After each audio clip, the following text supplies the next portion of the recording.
of helping every individual from every cultural, religious, nationality background.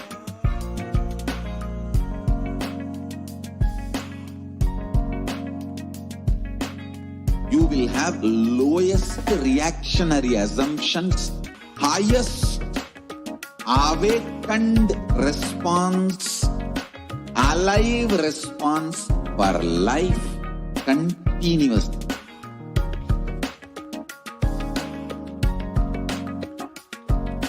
E-Kailasa is enlightenment ecosystem, literally enlightenment itself in your own home, wherever you are.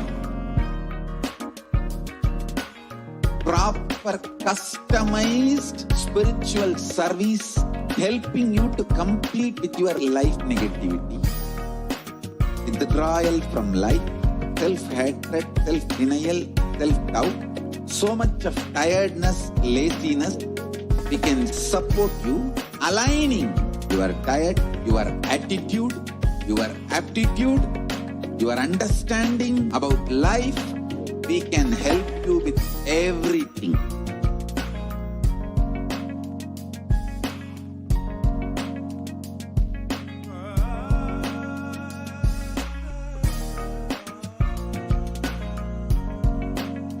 If you are interested in enlightenment, we will immediately bring this to you. If you are not interested, we will explain the whole science, inspire you and make you interested in enlightenment time. We need to cater this enlightenment science to the whole world wherever they are, because enlightenment is the birthright of all human beings. Kailasa is responsible to provide that to all human beings.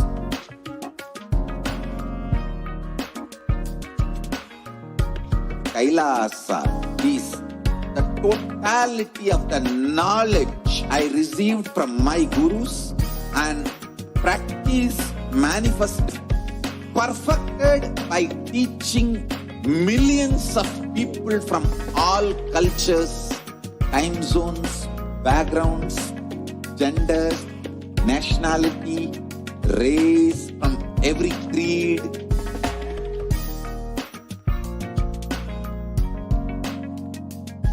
So this absolutely perfected knowledge available to you in your home without even you moving out of your couch, free of cost.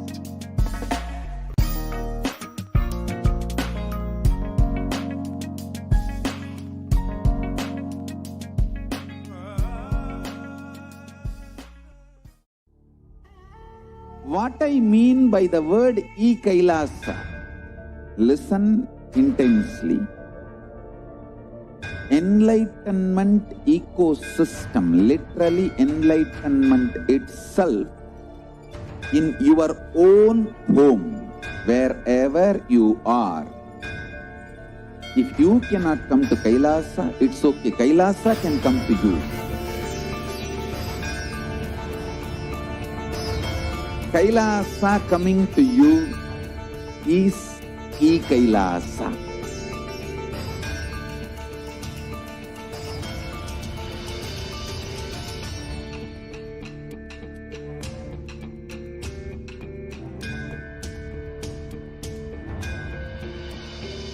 I will revive Hinduism.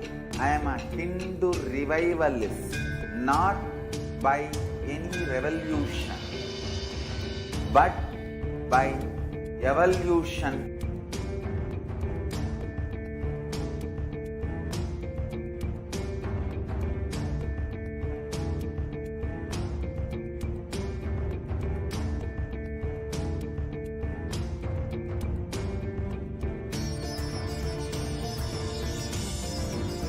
And setting model communities.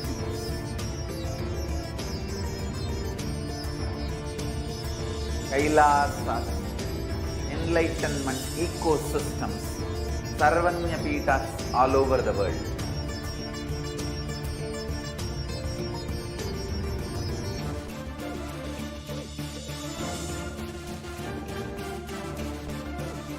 all powerful cognition, knowledge, only when you live power manifestation and possibilities manifestation happens.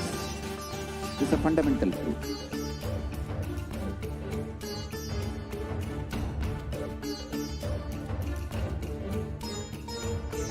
Hinduism cannot live exclusively as one sampradaya. No. All sampradayas of Hinduism is an ecosystem.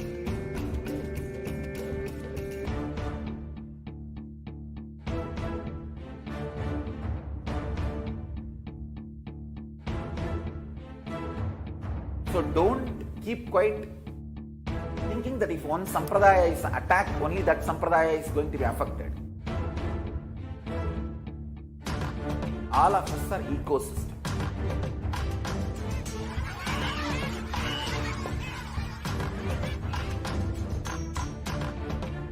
I invite all of you to get involved and enjoy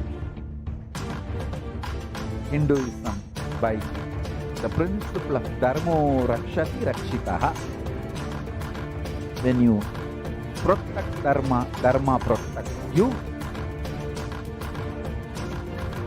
We will make the whole planet flourish spiritually. The spiritual prosperity will happen to the whole planet. We all have to go.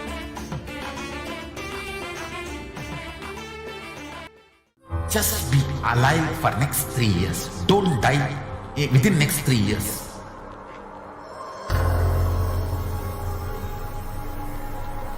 Just don't die within next 3 years. Be alive. Somehow be alive.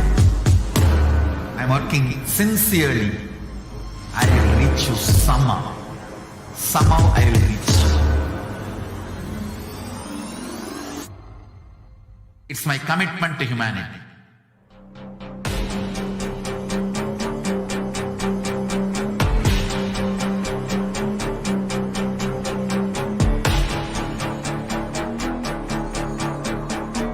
Just don't die within next 3 years. I will reach you wherever you are, whichever corner of the world you may be. I will reach you with enlightenment. You manifesting the space, state, powers, being Paramashivoham. It is possible, and it is possible for you.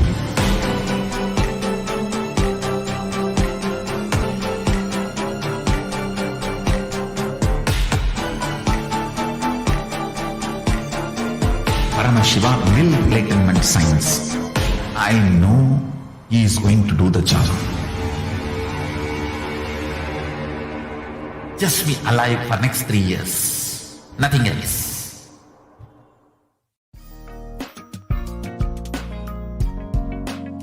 We get you health. We get you ability to build beautiful relationships in your life. We get you direct spiritual support. And we make sure you become wealthy.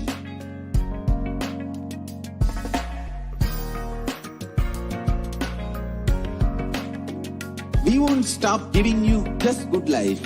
We will literally not stop till you live enlightened life. Manifesting the state of Paramashiva, space of Paramashiva, powers of Paramashiva, being of Paramashiva.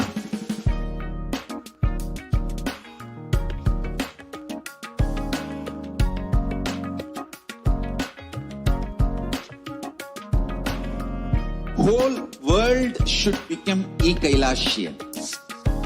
I want the whole world to know Hindus have something great to contribute to the world.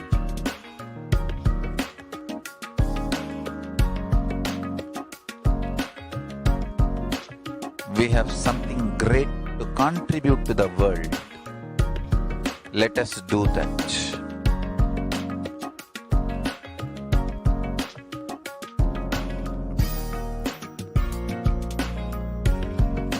E-Kailasa is proper customized spiritual service helping you to identify your root patterns of suffering. We have perfected the science of helping every individual. Nithyanandam Paramasukadam Kevalam Jnanamurtim Dvandvatitam Gagana Sadrusham Tattvamasya Ekam Nityam Vimalamachalam Sarvadi Sakshi Bhutam Bhavatitam Trigunarahitam Sadgurum Tam Namami. Nityanam, everyone. I welcome all of you who are watching us today on Facebook, YouTube, and other social media platforms. All the viewers watching us right now, I welcome all of you today for this Parashakti Akashic readings.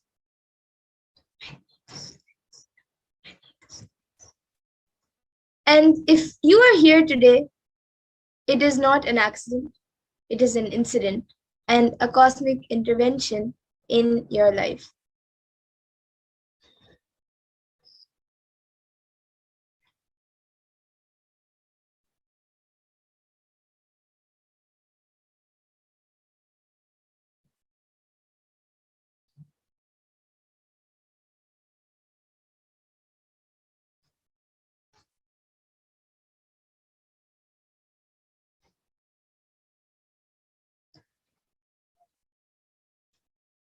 And today, in this Parashakti Akashic readings, the supreme point of Hinduism will be manifesting Devi, answering our prayers, questions, and giving boons to everyone. Yes, I request the NTV volunteer to please project the slides.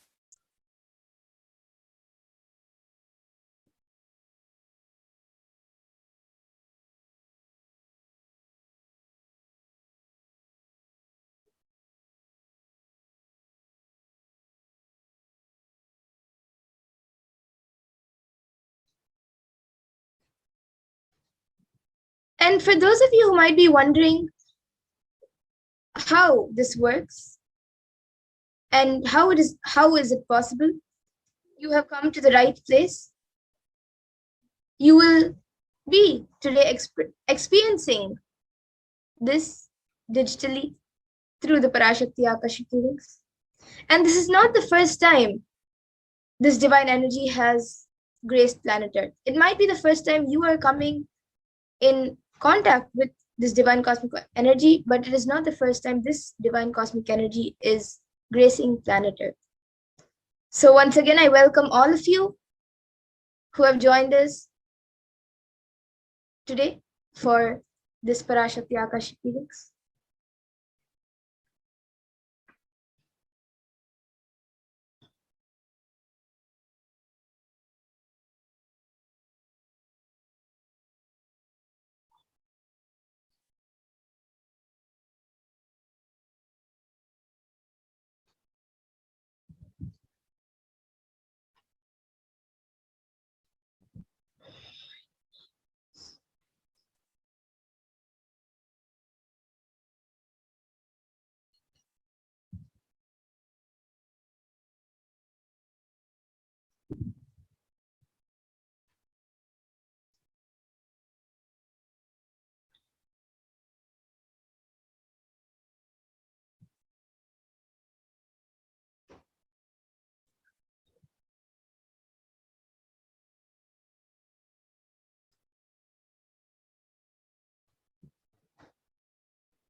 We can stop the screen sharing, please.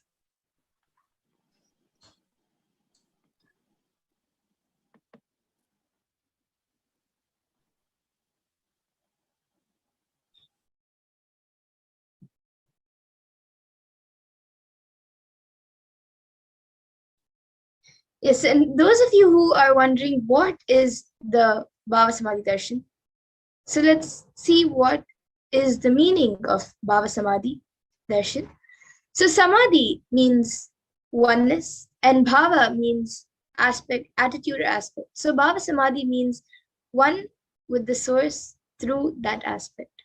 And Darshan is the moment when you have a glimpse of either an enlightened being, a saint, a divine being. So the moment you have a glimpse of such a being, that becomes the moment of darshan for you. Yes, we can move on to the next slide, please.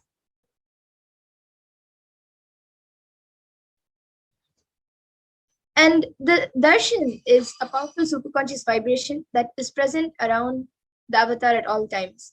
So he simply radiates darshan just as the sun continuously radiates light. And that auspicious moment when the receiver is able to catch it becomes the moment of darshan for you. So raising you to the next level of superconscious breakthrough is like hitting the reset button on your being.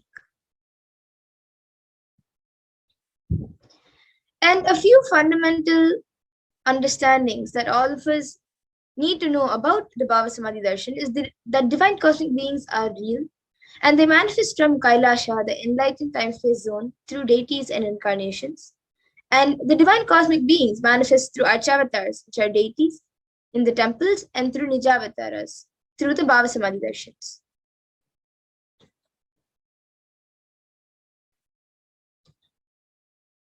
And the Bhava Samadhi Darshan is the science of Nijavatara, manifesting Paramashiva, the consciousness. And it is where the formless, the being of Paramashiva, expresses through the Divya Sharira, the light body, and manifests as Nijavatara, the physical form, for us to experience Paramashiva. And Devi Parashakti expresses through the beings of Rajareshwari and manifests as the Nijavatara, the physical form, as Devi Meenakshi. So all of you can see the pictures of Devi Rajareshwari and Devi Meenakshi.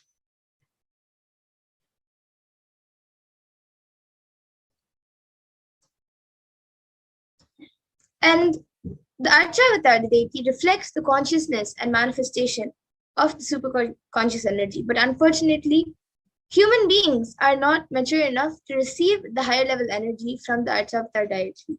And so the avatar, the physical embodied form, comes down to bridge the gap and create an experience of superconscious energy in all of us.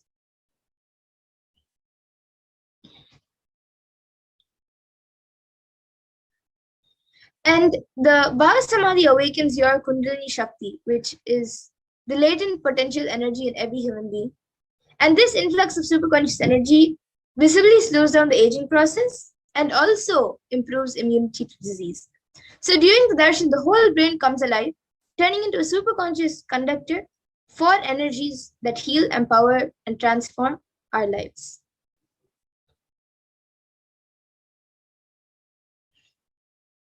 And during the Bhava Samadhi Darshan, our neurons mirror that of the avatar. Mirroring neurons is a natural phenomenon which activates the process of all the observed movements or information of the avatar just by seeing. And that is, the entire body can silently and without moving receive what is happening elsewhere through a process of direct observation, experiencing the superconscious energy radiated by the avatar.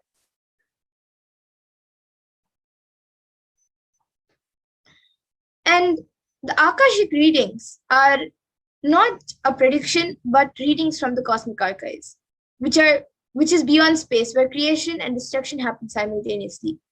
And in the dimension of space starts the past, present, and future. But because Akashic chords are stored in the Akasha, the space dimension, there is no past, no present, and no future. And that is why what you call as happened, happening, and yet to happen is clearly already recorded. So now let's see an introduction. Let's have an introduction to the supreme point of Hinduism, the one who is giving these sciences to the world out of his extreme compassion. So the supreme point of Hinduism, Jagadguru Mahasannidhanam, His Divine Holiness, Bhagavan Nithyananda Paramashivam, is the reviver of Kailasa, which is a macrocosmic, ancient, enlightened Hindu civilizational nation. And the supreme point of Hinduism is the 1008th incarnation of Paramashiva as per Hinduism, recognized by his predecessors who are enlightened masters and adepts. The supreme point of Hinduism has made the science of our manifestation, yoga, and temple-based lifestyle for humanity.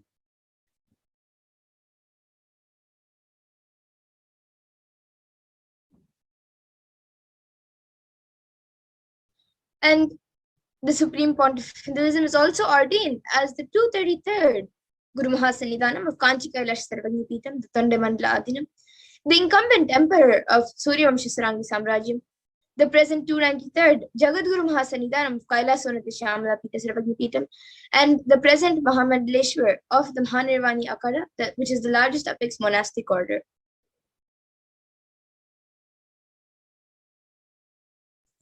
And the supreme point of Hinduism is also the 1008th Acharya Mahamandaleshwar, of Atlakara, which is the ancient apex body of Hinduism, and the present 23rd Guru Mahasannidhanam of Dharmamukti Swargapuram Adinam. And he is also elected as the supreme pontiff of Hinduism by a congregation of over 1,000 Hindu leaders.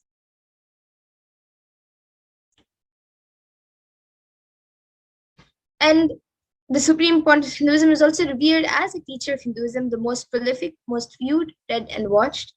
He has authored 300 books and 10,000 articles in 3 different languages, which are English, Tamil, and Sanskrit. And these 3 languages are translated into 50 languages with over 1,000 titles. And over 20 million copies of books, articles are sold, read, and downloaded. And he also has 10,000 hours of discourses. And the Supreme Pontiff of Hinduism has also enriched 1 billion plus lives digitally, and is also respected as a commentator of all the sacred scriptures such as Upanishads, Bhagavad Gita, Shiva Sutras, Brahma Sutras, Yoga Sutras, Ashtavakra Gitas, Jain Sutras, and many more.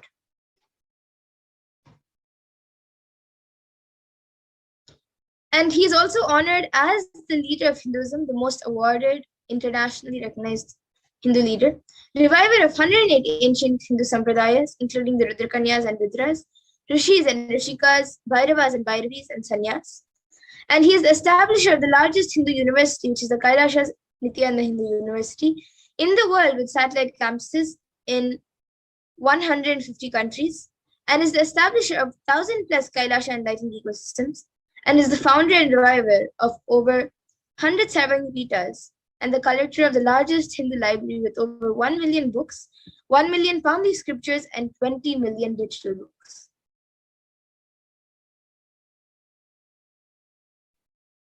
And now with this, we will be moving on to the next segment, where we will be seeing a live demonstration of the power manifestation, which the Supreme Pontiff of Hinduism has given to all of us through the science of Diksha, initiation. So we will be back after a short break to see the live demonstration of the manifestation and to learn more of the science of our manifestation. So we will be back. Please stay tuned.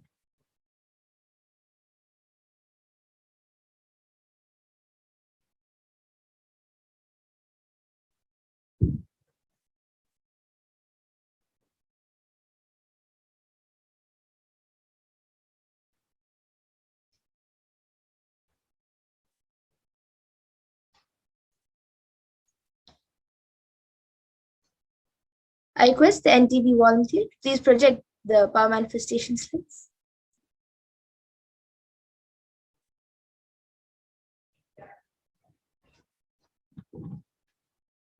Yes, so now let's move into the next segment where we will be seeing what I mean by the word e-Kailasa.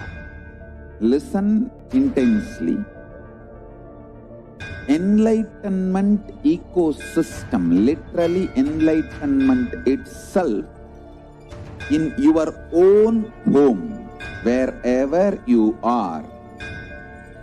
If you cannot come to Kailasa, it's okay. Kailasa can come to you.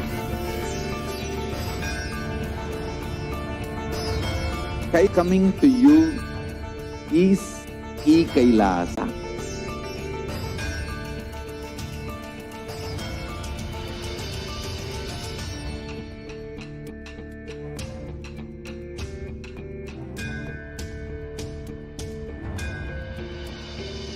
I will revive Hinduism. I am a Hindu revivalist, not by any revolution, but by evolution.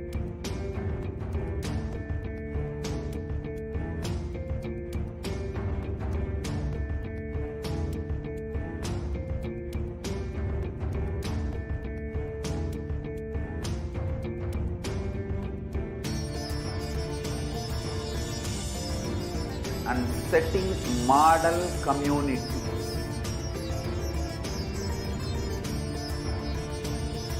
Kailasas, enlightenment ecosystems, Sarvanya Pitas all over the world.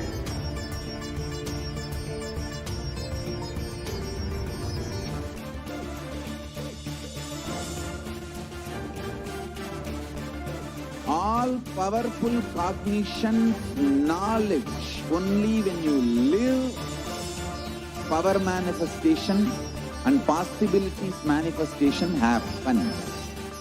It's a fundamental truth.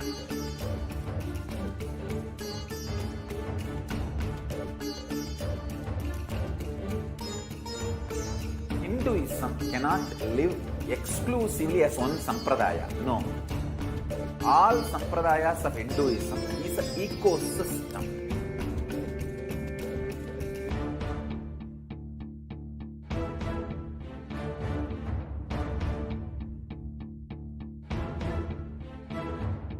So don't keep quiet thinking that if one sampradaya is attacked, only that sampradaya is going to be affected.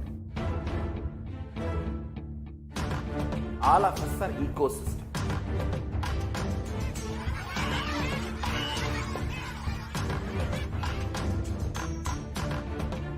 I invite all of you to get involved and enjoy Hinduism by the principle of Dharmo Rakshati Rakshitaha.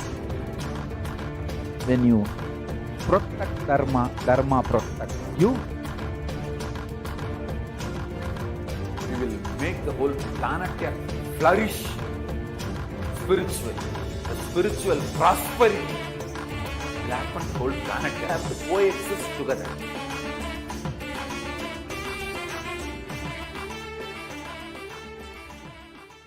For next 3 years. Don't die within next 3 years.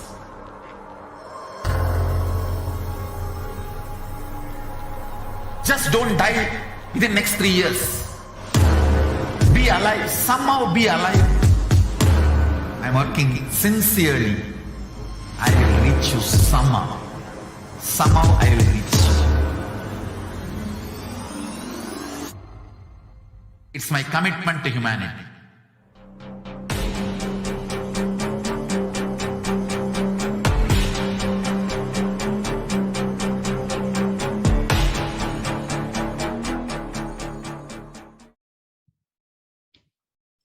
Yes, Nithyanandam everyone, welcome back.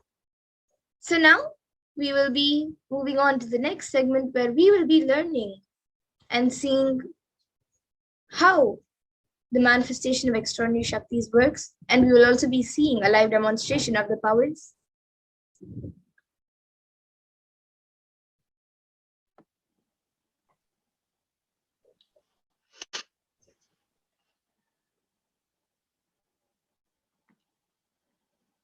So now, the Balasants, the Nithyananda yogis, the initiated disciples of the Supreme Pontiff of Hinduism, will now be demonstrating the powers of third eye and sharing with all the experiences and results of the extraordinary manifestation of the divine powers awakened in us through the Diksha initiation.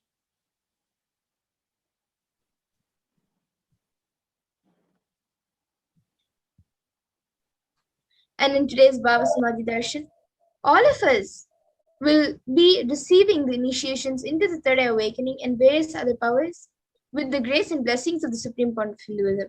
So we will be manifesting the following powers of third eye, which is seeing with eyes blindfolded. And some of you might be wondering where the third eye is located and how it works. So the third eye is a cosmic browsing center, which is located in the middle of the brows, and which upon initiation, one can effortlessly express powers and see through the third eye just as you would with your two eyes.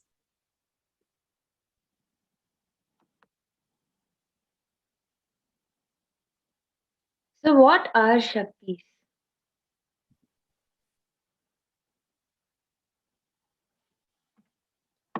In the Vedagamas, the source scriptures of Hinduism, Paramashiva reveals in elaborate detail that every human being is hardwired to be able to manifest 463 plus extraordinary Shaktis, the divine powers. Manifesting powers, the Shaktis are described as a system, method, and science for human beings to explore the various possibilities and powers and have access to various states of consciousness. Shaktis manifest from the fundamental cognition that you are the divine. You need to manifest divine and not that you are a man and you need to reach divine.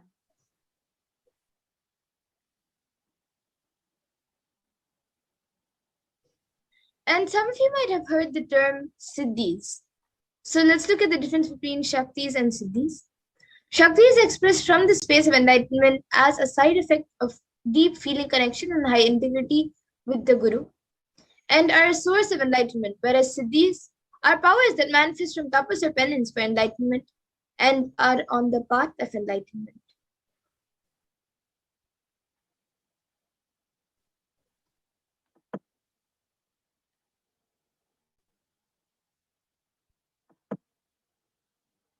So here are a few more references of the Shaktis.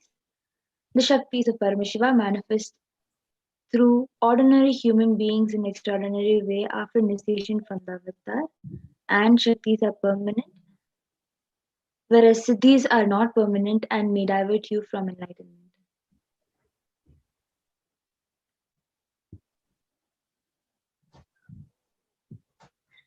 And the source of all these Shaktis, Paramashiva, is the primordial divinity in Hinduism, the ultimate cause, reality and cause, which is self-effulgent, Swam Prakasha, all-pervading, unchanging beyond time, space, form, and causality.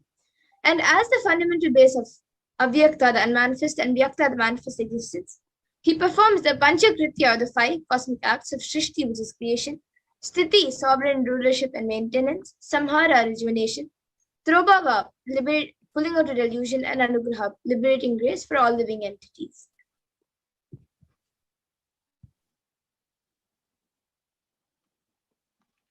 So the avatar of Paramashiva, Supreme Pontiff of Hinduism, Jagadguru Mahasannidhanam, His Divine Holiness, Bhagavan Nithyananda Paramashivam, the Supreme Pontiff of Hinduism as the 1008th living incarnation and representative of Paramashiva and the reviver of Kailasa, the ancient enlightened Hindu civilizational nation, the great cosmic borderless Hindu nation. Ever since the beginning of the civilization, the Sanatana Hindu Dharma has been the cradle of enlightened beings and highly advanced sciences. It was where the science of enlightenment and powers, the Shaktis, was lived and taught as a lifestyle. For the first time in modern day, the Supreme Pontiff of Hinduism is reviving these yogic sciences and transmitting it to the world at a record-breaking pace never accomplished before.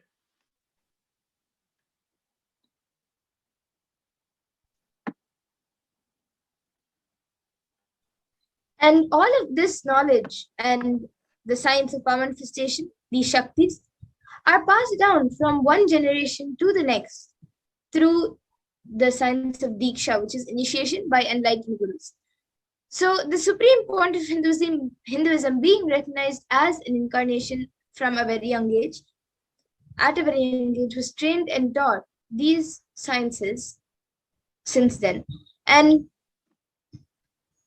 he was taught the sciences to revive the knowledge repositories for billions to manifest the science of power manifestation from the disciplines of Vedanta, Tantra, Sri Vidya, Yoga and Yogic powers, Mantra Shastra, Siddha Vidya, science of Aushadha, Advaita, Bhakti Yoga, Paramashiva Jnana, and Paramashiva Vijnana. So all of you can also see all the various gurus and enlightened beings who have trained and taught Swamiji these sciences ever since he was young.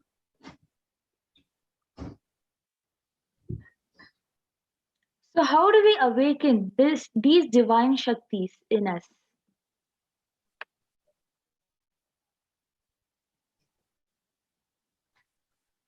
Manifesting the Shaktis. Every ultimate truth, jnana, mapped into your consciousness, prajna, manifests as possibility and power of every being, prajnana. So we can go on to the next slide, please.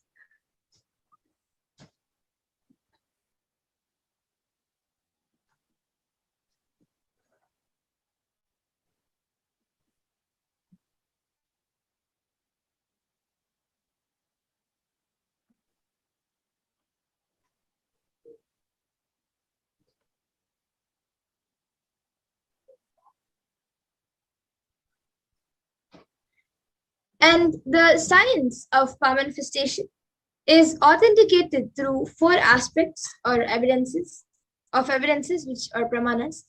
The first is the Shastra Pramana, which is the eternal unchangeable truths revealed in the source scriptures.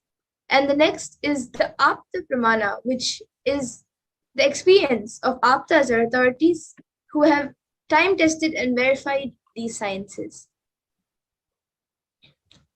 And the next is the Atma Pramana, which is an account from the Supreme Pontiff of Hinduism, this millennium's avatar's personal experience from his life of the power manifestation. And then the next is the Pratyaksha Pramana, which is the empirical evidence from observation and scientific experimentation. So the Vedagamas is a living applied science. Vedas are the ultimate superior authority for Hindus.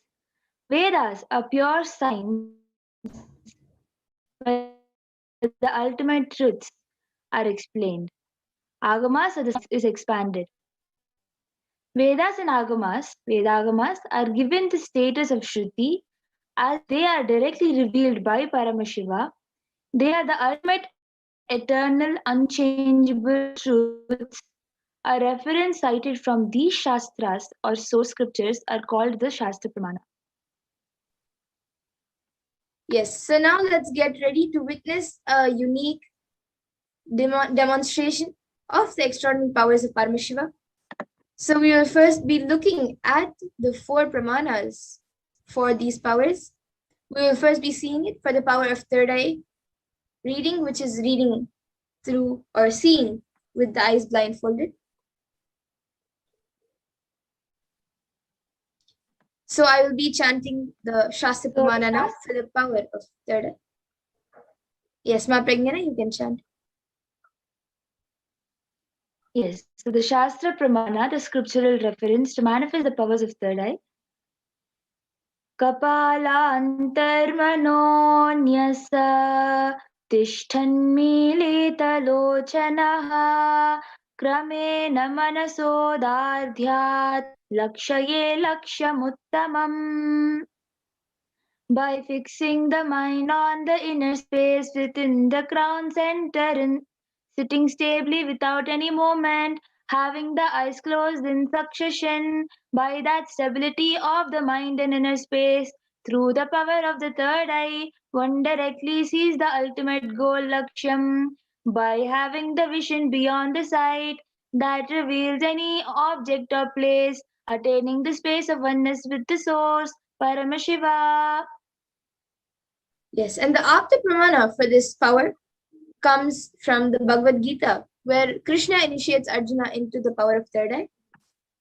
Natu mam shakyase drashtu manenaiva swachakshusha divyam dadami te chakshu pashyam me yogamaishwaram. So Bhagavan Krishna says to Arjuna, but you cannot see my cosmic form with these physical eyes of yours. Therefore, I grant you divine third eye vision. Behold my cosmic opulence. And in the Hindu Purana Bhagavad Gita, which in the 11th chapter, which contains the description of Bhagavan Krishna's cosmic form, his Vishwarupa Darshan, is completely narrated by Arjuna as he sees Bhagavan Krishna through his third eye. So the Atma Pramana in Swamiji's own words. The first experience is that I was able to see everything around me, above me, the whole 360-degree, 10 directions below me. Everything, I realized not only I was able to see, I was able to feel, experience all of that as me. And the Pratyaksha Pramana for this power of third eye was done on the Supreme Pontiff Hinduism himself. His brainwaves was measured using a PET, a positron emission tomography, and it was measured that when doing daily activities, there was high activity measured in the brain where the third eye is located, and when deep samadhi state, almost 90% of the brain, other than the third eye region, almost 90% of the rest of the brain was at peace. And now let's get ready to witness the Sakshi Pramana. Yes, so now we'll be entering into the Sakshi Pramana, the experiences and results of the extraordinary manifestation happening through us, the initiated disciples of the Supreme Pontiff of Hinduism. Yes, so we will be back in just a few minutes, so please stay tuned. We will be back to demonstrate the powers of the third eye.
So now you can see Ma Madhura is there. Ma Madhura, you can show the eye band to the camera. Yes. So as you can see, the eye band has a normal surface which has a sponge attached to it with two small holes into which the eyes will go and stick. Into these two holes, these two openings, the eyes will go inside and the sponge will stick onto the skin. So when you open the eyes, you will not be able to see anything. And the that cut in between is for the nose, so that it will just go stick onto the nose like this, and you won't be able to see anything. It is scientifically verified, and normally people use it to not let light inside and have a peaceful sleep. So this particular eye band does not let any light to enter inside, and that is why we use this eye band for manifesting the power of third eye. Yes. So And now we I have a request, volunteer, Madhura. yes, and I request Yes. the NTV volunteer to please stop the screen share. Yes, now a volunteer will be putting this I-band on me.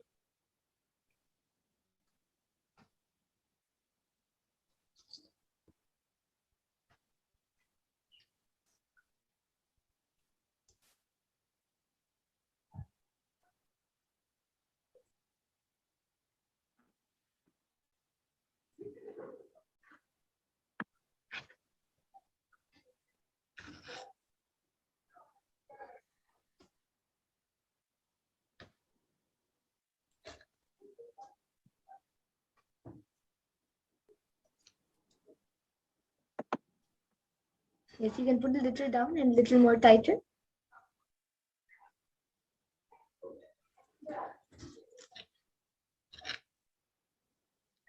So as you can see, the I-band is going in, sitting on the nose, Little bit due to to which the left. you can't see anything. To the left.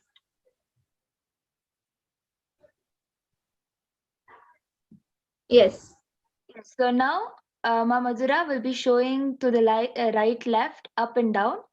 You can see that there's no particular hole on top of that. She'll not be able to see after she has tied this I-band through both of her eyes. So now request the Now MPV volunteer to please stop the screen share. Yes, and now the YouTube comments will be projected in front of me.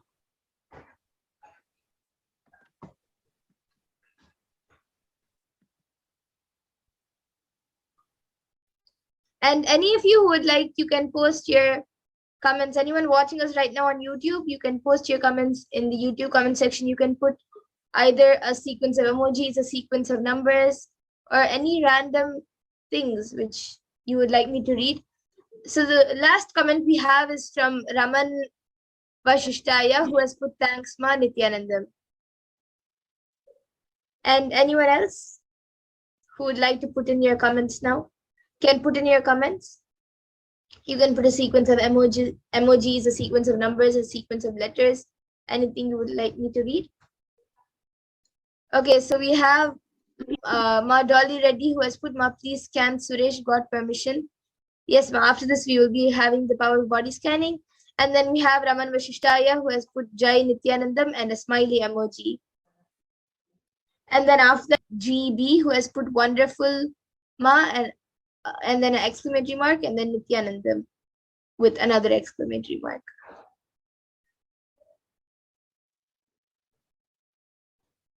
Anyone else who would like to put in your comments? You can put a sequence of emojis, a sequence of numbers, or any random sentences which you would like me to read. Ma Dolly Reddy has already again posted. Ma please scan Kiyashini, got permission. Yes, Ma. We will be doing the power of body scanning after this. Then we have another comment from Ma GB, who has put, I have posted. Yes, Ma, you have posted, and I have read the comment also. Anyone else who would like to post your comments? As you can see, yes, so as you can see, the comments are projected also. So as you can see, exactly whatever has been commented by Ma Dolly Reddy, requesting for the body scan, for the scan, Ma Madhura was able to see through the third eye and reveal. Yes, and we also have another comment from GB, who has put 6780. And then we have Raman Vashishtaya, who has put blue bird emoji, and then a penguin emoji, and a duck emoji, a spider emoji, and a cactus emoji. And then GB has put, I am he, not me. Okay. So as you can see, exactly whatever is being posted in the comment section, from Dolly to the GB YouTuber account, Raman Vashishta, everyone, whatever the numbers and the emojis that are shared, exactly that is what Paramashiva had revealed to Ma Madhura. Amazing.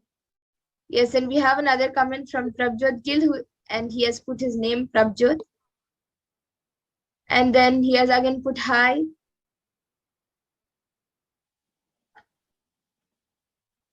Wow. Anyone else? So if Who would anyone like to wants put to your comment, comments? The last few. yes, if anyone else would like to comment, you can be quick and comment. A last few more comments.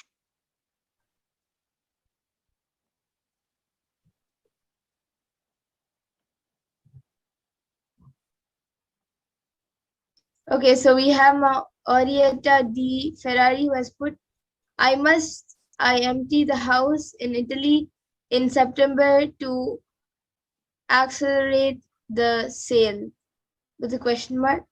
So Yasma, you can ask this question in the Akashic readings, which you can sign up for the Akashic reading, you can register for the Akashic readings and you can ask.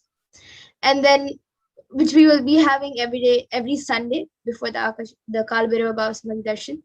And then we have Ma Dolly Reddy who has put Ma, thank you Ma. Then we have Prabjot Gill, sorry for the first message. Then Raman Vashishtaya has put a pineapple emoji, a apple emoji, and a pear emoji. And then GBIA has put, is it the right time for me to retire? Yes, Aya. So you can ask this also in the Akashic readings. You can register for the Akashic readings. Okay. So now, Yes. So amazing. So now we'll be seeing Ma Madhura, seeing the volunteer untying the I-band for Ma Madhura. So each one of us are able to see how each and every comment that you have commented have been revealed to Ma Madhura through Paramashiva. So you can see the volunteer is untying the I-band so yes. and giving the I-band to Madhura. So you can see the I-band is as it was before.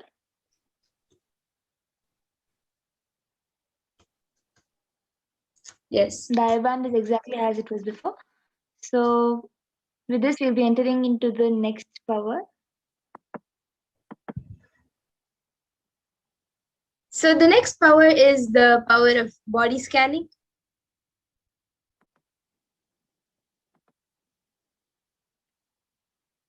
So in this power of body scanning, it awakens the ability to scan any illnesses, diseases, medically diagnosed issues, and any other problems. And also, we can scan the solutions through the awakened third eye.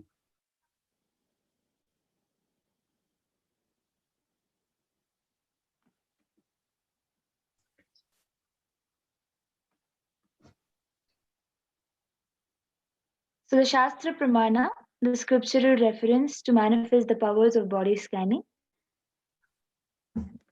Swadehe jagato vapi sukshma sukshmatarani cha tatvani yani nilayam atvante vyajyate para.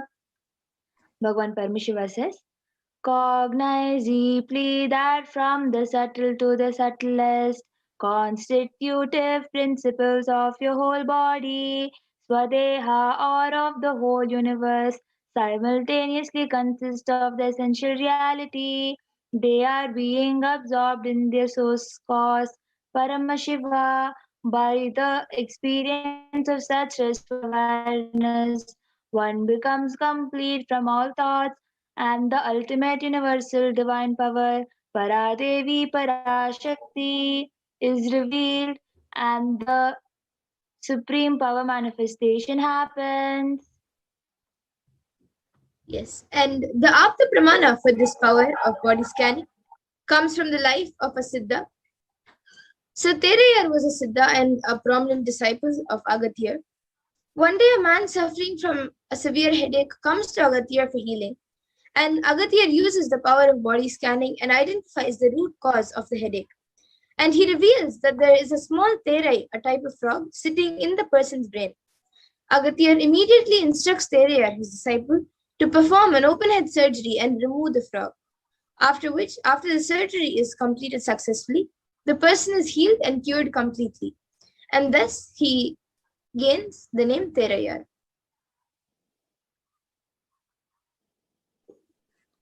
So the next is the Atma Pramana, the accounts from the Supreme Pontiff of Hinduism, Jagadguru Mahasannidhanam, His Divine Holiness Bhagavan Nithyananda Paramashivan's life, that time tested and authenticated the science. On the 22nd December 2019, the Supreme Pontiff of Hinduism, His Divine Holiness Bhagavan Nithyananda Paramashivam, revealed how Swamiji uses the power of body scanning, paraphrasing his own words.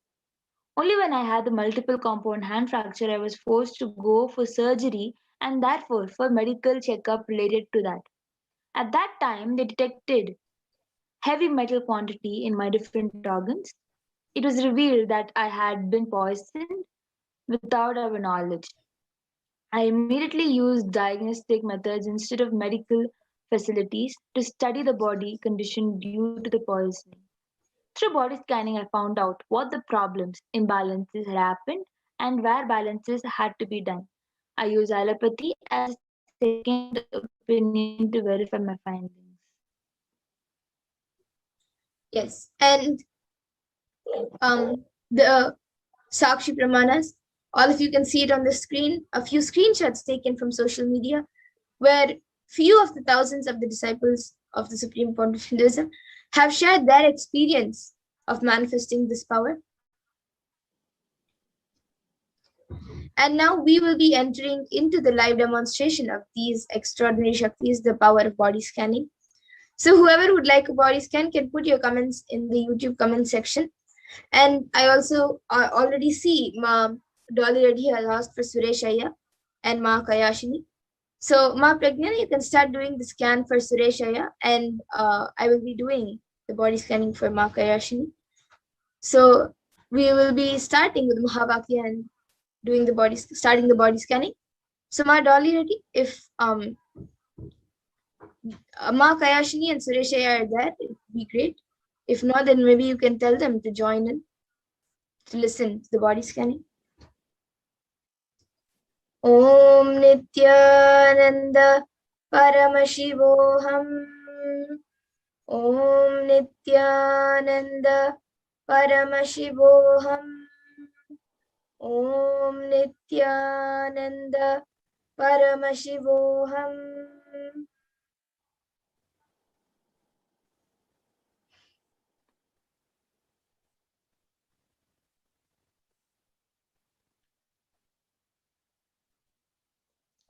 So yes, I was able to see. I was able to see that there is some part of your ribs are very weak, because of which you feel pain very frequently in the rib area, and also the bottom of the back area. Um, there is some kind of a movement on your spine, because of which you're having your back pain a lot. It is directly related to the spine area. So I was able to see that by doing the Nityananda yoga, the Pratama Vinyasa Krama, you will be able to actually help your spine to improve. And also the bone, the ribs, it pains a lot because of the weakness. So Nityananda yoga, Pratama Vinyasa Krama will help with that also. Okay, that's great. So Ma Dolly Reddy, you can get back if Suresh Ayya was able to relate to what what was revealed to me in my third eye by Paramashiva for Ma Kayashini was that she is undergoing lots of burning sensations in the like around the stomach, in the stomach, and also around the stomach, the entire region. There is like a burning sensation, and like it keeps changing from pain and burning sensations. So it's not so easy to tell whether it's burning or it's paining. But I was able to see that this is because of lots of heat plus lots of toxins getting into the body, and due to that there are also ulcers forming in the stomach. And I was also able to see there are small black patches which are being created due to the toxins. It's not like it's not patches directly on the stomach wall, but it's like because of the toxins there's like small parts of the toxins becoming like small black patches everywhere. So for that I was able to see that if she every day in the morning or the night, whichever she's more comfortable with, if she's able to have at least 1 liter of water at once, like one normal water bottle, which you get the 1 liter water bottle, that 1 full bottle, if she's able to drink it either in the morning or the night, whichever she's more comfortable with, that mixed in the water she can mix little bit jeera or turmeric, and she can also add little pepper if she wants. So she has to drink 1 liter of that water either in the morning or the night. That will help heal the stomach. So this is what I was able to see, Ma. So you can get back in the comment section for Ma Kayashni also. She was able to relate. And now I also see Raman Vashishtaya, who has asked about the completion process. Yes, yes. So we have many sessions going on for the completion, and also you can sign up for the Paramashivoham program, where it is taught, and all of the participants are led through the completion process. And also now I also see GBIA, who has posted, please scan my body and heal Ma. So Ma Pregnine, you can scan for GBIA. And Raman Vashishtaya has also asked for a body scanning and healing. So yes, I will be doing it for you now.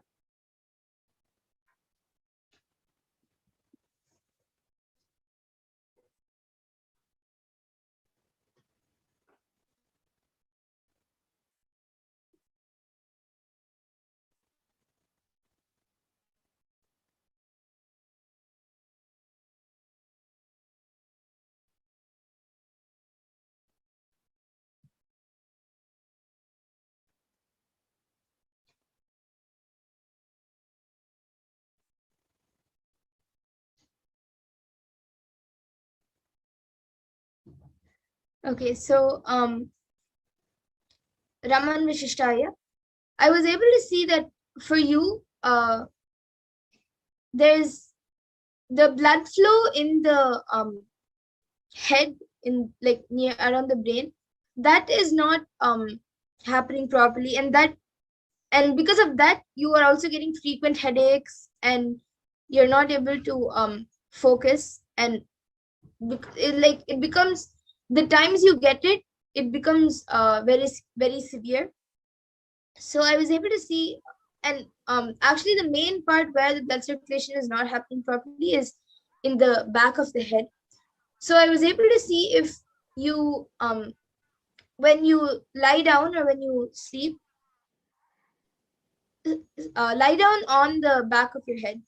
Don't of course in the after some time when you feel you want to turn or something, you can turn to the sides, but as much as possible try sleeping directly on your back, in a way that on the pillow the back of your head is placed. And also apply lots of oil, like either castor oil or pure coconut oil. You can apply on the back of the head, and every day at least for 2 minutes try doing Shirasasana, the headstand. Try doing that, and also along with that, even if you chant the Shastra Pramana. So even if you're not able to chant the Shastra Pramana, at least read it, and internalize the meaning of this Shastra Pramana. So you can find the Shastra Pramana for Shirasasana from the Nithyananda Yoga book, which is available online.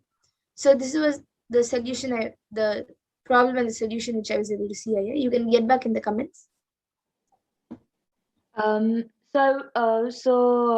GBIA, I was able to see that you have you don't have like major problem, but you have frequent itchiness in the throat and tendency to want to stretch again and again.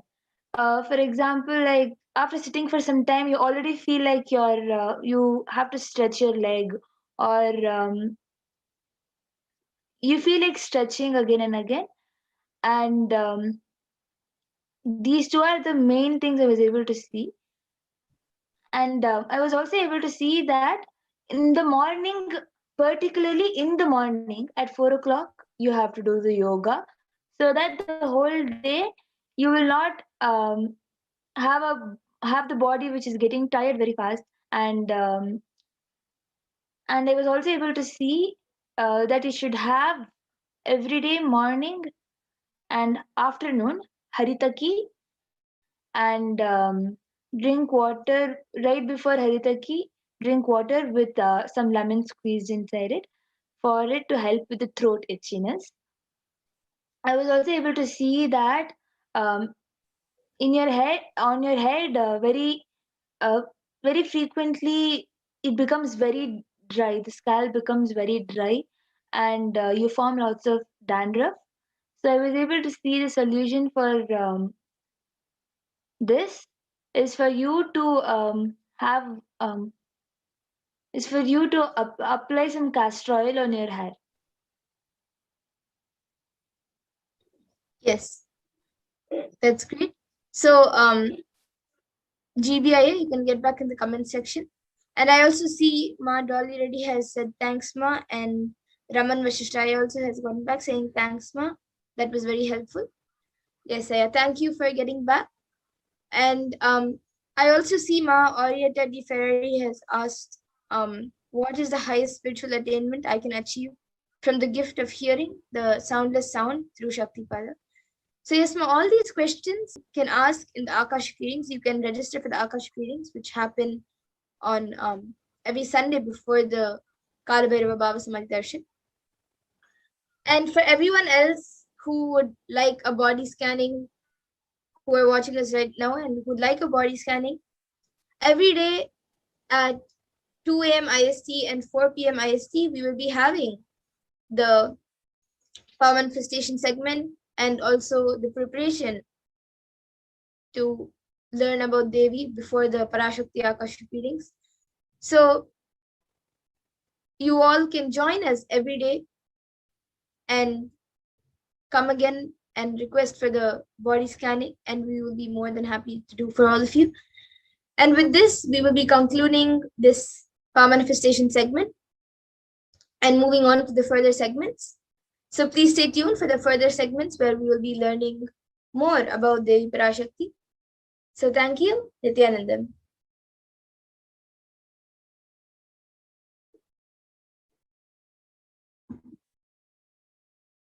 I mean by the word e-Kailasa. Listen intensely. Enlightenment ecosystem, literally enlightenment itself, in your own home, wherever you are. If you cannot come to Kailasa, it's okay. Kailasa can come to you. Kailasa coming to you is e-Kailasa.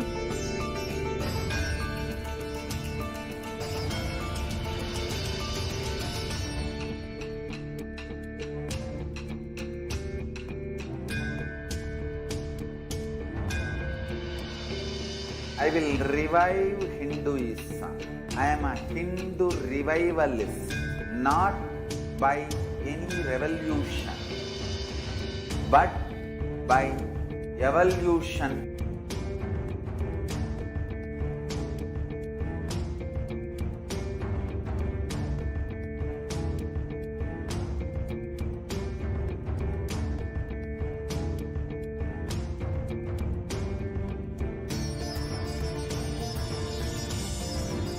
and setting model community.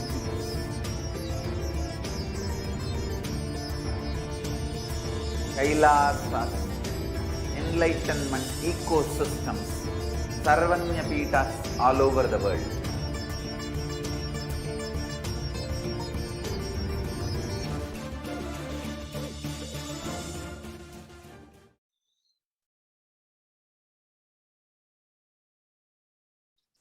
Yes, Nithyanandam everyone, welcome back. So now we will be moving to the next segment where we will be learning about Devi Parashakti, which is the divine feminine consciousness.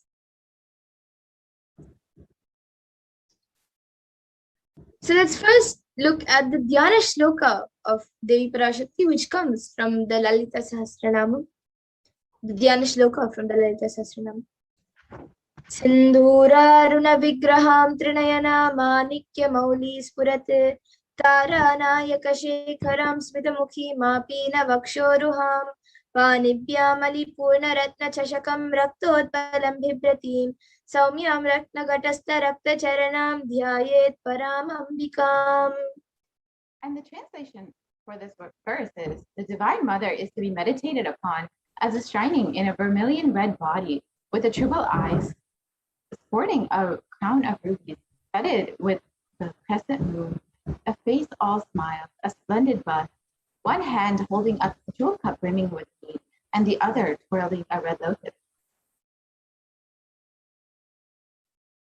Arunam Karunam Tarangatakshim Dritapashankusha Pushpabana Chapam Animadhiviravrita Mayukaihi Rahamityeva Vibhavaye Bhavani.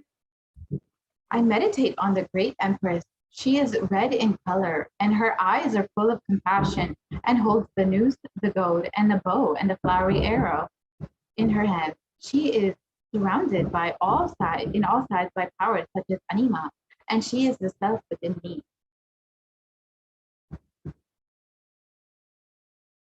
And Devi Parashakti is the ultimate pure feminine consciousness. Parashakti is the cosmic mother, and it is in her womb, the Brahmanda Yoni, from which billions and billions of universes come out and go in. It is the source where the Big Bang and black holes go on and on. Parashakti is the source Shakti, the source energy, the source power, from which all of us came, which all of us are in now, and which all of us are going to merge into.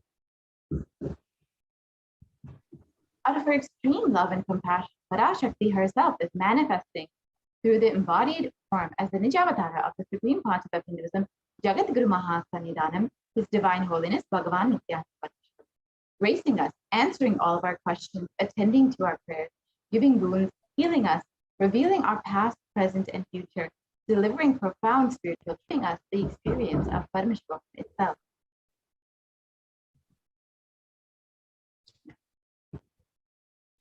And in Parashakti's words herself, in the words of Parashakti herself, raising as Omkara, expressing as Vedas and Agamas, blossomed as Hrimkara, filled as Parashodasi, living in 40 triangles, the Kailasha Swamini, who is in Kailasa, Shripura Chintamani, Parashodasi, sitting as part of Paramashiva, Parameshwari, who rules the world, Paramashakti, Manonmani, Meenakshi.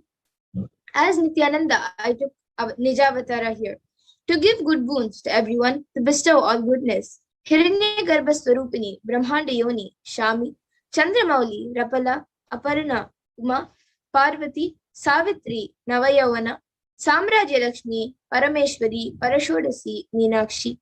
Taking the form of Nithyananda, I came here as Nijavatara with great compassion. I am blessing. Listen, people, to do good to all of you, I took the form of Nithyananda and came down as Nijavatara. Raising as Omkara, blossoming as Shiva, Shiva manifesting as the source of existence, powers of existence, expression of existence, from the oneness of Om, blossoming into two as Prakriti and Purusha, blossoming as three Shaktis, Ichakriya, Jnana, growing as the four Vedas, expanding as the five Panchabhutas, beyond the six chakras, filled as the Gotras of the seven Rishis, expanding as 8 directions, existing as the 9 grahas, blossoming as the 10 indriyas, being as the 11 rudras, creating all the world, bringing to life, to tell and truth blossom and to do good. Para showed us Meenakshi in the form of Nithyananda. I came to bless every one of you.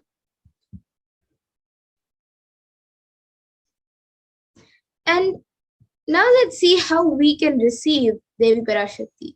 So literally you are seeing Paramashiva and Parashakti at that moment when she is on your screen. So always receive her very traditionally. So you can keep 2 betel leaves, 1 banana, 1 betel nut, and 1 coin in front of the screen as you watch Devi Parashakti. And for those of you who don't know, in the Hindu tradition, a coin is considered the traditional dakshina. It can even be the lowest value. In India, it can even be 1 paise. And in the US, it can be just a cent. Swamiji says, I'm not trying to monetize. Keep even 1 cent, it is okay. So for 100 days, if you have darshan, it will add up to $1. In India, even 1 paise is okay. Offer that to Devi after darshan is over. Do namaskar and eat the banana, betel leaf, and betel nut. Take it as prasadam immediately. Collect all the coins and send them to the LA temple. This betel leaf, betel nut may look too small, but in a few days, you will see how much it adds to your sentiment that really she is there. You will not take the Devi darshan for granted. Rituals will break your monotonous, unconscious mentality and lifestyle and remind you and raise you to the powerful cognition. It will break your unconscious behavior. Now, all of you can see a picture of how you can set up your tambulam, how you can set up the 2 betel leaves, the 1 betel nut, 1 banana, and 1 coin. So you can set everything up on 1 plate and keep it in front of the screen. And if you would like, you can also keep a few fresh flowers and keep it in front of the screen.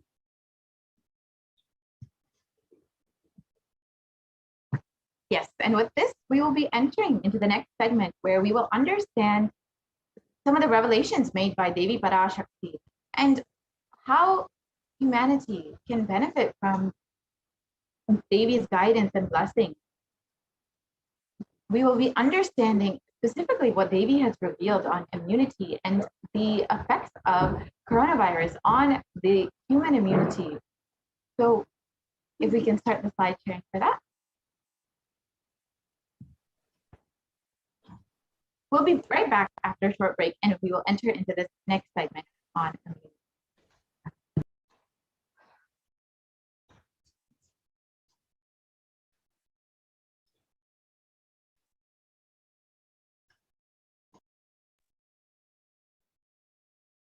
Mean by the word e-Kailasa? Listen intensely. Enlightenment ecosystem, literally enlightenment itself, in your own home, wherever you are. If you cannot come to Kailasa, it's okay. Kailasa can come to you. Kailasa coming to you is e-Kailasa.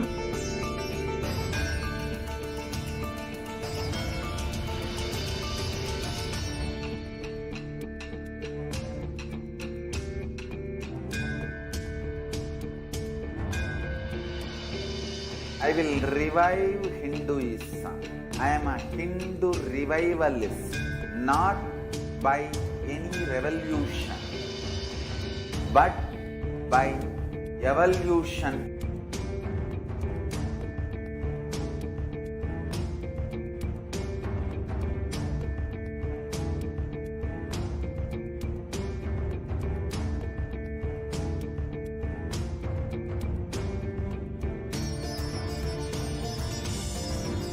And setting model communities.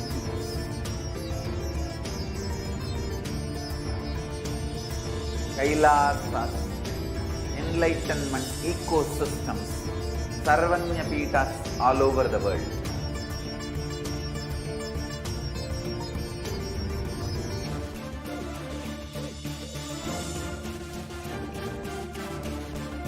All powerful cognition, knowledge, only when you live, power manifestation and possibilities manifestation happens. It's a fundamental truth.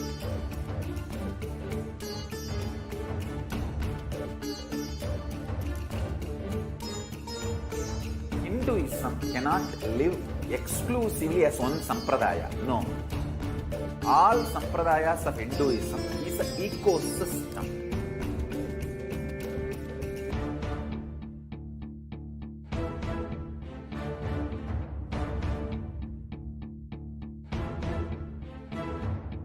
So don't keep quiet thinking that if one sampradaya is attacked, only that sampradaya is going to be affected. All of us are ecosystem.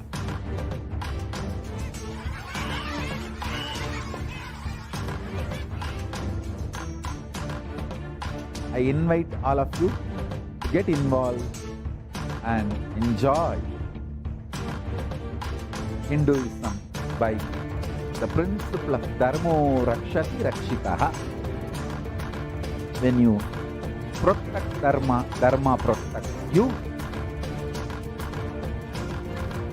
We will make the whole planet flourish spiritually. The spiritual prosperity will happen to the whole planet. We all have to coexist together.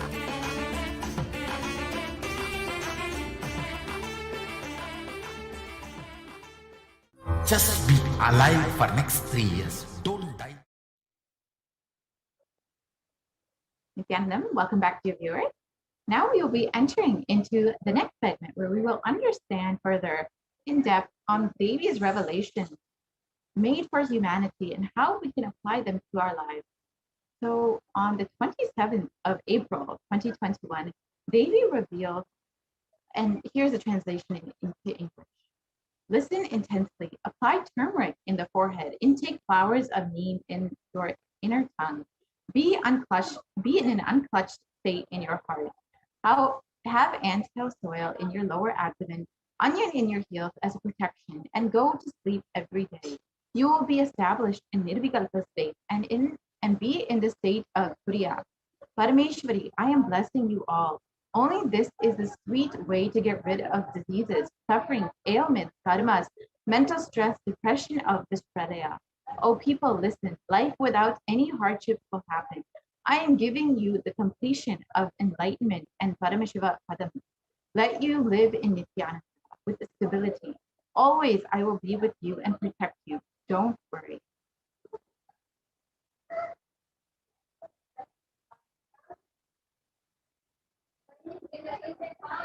So this is Devi's revelations in how to sit in Padmasana.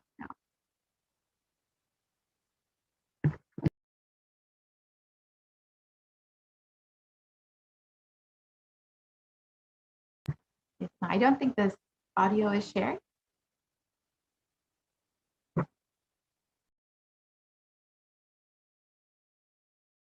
This is the instruction for all the humanity.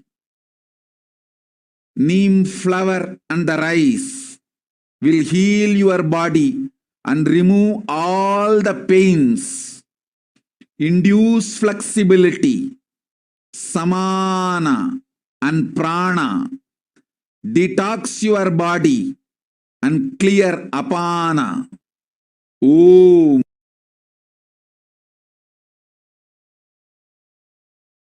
You will be able to sit. And let us reiterate Devi's words on the benefits of neem flower for building healthy bodies. You will be able to sit in Padmasana like this. Eat the rice with neem flower. This is the instruction for all of humanity. Neem flour and rice will heal the body and remove all the pain. Induce flexibility, samana and prana. Detox your body and clear the apana. So here are some of the benefits of neem flower. The neem tree it offers several health benefits in all parts of the tree. Known for its medicinal use. The flowers, such as the leaves, and the leaves have plenty of therapeutic benefits, which explain its many uses in the Ayurvedic system since the ages.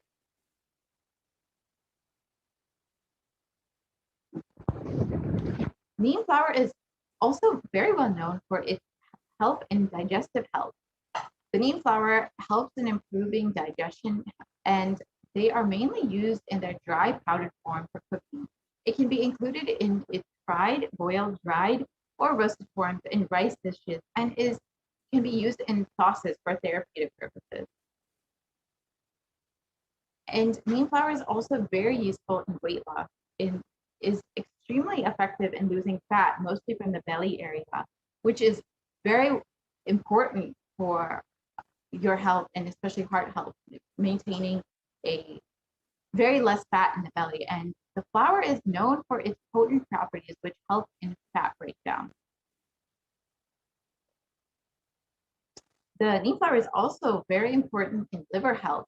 Its dry flowers can be powdered and consumed every morning, mixed in a glass of warm water. It helps in cleansing the liver and removes unwanted toxins from the body. It is good for liver health as it acts as a purifier. The neem flower is also very useful in blood detoxification. The dry neem flowers in their powdered form can be consumed every morning with a glass of water. It helps in blood detoxification and purifies the body internally. This means that clearer and glowing skin. The neem flower is also very potent in improving your metabolism. Consuming neem flower on a regular basis helps in improving metabolism.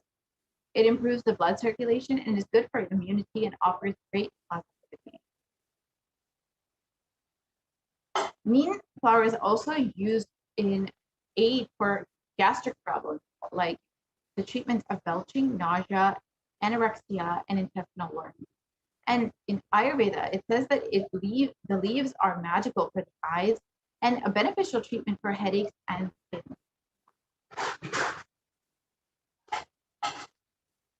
So neem flower is very well known for its property in chemopreventative mechanism, and which means that it helps in preventing cancer. And it has been reported that the activity of certain enzymes are very effective in preventing liver carcinogenesis and various methods in improving the prevention of cancer.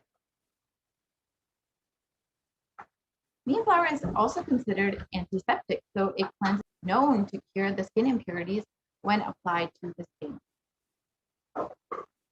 And during the summer months, especially as the Supreme Pontiff of Hinduism has been revealing, it is extremely hot during this time, and the body reacts to this heat. And it, as the Supreme Pontiff of Hinduism has been revealing, the body and the heat in the body is very has a strong effect on your mood and your moodiness.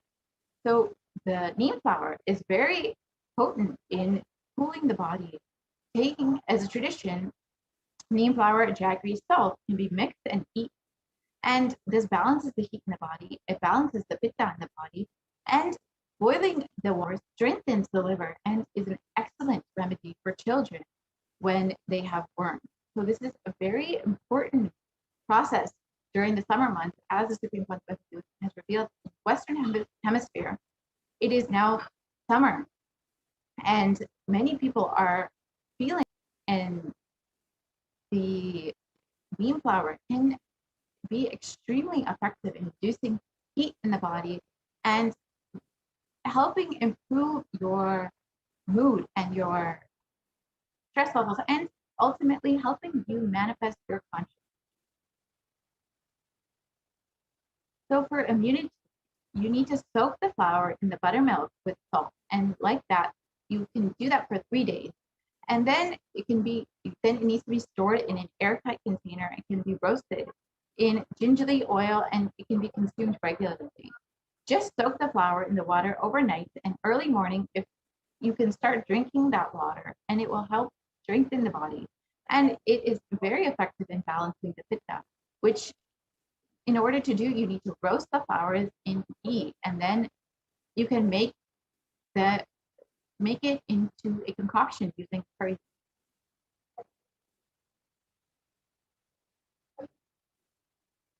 So with this you can understand how effective neem has been in helping with various aspects of strengthening the body, immunity, reducing heat in the body, and why the Supreme Concept of Hinduism has been repeatedly recommending that we consume neem flower, neem leaves, and any and every form of neem. So now we will be entering into further revelations made by Devi Parashakti and how we can benefit from applying Devi's revelations into our lives.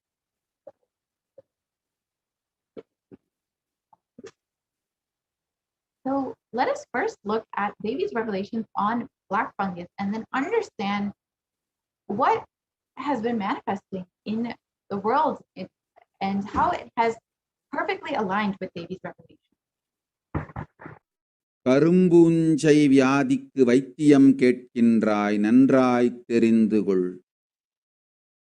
கரும்பூஞ்சை வியாதி நுரையீரல் மட்டுமல்லாது மூளையையும் நசுக்கி மனிதனை ஜடமாக்கி மரணத்திற்குள் தள்ளும் உயிரியல் ஆயுதம்.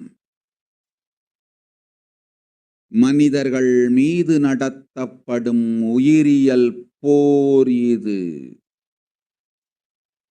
நவபாஷாணத்தின் மீது பொழியப்பட்ட நீரும் மஞ்சளும் பாலும் வேம்பு ரசமுமே இதற்கு மருந்து. அதை அருந்தி உடலிலே அதை ஊற்றி நீராடி இருந்தவர்க்கு காவல் அம்பிகையின் சக்தி.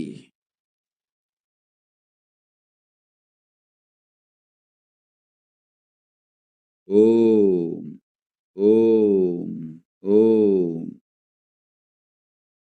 சிருஷ்டி நஷ்டமாகாதிருக்க தேவ ரகசியங்களை தெளிவாய் உலகத்திற்கு சொல்லிவிட்டேன்.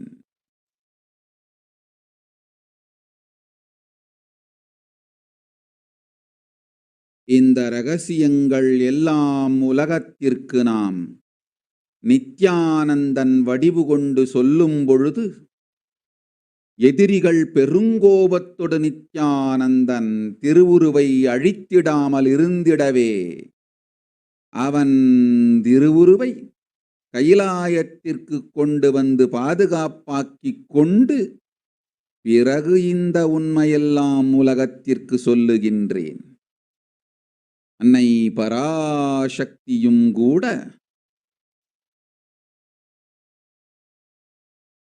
உண்மைகளை உலகிற்கு சொல்லும் முன் தற்காப்பு செய்து கொள்ள வேண்டிய அளவிற்கு மனிதர்களின் அரக்கத்தனமும் அட்டூழியமும் உலகத்தில் அரண்டு ஆடுகின்றது.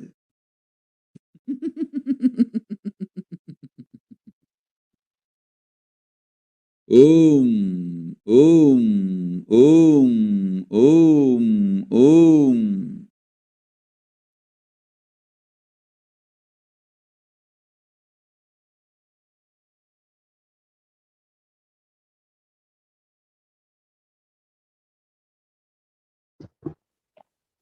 And here is the translation of the revelations made by Devi Parashakti on the 19th of May, 2021. You are asking remedy for black fungal disease. Know properly, black fungal disease, not only it will affect the lungs, it will smash the brain. Also, it is a bioweapon that makes humans a lifeless matter and pushes them to death. The demonishness and atrocities of humans is dancing in the world, that even Mother Parashakti needs to do self-protection before telling the truth to the world.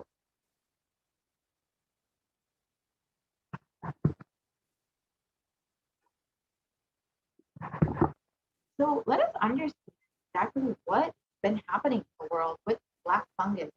Initially, it was denied and dismissed as rare, and later it was declared as an epidemic by several states. And eventually it became declared as a pandemic within a pandemic. And it has been known to eat brains, as Devi has revealed, and mutilate bodies, the face, and eat bones, and is effective only with COVID patients. It affects mostly COVID patients and is extremely fatal with over a 50% fatality rate. And here, let us look at some of the news in regards to Black fungus and how it has already been declared an epidemic by several states and is linked to COVID patients and is how it is spreading across India. So you can see here that it is a major concern in many states, as it is very closely linked with COVID patients who, even despite recovering from COVID, have been affected by Black fungus and have been fatally affected by Black fungus and have died from this horrible fungal disease. And as this crisis strikes India, India faces a shortage of treatments and are unable to effectively treat both the COVID pandemic and the Black fungal disease, which has been affecting patients all over India. And there has been a drastic increase in Black fungal disease infection among COVID-19 patients. And you can see that the deadly Black fungal disease is an outbreak and declared as an epidemic with climbing cases, as cases climb to over 12,000 people in COVID hit India. And you can see that how badly it has been affecting the COVID-19 patients across India.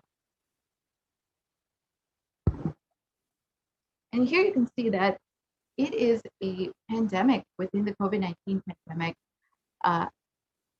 After COVID-19, the soaring number of fungal infections among the recovered patients have emerged as a new medical concern.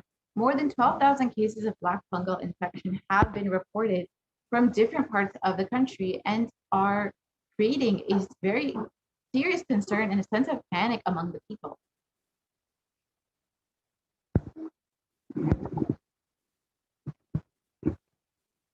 Black fungus is a flesh-eating fungal bacteria, fungus, and is killing off patients who have survived COVID-19.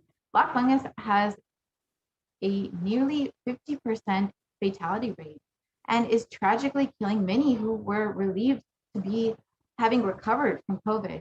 The infection can eat through the skin, soft tissue, and even bones as it attacks the brain. And this is exactly as Devi revealed. It will smash the brain. It also attacks other critical organs, and once it starts growing, is very difficult to control. Doctors studying the outbreak in India say that steroids used to treat COVID-19 also weaken the immunity and leave patients more and more susceptible to this fungal disease. And as Devi revealed, human beings will die like rats and cats on the street, and people will see dead bodies floating in large quantities in Ganga. And though this has been happening many times, the reports have been misreported and underreported. And as Devi revealed, dogs will be eating those dead bodies.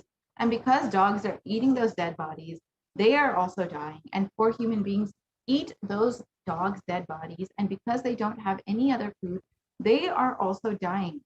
And this horrible vicious cycle has very clearly already begun. Here you can see the large quantities of dead bodies reported to be found in Ganga. These are unidentified, unreported bodies, but here you can see there are numerous bodies floating within the Ganga. And as Devi revealed, dogs will be eating those dead bodies.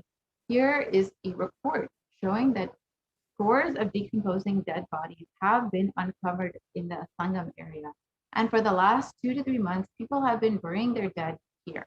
Sand covering the bodies has been blown away by the strong winds, exposing decomposing bodies.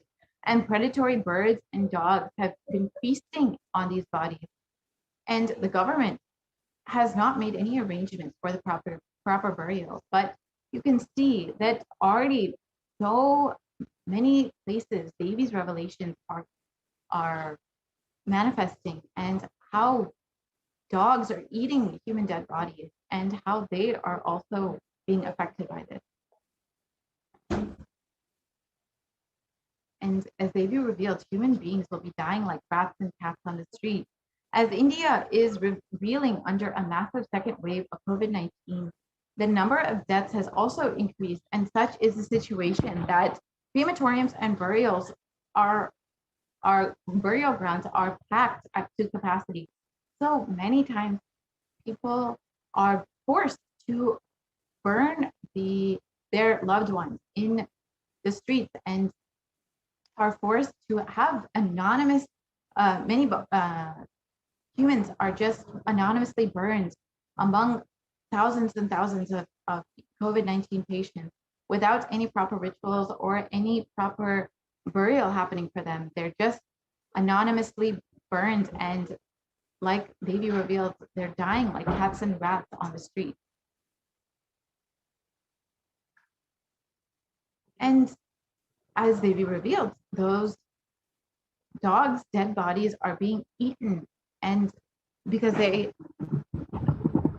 poor human beings don't have food, they are eating those dead bodies and they are also dying. And here you can see how these revelations are coming true. Over 150 dead bodies have been reported as COVID fatalities were dumped into the banks of Ganga. And these COVID-19 bodies have been washed further down and could be eaten by stray dogs, which will further spread the COVID-19 pandemic. And this is exactly as Devi revealed.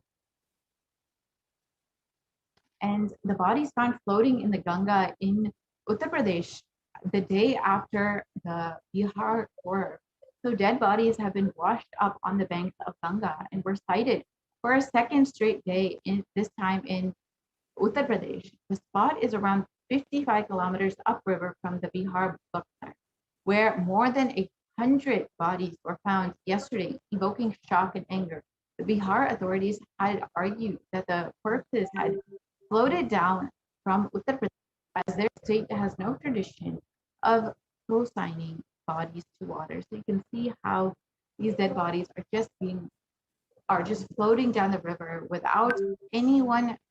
We're just dying, and their bodies are just floating in the river without anyone attending to them and the proper rituals being performed. They're just dying like rats and cats on the street. And these numbers are severely underreported. It's been said that there's been more than a dozen bodies found in the Ganga. And however, these numbers are severely underreported. They're saying only 40 dead bodies have been found, but the actual number is much, much higher. You can see that. And earlier reports were saying that about 40 dead bodies were found in the Ganga. But this article here is reporting that over 400 bodies have been found floating in the Ganga like this.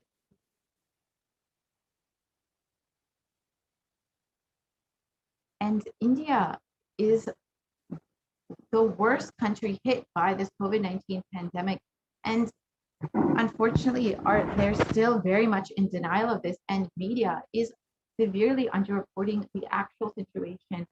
And it could be much, much worse. As per the New York Times, it's shown that about 27 million people have been affected, and about 300,000 people have died. But the actual number, and a conservative number here, is around 400 million people, with over 600,000 people dying. So nearly double the number of people that have been reported have been estimated to actually have died from COVID-19.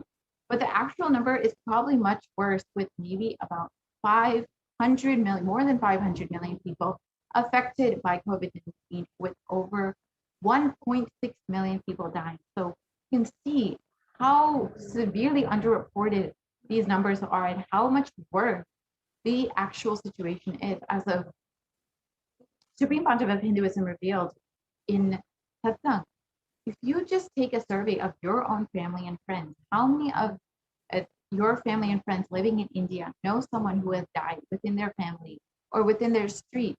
You yourself take a survey and see every single person, every single family you know has someone who has either been affected or has died from COVID. Everyone has someone on their street who has either been affected or has died, that have been reported clearly do not add up to the actual situation. And you can see, based on the estimates from the New York Times, it is much, much worse.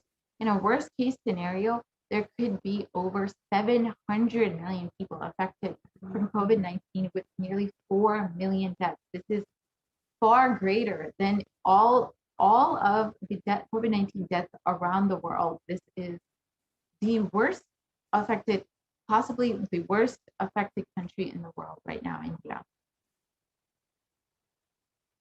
And here you can see that, again, 2,000 bodies were found within 1,000-kilometer radius in the River Ganga.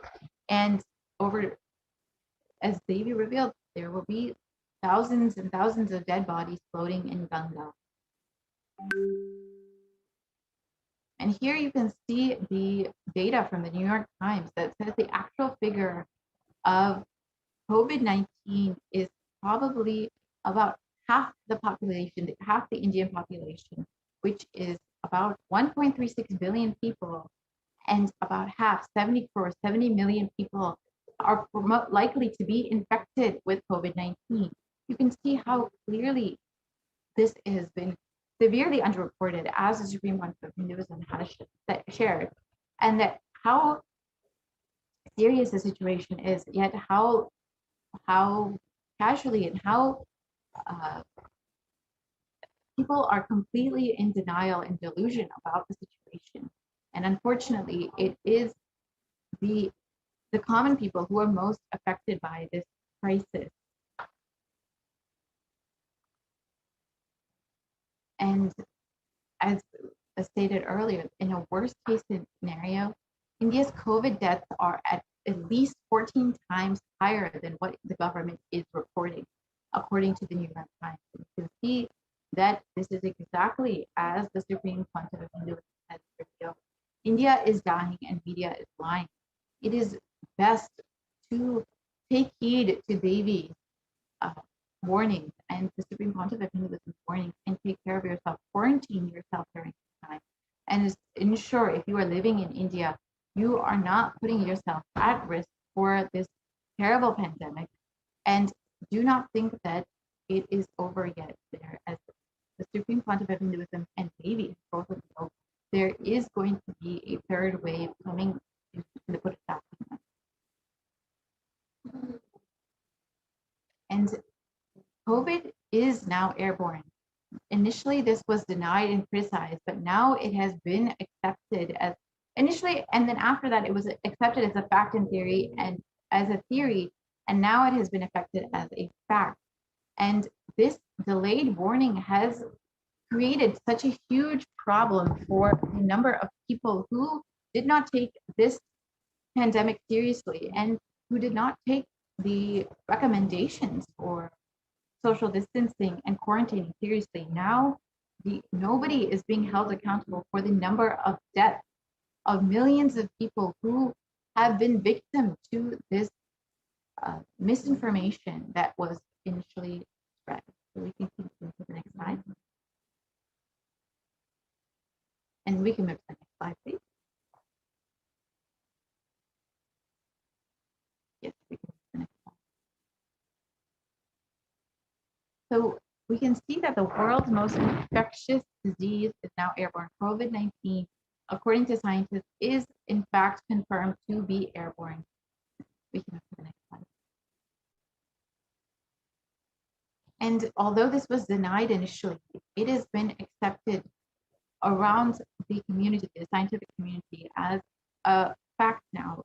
And discussing the the scientists have been discussing the airborne transmission for months. And it was only last week that the WHO and the CDC both made this as official stance they've been sharing with the world.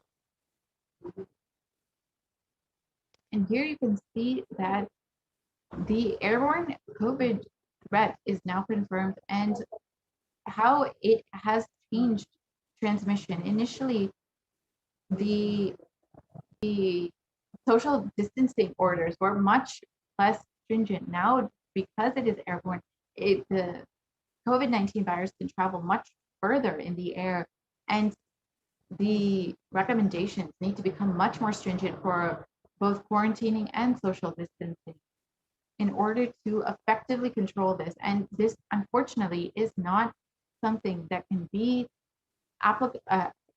applied within such a dense population like India.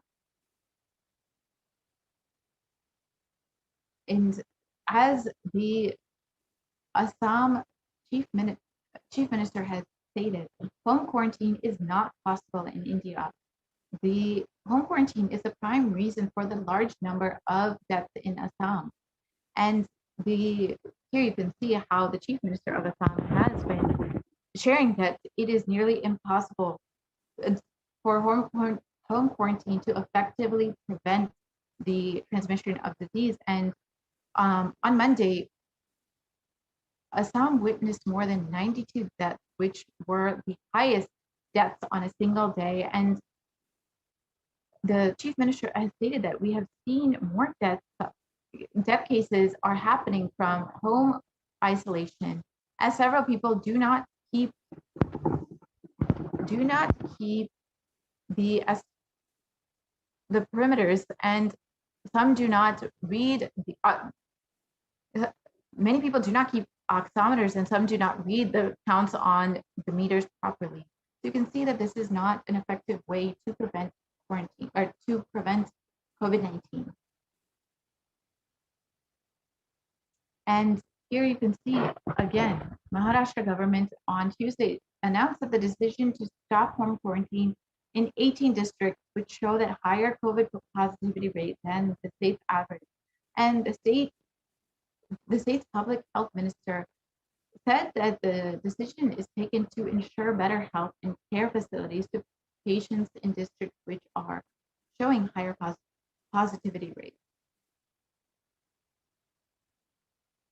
And here you can see that in India, home quarantine is just not possible. This is exactly as the Supreme Pontiff of Hinduism has revealed again and again, and why the Supreme Pontiff of Hinduism has opened up all Kailasas as quarantine centers for humanity.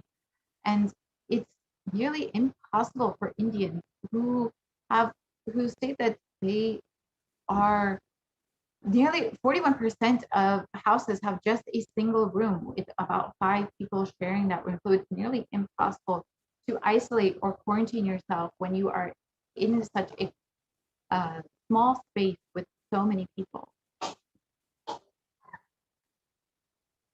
And here you can see that self-isolation for COVID-19 is impossible for 40% of Indian families.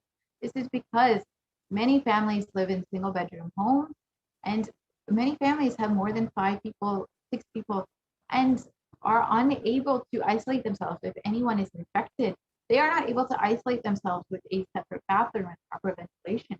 They are exposing the entire family to COVID-19 if they are infected themselves. So this is not an effective way to prevent the spread of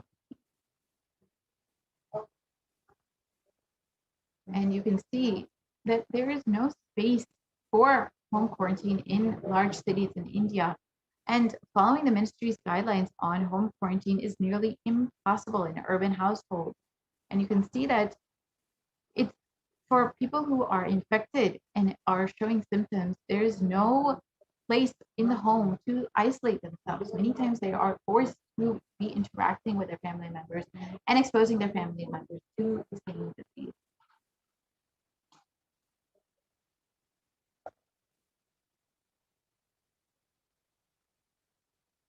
So, as you can see, how Devi's revelations and the supreme concept of Hinduism's warnings have been coming true over the course of the last several months. It is now your opportunity to take heed to Devi's warnings and the supreme concept of Hinduism's warnings and protect yourself. If you are living in India, take the opportunity to go and quarantine in one of the Kailasas that the supreme concept of Hinduism has opened up for humanity, and take the protection and both physical, emotional, spiritual protection that the supreme concept of Hinduism is providing for free.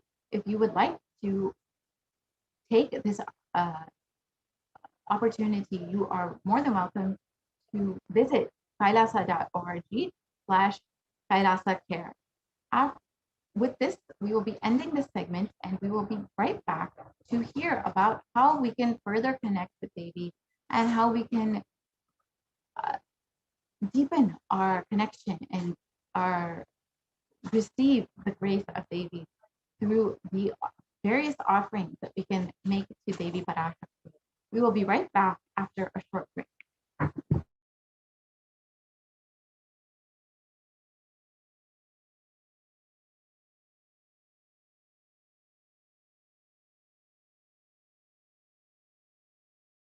I mean by the word e-Kailasa?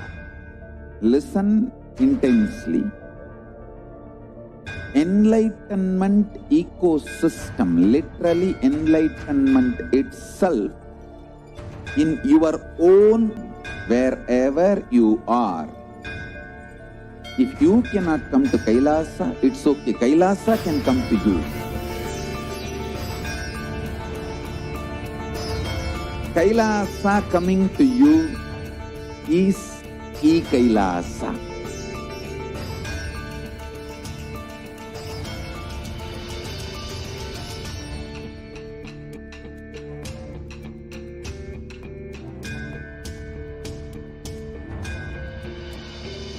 I will revive Hinduism. I am a Hindu revivalist, not by any revolution, but by evolution.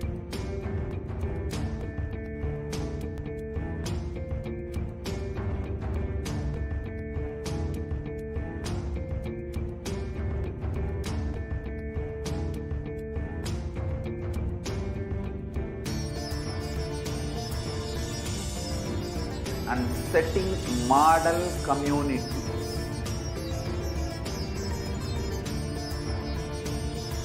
Kailasas, enlightenment ecosystems, Sarvanya Pitas all over the world.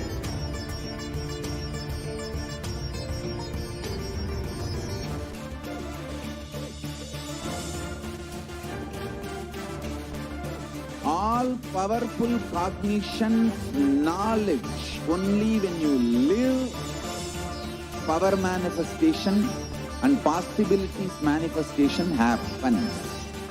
It's a fundamental truth.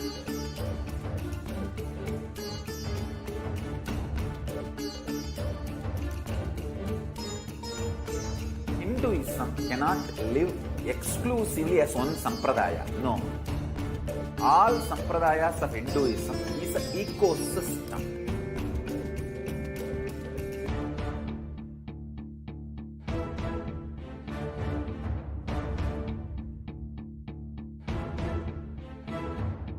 So don't keep quiet thinking that if one sampradaya is attacked, only that sampradaya is going to be affected. All of us are ecosystems.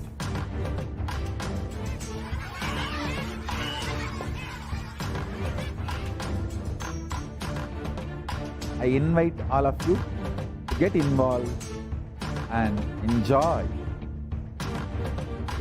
Hinduism by the principle of Dharmo Rakshati Rakshitaha. When you protect Dharma, Dharma protects you. We will make the whole planet flourish spiritually. The spiritual prosperity will happen to the whole planet. We all have to coexist together.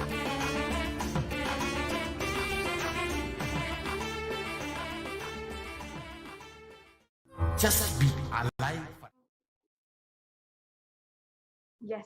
Nithyanandam, welcome back to all of the viewers who are joining us after that very quick break. Now, every one of us knows and has understood how Devi Parashakti has literally guided us, each and every one, during this extremely tense and these very, I can say, dark times, as so many people are not able to navigate their way in these, in completely unforeseen and unsubstantiated situations, where we're not able to even understand and find a little bit of guidance in our lives. Devi Parashakti has made herself available and ensured that we are really protected and finding protection at this time. When so much is going on in the world, we can still surrender and ensure that whatever we want, how we want to take responsibility, how we want to manifest our reality around us is still happening. And one way, sure way to make sure that that is instantaneous and immediate is through the offerings to Devi Parashakti, through the ritualistic sevas. Now, in Hindu tradition, whether it is the birthdays, or it is our weddings or anniversaries, or it is when we're starting a new business venture, or when we are doing any different type of occasion in our lives, or we're starting school for the first time, or whatever it is, we always seek the blessings of our Ishta Devata, our favorite god, or the Kula Devata, the god of the community, or we always seek the divine blessings in order to pay and offer our gratitude for how they have guided us thus far in our lives, and always seek their protection, their guidance in life as we go further. So whenever we start something new, we always pray and we ask them to remove the obstacles and ask for guidance, blessings for an auspicious start to anything new in our life. And in that same way, for every single thing, we literally are inviting God into our lives. And in this way, literally practicing the presence of the divine in each and every aspect of our life. And that ultimately is what is living enlightenment. Just through these offerings to Devi Parashakti, making these offerings happening and intensely manifesting any of these offerings, it is such a beautiful, supreme way of living and connecting in oneness with the divine. So let us now begin this segment in today's program, the offerings to Devi Parashakti. And throughout this whole segment, we will be chanting different pramanas and invoking the divine presence of Devi Parashakti first, and then chanting different pramanas, understanding the scriptural significances, and really connecting each and every one of us to Devi Parashakti, understanding the importance and cherishing that beautiful connection to Devi Parashakti. So in an offering, it is a beautiful gift of pure love, devotion, and oneness. And it consists of two parts, the giving and accepting. And only when the divine accepts what one offers, the offering actually becomes complete. Offering is not made out of any fear nor out of any greed. When an avatar lands, when incarnation of Paramashiva assumes the human body or any body, these offerings, every seva that you do to them is considered purely a part of the grand lila for the purpose of enlightenment.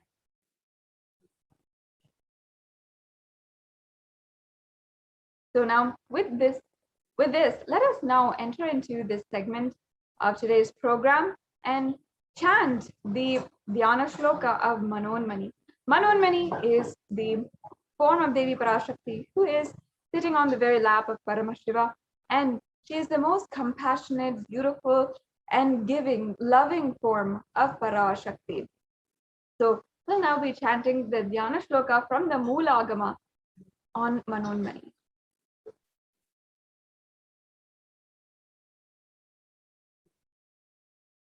Indunivabedakaravahni syat Pankajavarabayajapakshasarayuktam Angahimabhushana vichitravasanam syat Tungamukutojjalasmanunmari swarupam.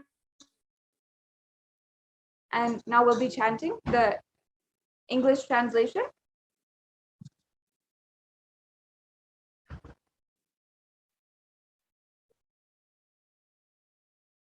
Moonlight face, holding the Vedas on hand and fire in eyes, with lotus flower gracing and blessing hands in one hand with the japamala, beautifully decorated with jeweled ornaments and wonderful clothes and shining bright crown. Her name is Manonmani. And the next Dhyana Shloka will be chanting. Dhyaye devim trinetram shashini bhavadhanam dvedahastam dadanam savve padmam varadam apare jabhayam chakshamalam divyeravarana vibhushita tanum brahmadibhid pujitam devimeva manonmanim pratidinam kamatradatrim shubham. I meditate on Devi with 3 eyes glowing like a moon and holding the Vedas, lotus and gracing with blessing and gracing hands. She is wearing beautiful ornaments and she is worshipped by Brahma and other many gods and showers auspicious boons for all actions every day.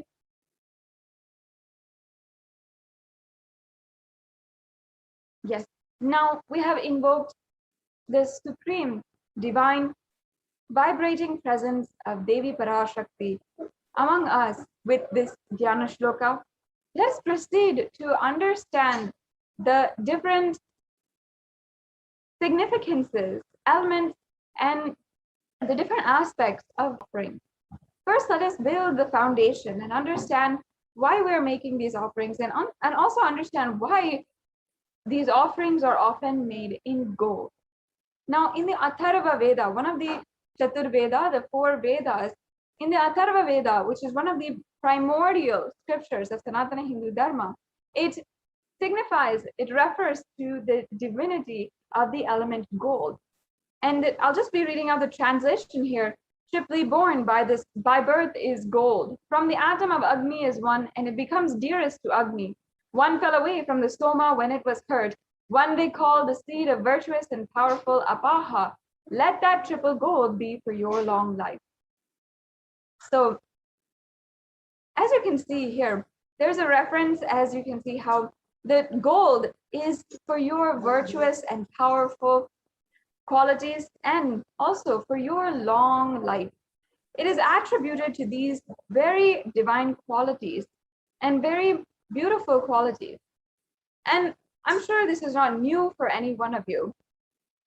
In our culture nowadays, in the pop culture and modern culture, we often give gifts of gold to our mothers, our fathers, anyone whom you love. You like to place value on that relationship by giving gifts of gold, by giving a gold bracelet, gold earrings. And that's why so much of jewelry business is running, because they really emphasize and capitalize on that business of love. However, even though we have recognized that this value is associated with gold and with love, we still haven't actually, in the modern culture, understood the divine properties of gold, which would essentially value it even more than anything else. Gold is considered as a divine element, not just about love, but literally about something divine, super conscious, more than any even idea that we have about love today. It purifies anything it touches. It is an element of spiritual significance and great spiritual power of healing and enlightening. The vibration of gold has the power to infuse sattva energy and positive thought currents in anyone who wears and anyone who sees or operates in its vicinity. Now, what does that mean? That gold is actually a very powerful metal. And the Vedic rishis, the ancient scientists of the Hindu civilization, understood this and understood that this is not something to be precious or coveted. This just should be applied in all different aspects of the civilization. If we want to live a high standard, if we want to live a great life, then it should be applied in all different aspects of civilization. And thus is how gold is literally in all the scriptures, and it is literally in every single place when it comes to the Hindu civilization. Gold is present in all the scriptures, including the Agamas, Vedas, Shrutis, Smritis, the Itihasas and Puranas. And in all the Hindu scriptures, it is abundantly displayed that gold is the most auspicious and purest metal which purifies our very being. In the Hindu civilization, everything was built in gold, exchanged in gold, and ritual fees were offered in gold bricks. When one was to be saved from the life-threatening illnesses, gold was offered as a ritual fee. Gold was in abundance and used for weighing equivalent amounts of commodities, including cows. And kingdoms were built with huge doors of gold. The streets would have huge columns and huge archways made of gold. And even the horses and cows, all living beings which were worshipped as divine in the Hindu civilization and lived in coexistence with all other beings, were dressed and decorated in gold jewelry and gold ornaments.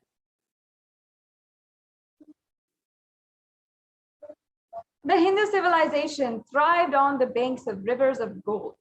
The Indus River, for example, was called the Hiranyamaya, the river of gold, in the Rig Veda, and the river Saraswati was called the Hiranyavartani in the Atharva Veda.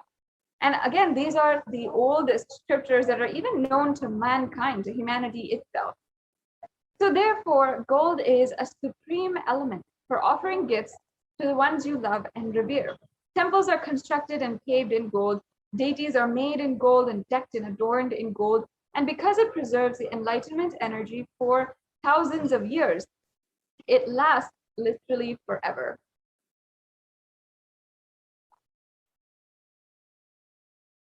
Now let us understand, let's now proceed into the various offerings that we have today, array of very beautiful, exquisite offerings that you can make in order to deepen your connection with Devi Parashakti in every single way.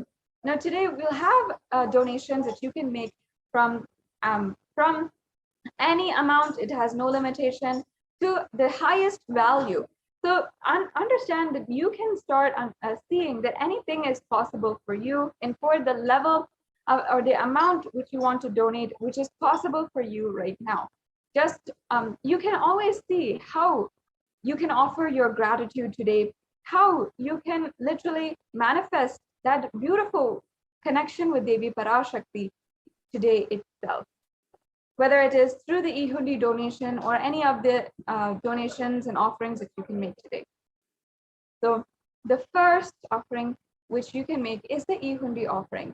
Now, many of us know as Hindus, when we go to the temple, when we always go to the temple, we offer our respects to each and every deity. And then before we leave, we always place a few coins in the hundi.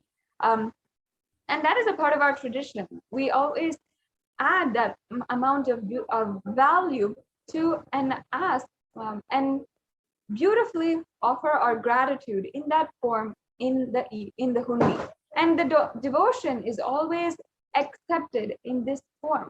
And in fact, in the Lalita Sahasranama, Devi Parashakti is described to be the lover of devotion, the acceptor of devotion.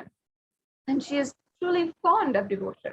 So I'll just be chanting that verse from the Lalita Sahasranama.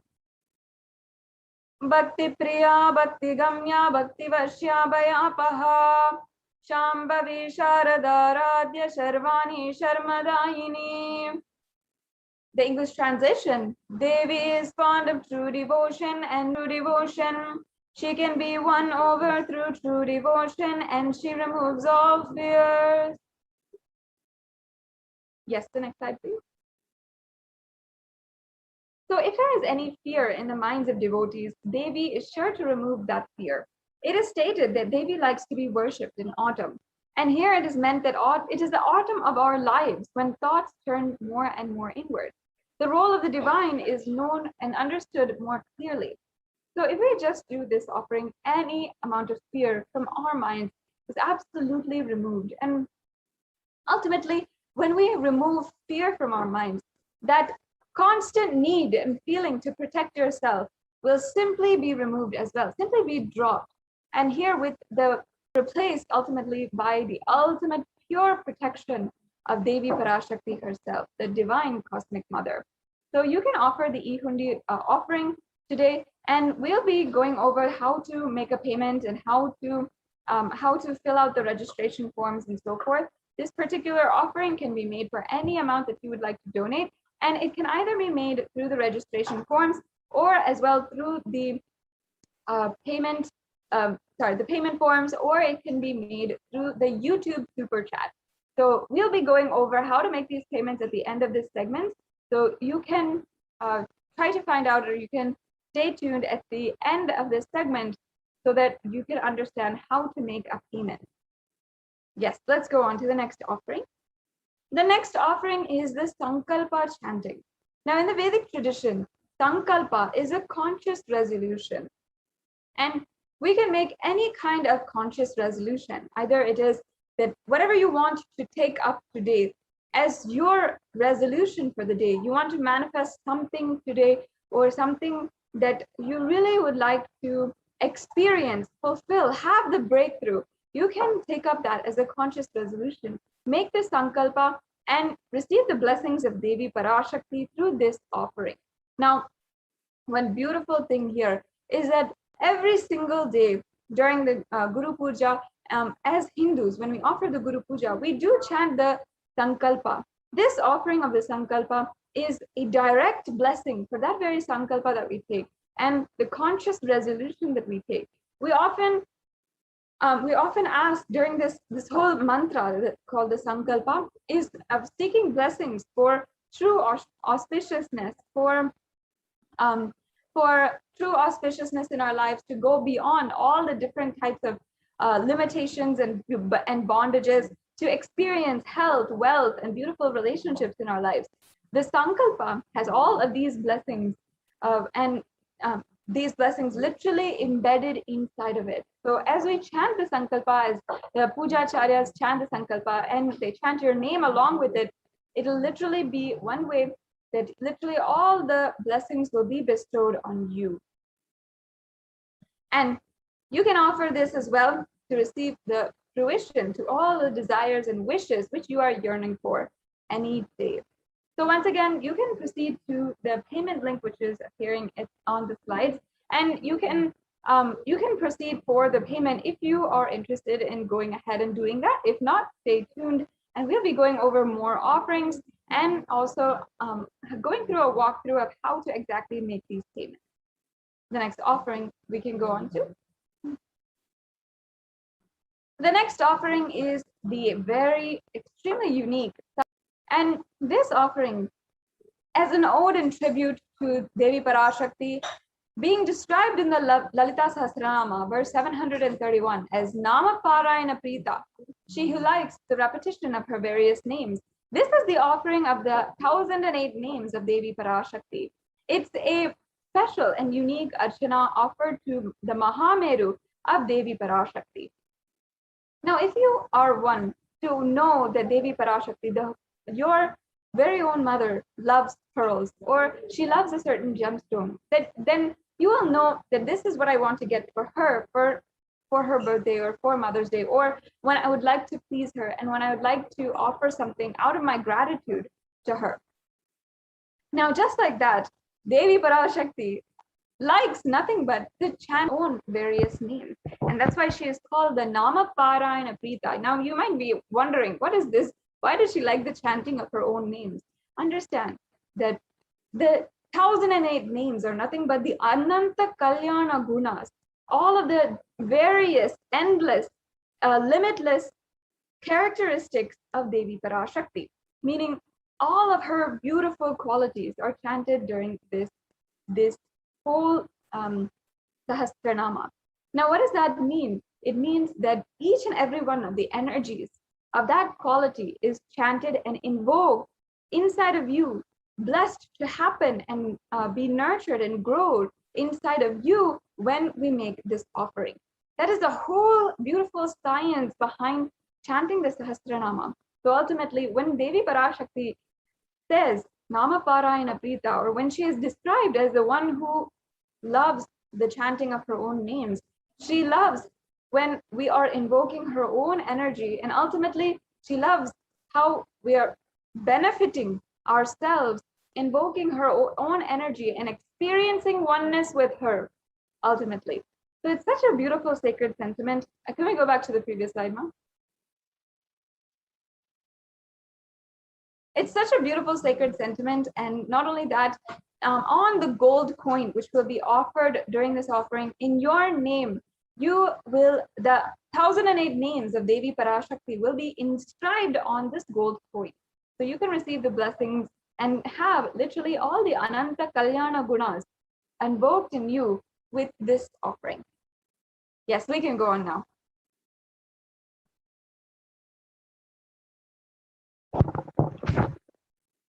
Yes. So now we are now is the offering of the Mukta Anguti. Like I said, if you know that your mother loves pearls and she is very fond of pearls, then of course, when you buy her a gift or when you want to gift her something, you will of course pick the pearl ring or the pearl set that is the most precious for her. Just like that, in the different Puranas and the life of Devi Meenakshi, it is said that she loves the pearl jewelry, and she is the wearer of pearls. So in this very verse of the Meenakshi Pancharatnam that I'll be chanting now, she is described as the one who is adorned by pearls. So I'll just be chanting. मुक्ताहारणलसत् किरीटरुचिरां Purnendu भक्तप्रभां छिञ्जन्नु पुरिकिङ्किणीमणिधरां पद्मप्रभाभासुरां सर्वाभीतफलप्रदां गिरिसुतां वाणी रमासेवितां मीनाक्षी प्रणतोऽस्मि सन्ततमहं कारुण्यवारां निधिम्. And the English translation. I bow down to the goddess Meenakshi, whose crown has garlands of pearls and face shining like a full moon, who wears anklets that are studded with gemstones and has small bells, who is shining like the splendor of a lotus and who grants all wishes, the daughter of the mountain, who is worshipped by goddess Mani and Rama. I remain ever bowing to the goddess Meenakshi, the ocean of compassion. So this was a beautiful verse from the Meenakshi Pancharatnam, where it is describing Meenakshi in all of her glory. Meenakshi is the incarnation of Devi Parashakti, who literally united all the 56 deshas. At one point in our Hindu history, all of the different civilizations, all the nations, in the early human history, there were 56 deshas, and that was the earliest civilization. The one sovereign ruler who had united all these civilizations and brought them under one civilization and ruled powerfully with Paramashiva as well as Lord Sundareshwara is Devi Meenakshi. So just with this offering of the Mukta Anguti, the pearl ring, you will be able to be bestowed with all of the fruition in any of your ambition, just as Devi Meenakshi had literally experienced the ultimate fruition, experienced the space of Kailasa and manifested that on planet Earth. That is the blessings that you will have with just this one offering to Devi Parashakti. This is what this offering literally represents. We'll go on to the next slide, please.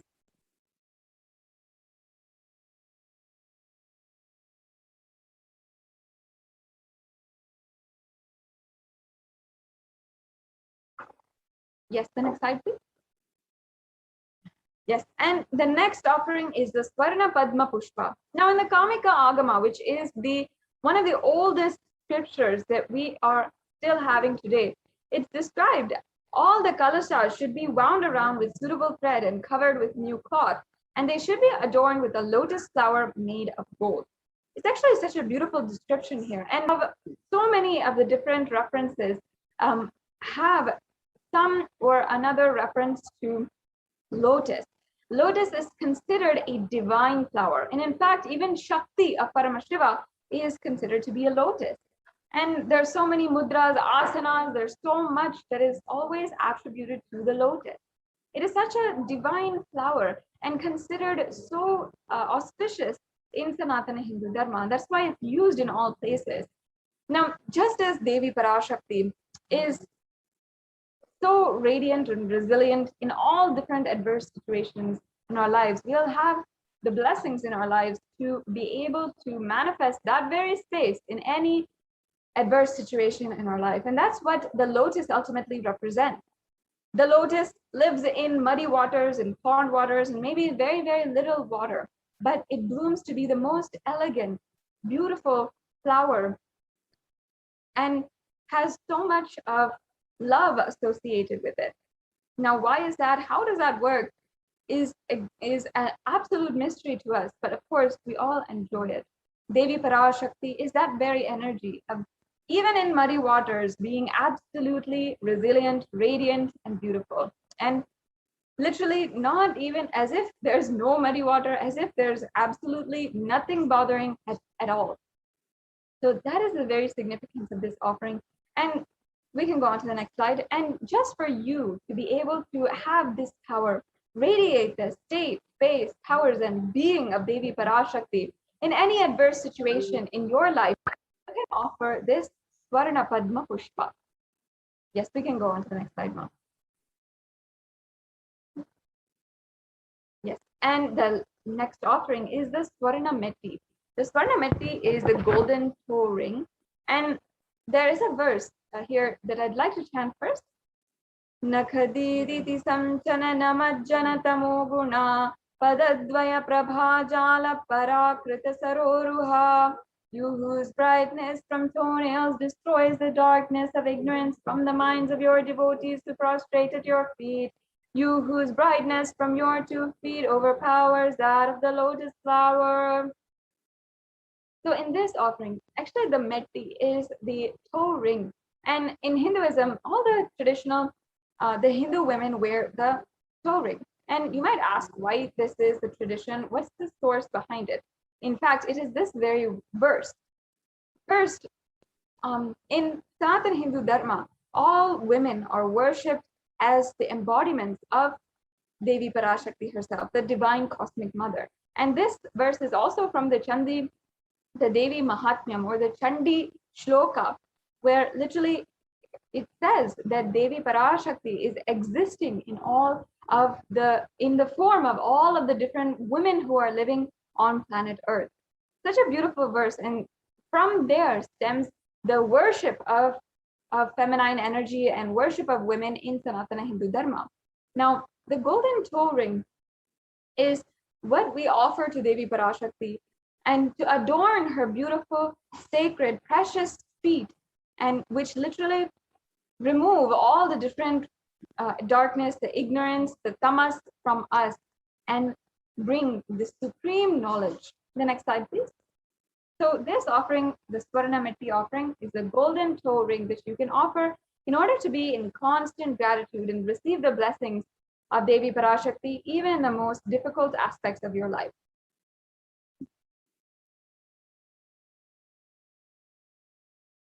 Yes. Now let us go to the next offering, which is a Swarna Mangtika. One actually a very special offering that is one of my personal favorites, just because of the pureness and the significance, the very valuable, beautiful significance behind this Mangtika. Now understand that the Mangtika is another piece of traditional hairline jewelry, which actually is usually worn by any Hindu woman, and it is representing the nectar which is flowing from the Sahasrara Chakra. Now the Sahasrara Chakra is the 1,000-petaled lotus, the head. So right on top of the head exists this Sahasrara Chakra. And in fact, in the Lalita Sahasranamam, once again, Devi Parashakti is described as Shuddha Sarabhi Varshani, meaning she who makes nectar flow in all of our nerves from the Sahasrara, she who gives the very pleasant experience of the ultimate. Now, if you just put 2 and 2 together here, Devi Parashakti makes our Sahasrara chakra open, and she literally makes nectar flow from all of the different nerves and all of our pores, literally experiencing that ultimate ecstasy and that bliss. And the monk beautiful jewelry is the hairline jewelry, which represents the nectar which is flowing from the Sahasrara chakra. So such a beautiful significance, a sweet, beautiful significance behind this this offering that you can do today as well. And not only that, this offering gives that very significance. It bestows on us the ultimate experience of Devi blessing and us experiencing the opening of the Sahasrara chakra and that oozing ecstasy of ultimate gratitude and oneness, complete completion with Devi Parashakti. The next slide, please. Yes, we can go on. Okay, and the next offering is the Pratyakshapada Puja. So in just a few days, we'll be celebrating the Pratyakshapada Puja. I'll just be chanting once again the Pramana. Nakhadiditi samchana namajjana tamo guna padadvaya prabhajala parakrita saroruha. The illumining splendor of Devi's toenails dispel the darkness of ignorance in the devotees prostrating at her feet, and her feet defeat the lotus and beauty. So once again, just by offering this Pratyakshapada Puja, we can receive all the blessings of prostrating before Devi Parashakti, who is the remover of all different darkness, all the ignorance that is even possible. And just with her toenails, just if her toenails are grazing our heads, that is enough to have her bestow the ultimate knowledge and the beautiful experience of the living enlightenment. Now, this offering is also extremely special because of the time that we are in right now. Right now, we are celebrating the Guru Purnima Brahmotsavam, the festival which is honoring, worshipping, and offering our gratitude to the Guru Parampara. Now, for thousands of years, it is only because of the Guru Parampara that today we are enjoying Sanatana Hindu Dharma as it is. If we enjoy any aspect of our culture and our tradition, it is because the protection and sacrifice of Guru. And because countless gurus in the Guru Parampara have stood up continuously and ensured that the Sanatana Hindu Dharma, that pure knowledge, is transferred from one generation to the next, from one generation to the next. And today, the whole Sanatana Hindu Dharma is in the hands, protected hands of Paramashiva himself once again, the supreme pontiff of Hinduism. And he is reviving Sanatana Hindu Dharma again as Jagat Guru, the Guru for the whole universe, as he is literally leading us from Kali Yuga to Satya Yuga. This is the time that Guru is the most auspicious in your life to offer your respects, your gratitude in anything.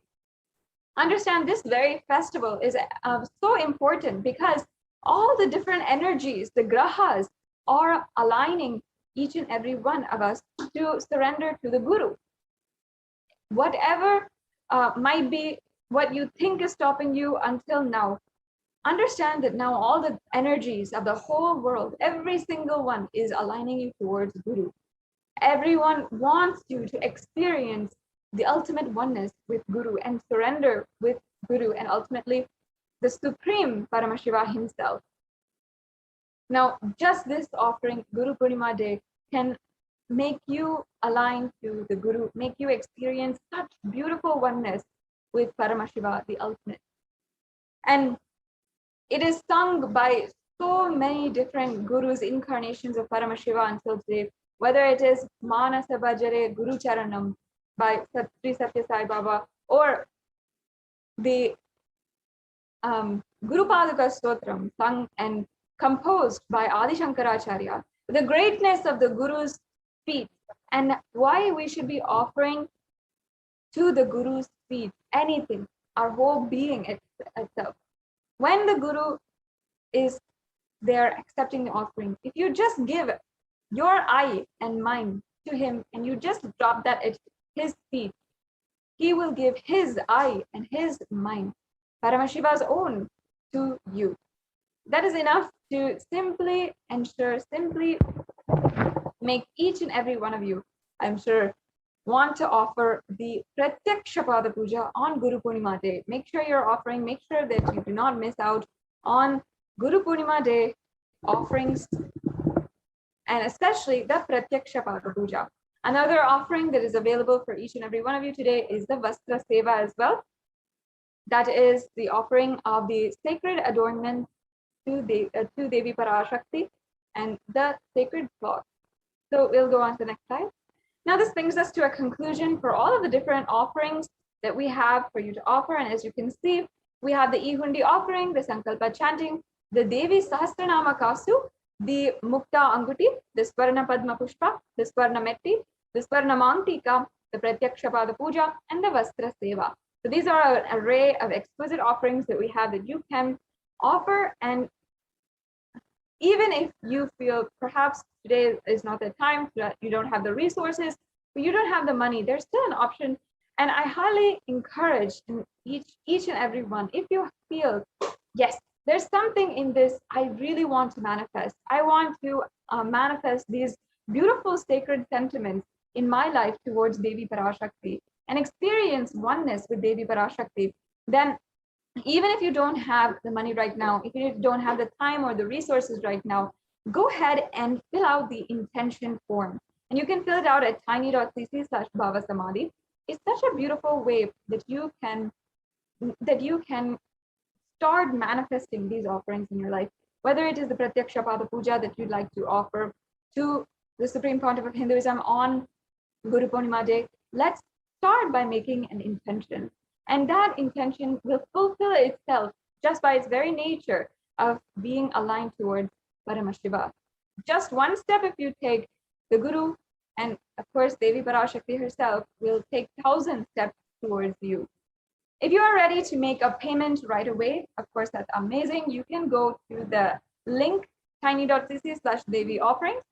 And once you're done with the payment, please make sure that you are filling out the form, Sankalpa 2021 form. This form actually makes sure that you are signing up and your names, the names of yourself and your family members are associated, attributed, and made sure that they will be chanted during the puja for that offering.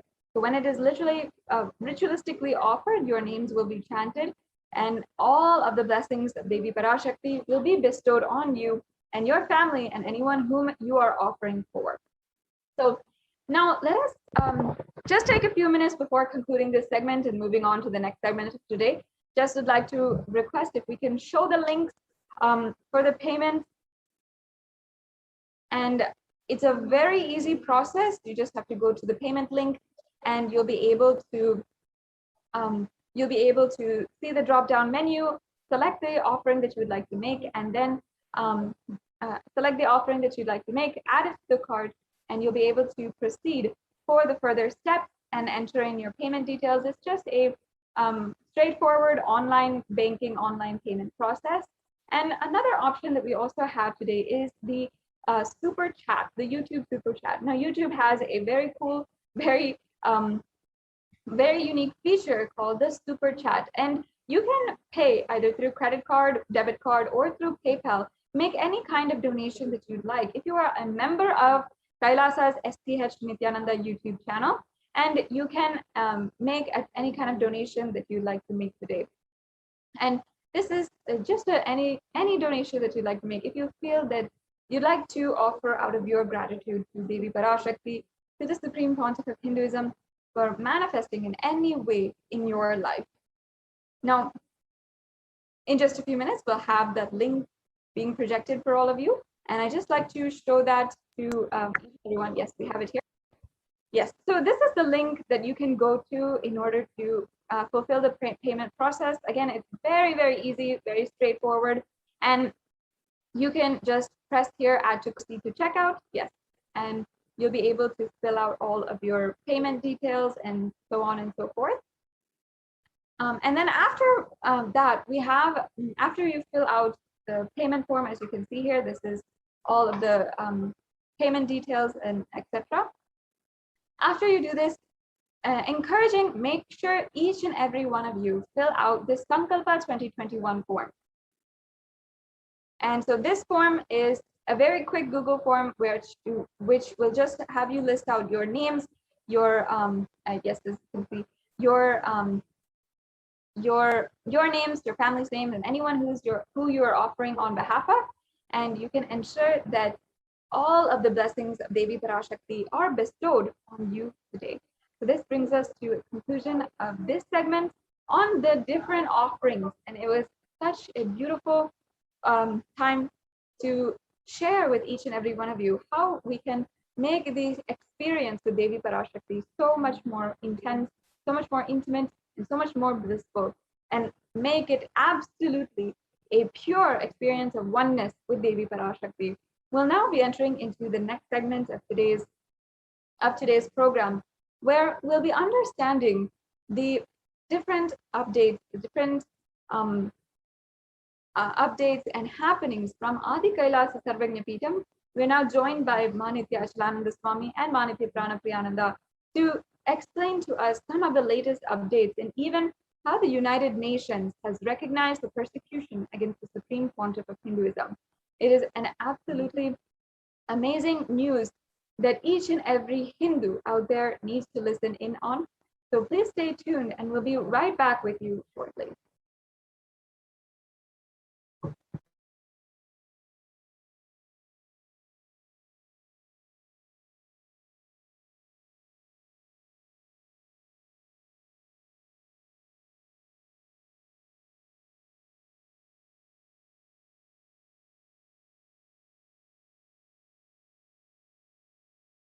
I mean by the word e-Kailasa? Listen intensely. Enlightenment ecosystem, literally enlightenment itself, in your own home, wherever you are. If you cannot come to Kailasa, it's okay. Kailasa can come to you. Kailasa coming to you is e-Kailasa.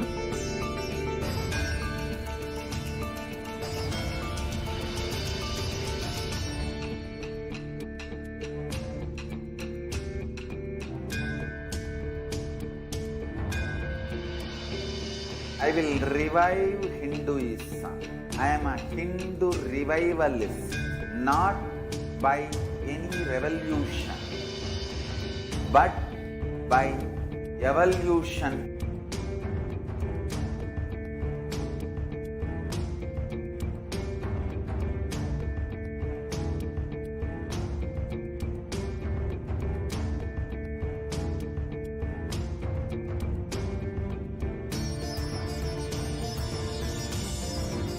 And setting model communities.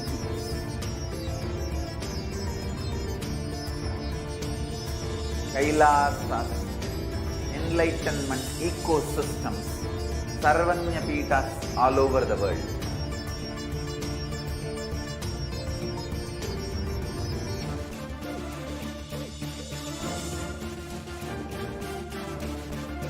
All powerful cognition, knowledge, only when you live, power manifestation and possibilities manifestation happens.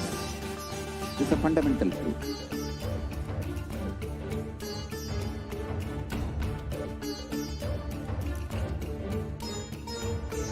Hinduism cannot live exclusively as one sampradaya. No.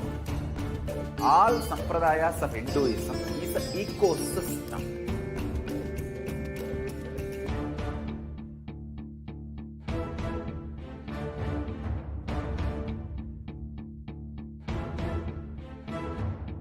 So don't keep quiet thinking that if one sampradaya is attacked, only that sampradaya is going to be affected.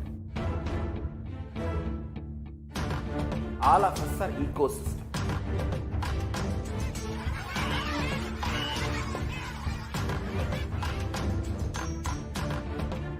I invite all of you to get involved and enjoy Hinduism by the principle of Dharmo Rakshati Rakshitaha.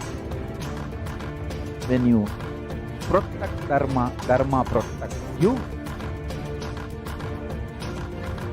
We will make the whole planet flourish spiritually. The spiritual prosperity will happen to the whole planet. We all have to coexist together.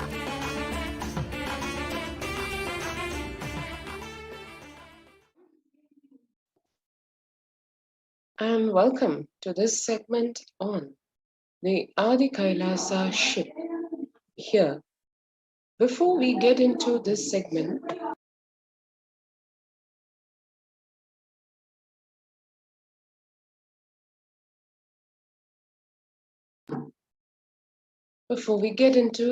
Adi Kailasa ship segment, let us first celebrate the momentous happening of the United Nations recognizing the persecution of the Supreme Pontiff of Hinduism and Kailasa once again.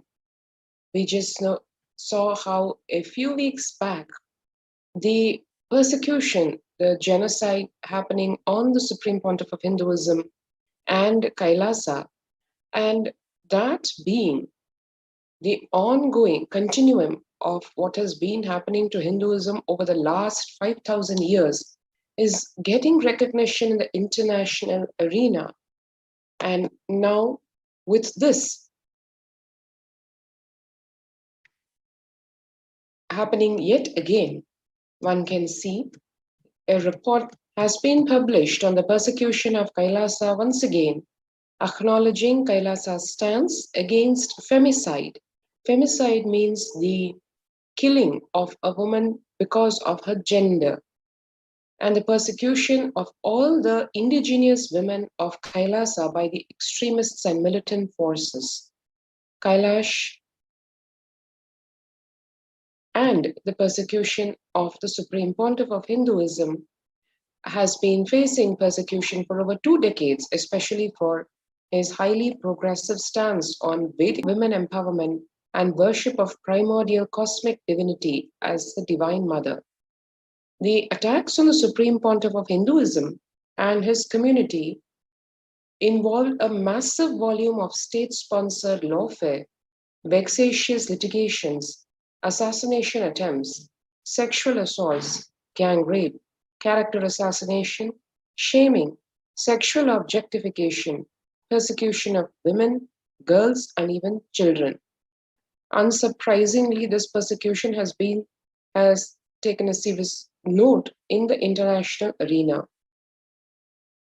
And one can see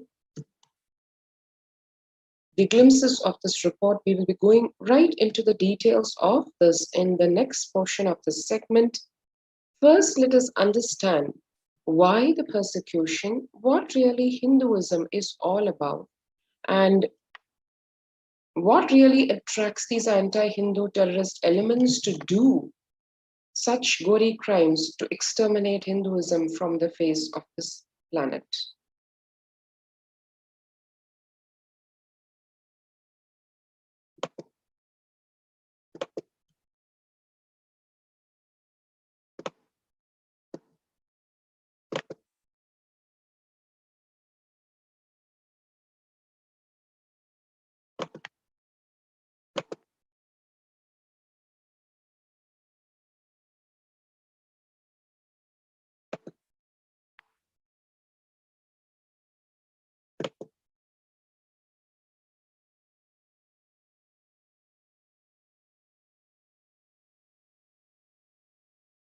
The whole journey can be succinctly described in a few words as the freedom struggle of Kailasa the story of the world's only Hindu nation.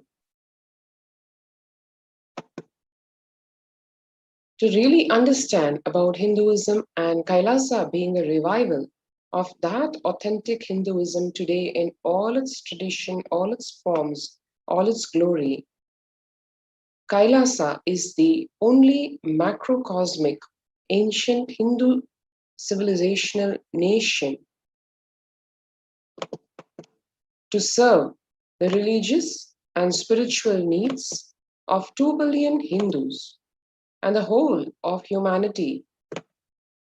Kailasa creates a safe haven to live, practice, express, and radiate the peaceful lifestyle of extraordinary powers as per Hinduism, regardless of race, gender, caste, or creed. Kailasa is the homeland and civilizational nation for Hindus, on par with Israel for Jews, Vatican for Catholics, and Tibet for Buddhists.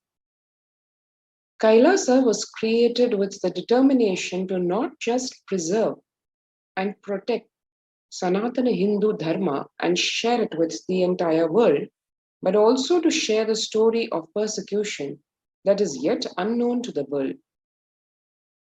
Towards this goal, Kailasa is dedicated to the preservation, restoration, and revival of an enlightened culture and civilization based on authentic Hinduism.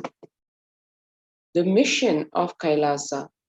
Kailasa is a nation created by dispossessed Hindus from around the world who lost the right to practice Hinduism authentically in their own countries. Though the Kailasa movement is founded in the United States and spearheaded by members of the Hindu Adi Shaivite minority community, it is created for and offers a safe haven to all the world's practicing, aspiring, or persecuted Hindus, irrespective of race, gender, sect, caste, or creed, where they can peacefully live and express their spirituality, arts, and culture free from denigration, interference, and violence. Vision of Kailasa. The vision of Kailasa is enlightened living for all of humanity, which is rooted in the fundamental principle of Advaita or oneness, the idea that all beings can live in peace and harmony, and that all human beings are equal and divine, and can reach their highest potential irrespective of their color, nationality, religion, gender, sexual orientation, caste, creed, or race. And now about Hinduism. What is Hinduism? Hinduism represents the world's most ancient yet progressive indigenous spiritual traditions. It is an open framework model of civilization that stands for non-violence, vegetarianism, worship of nature, organic lifestyle, temple-based living, yoga, manifesting spiritual powers, and the inherent divinity of every being. Hinduism comprises many indigenous spiritual traditions coexisting peacefully for millennia. The Hindu Holocaust, persecution of Hinduism. The Hindu Holocaust is a stark epitome of a campaign of race extermination through a systematic, egregious, and ongoing ethnic cleansing, forced relocation, double killing through genocide and genocide denial over the last 5,000 years on the most ancient living civilization on the planet, denied by the historians and untold by its victimized survivors. The Hindu Holocaust is one of the biggest crimes against humanity in world history.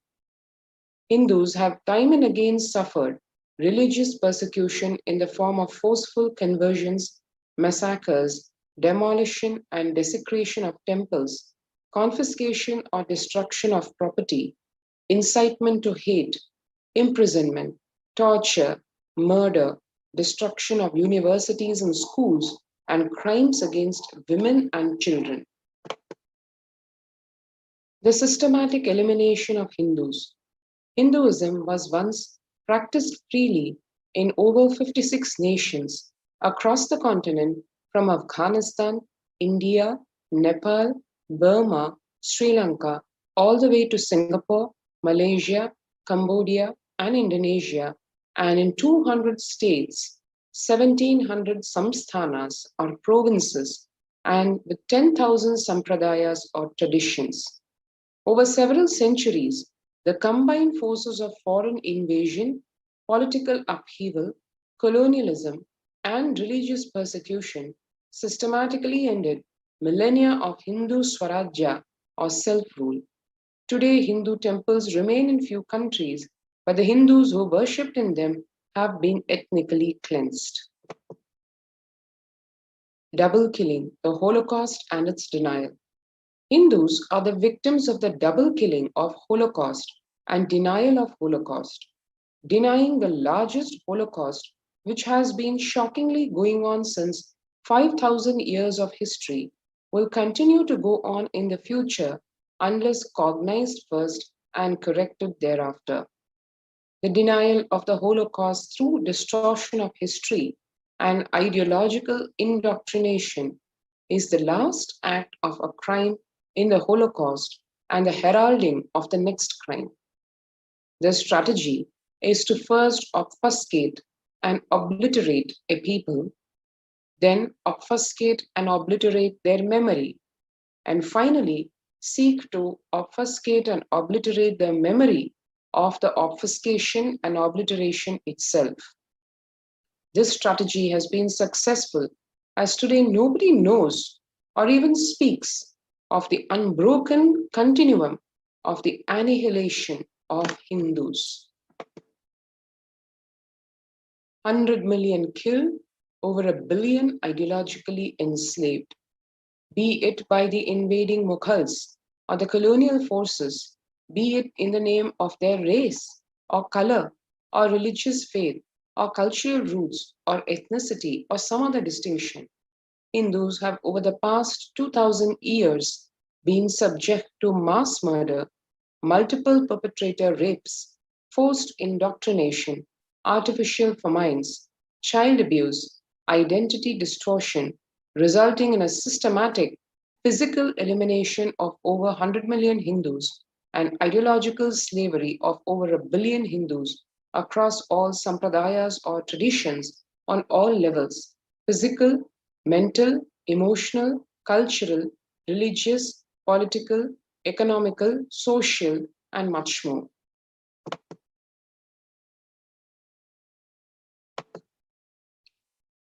To see a glimpse of what Hinduism has and Hindus have been facing over the last 5 millennia: massacre by invaders, man-made famines, destruction of temples, imposition of slavery, universities and libraries destroyed. To see just the top few such gory incidences: massacred by invaders in 1971 in the Hindu genocide in Bangladesh, where 30 million Hindus were displaced, 3 million Hindus massacred. In 1947, in the partition of India, 14 million Hindus were displaced, 2 million Hindus were massacred. In 1950, in the riots of East Bengal, 4.5 million Hindus were displaced, 5 lakh Hindus massacred. And a millennium before, 1000 to 1525, during the entire Mughal barbarian rule, massacres during the Mughal invasion, where 400 million Hindus were massacred. Man-made famines created. In 1700 to 1950, 80 million people starved to death. In 1100 to 1700 in the Mughal era, 18 million starved to death. 1783 to 84 in the Chalisa famine, 11 million starved to death. 1100 to 1600 CE, the 11 famines, 10 million starved to death. 1600 to 1800, 3 other famines, 10 million more starved to death. These all man-made famines created just for the sake of exterminating Hindus, Hinduism, the Hindu DNA from its very roots. The temples destroyed include in 500 BC to 1800 CE, 2,000 temples destroyed. 1992 to 93 in Bangladesh, 1,000 temples destroyed. 1567 in the Inquisition of Goa, 600 temples destroyed. Feb to May 2018, 7 major South Indian temples intentionally set on fire but shown as an accident. The imposition of slavery, 997 CE, Mahmud of Ghazni, when this barbaric invader, invaded, 2 million Hindus were enslaved. 1388 in a massacre by Timur, 750,000 Hindus enslaved. In 1556 under Abdullah Uzbek,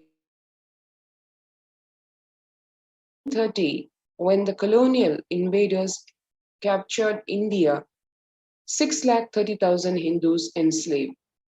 And to see a glimpse of the destruction of the universities and libraries of India, of Hinduism, 1193, the Nalanda University and the library, 9 million books were burnt down by Bakhtiyar Khilji.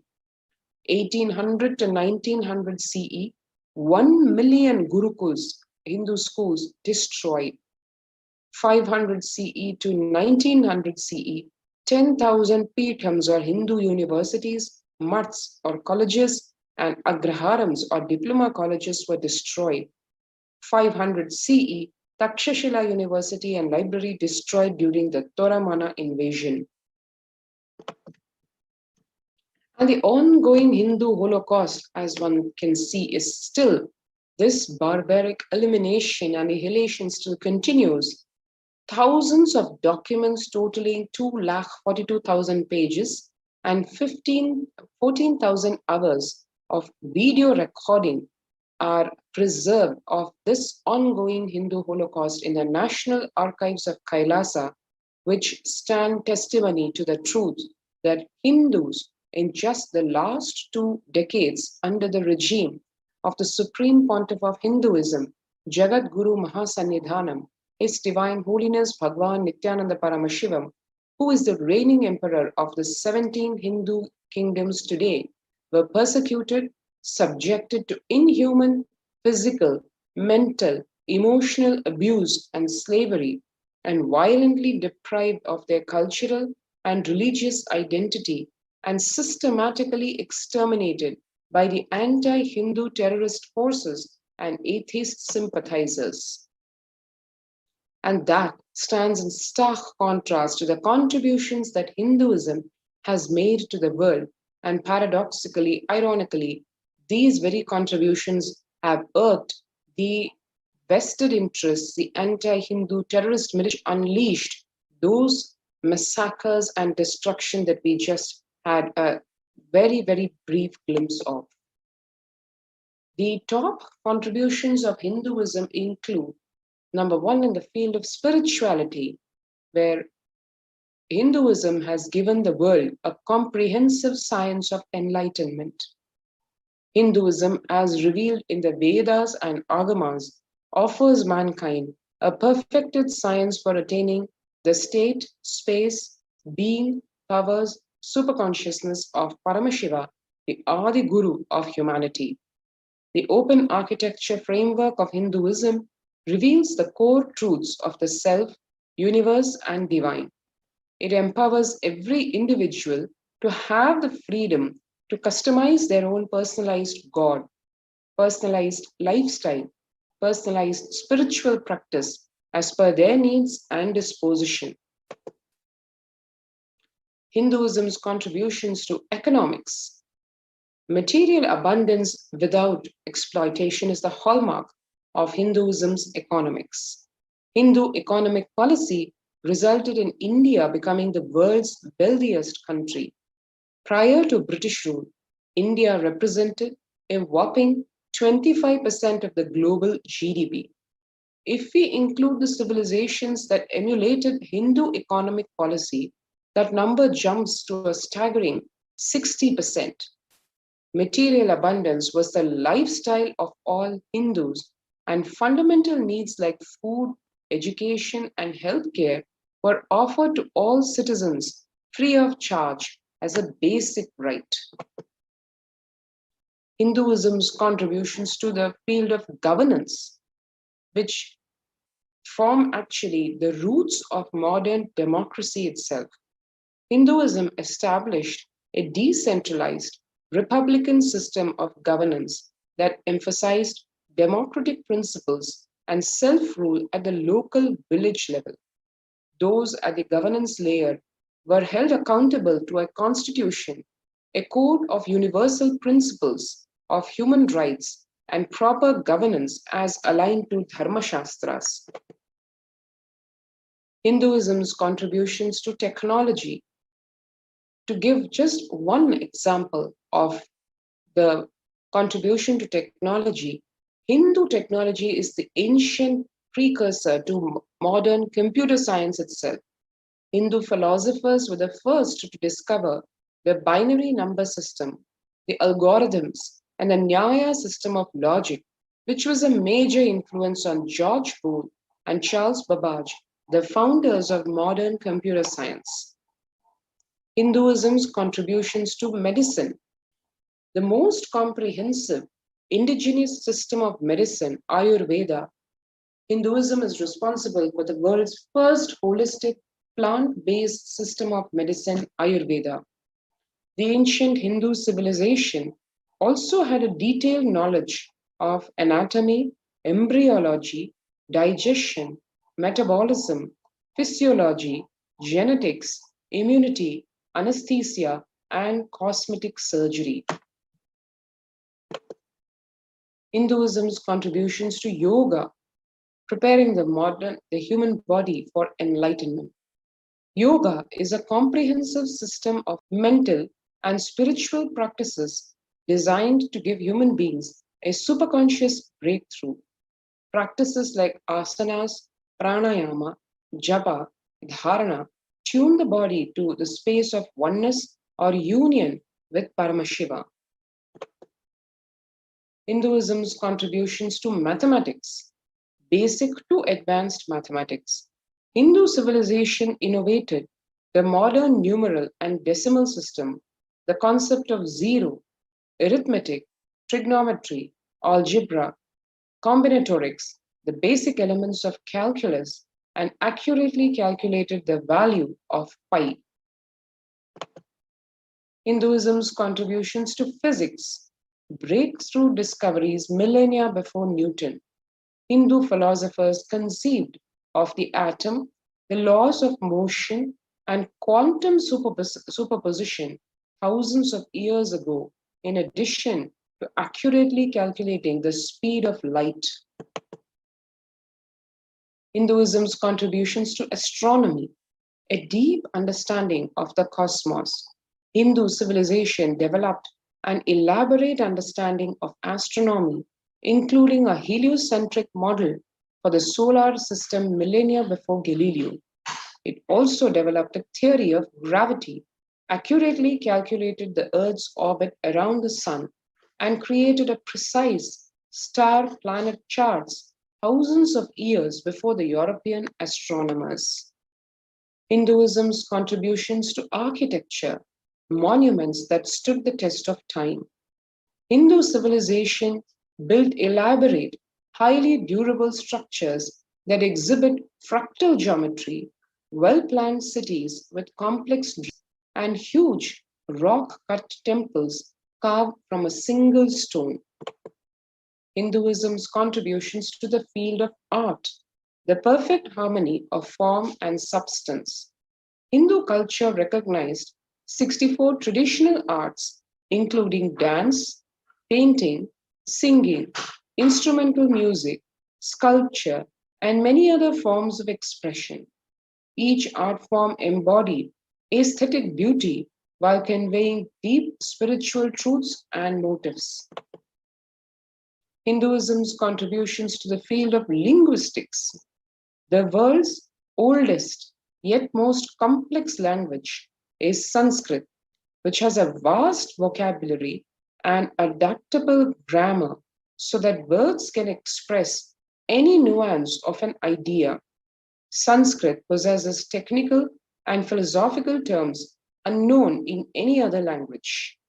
Modern Indian scholars of Sanskrit note that many of the new concepts of nuclear physics or modern psychology are easy for them to grasp since they correspond directly to familiar notions of Sanskrit terminology. Hinduism's contributions to the field of literature, a storehouse of knowledge and culture.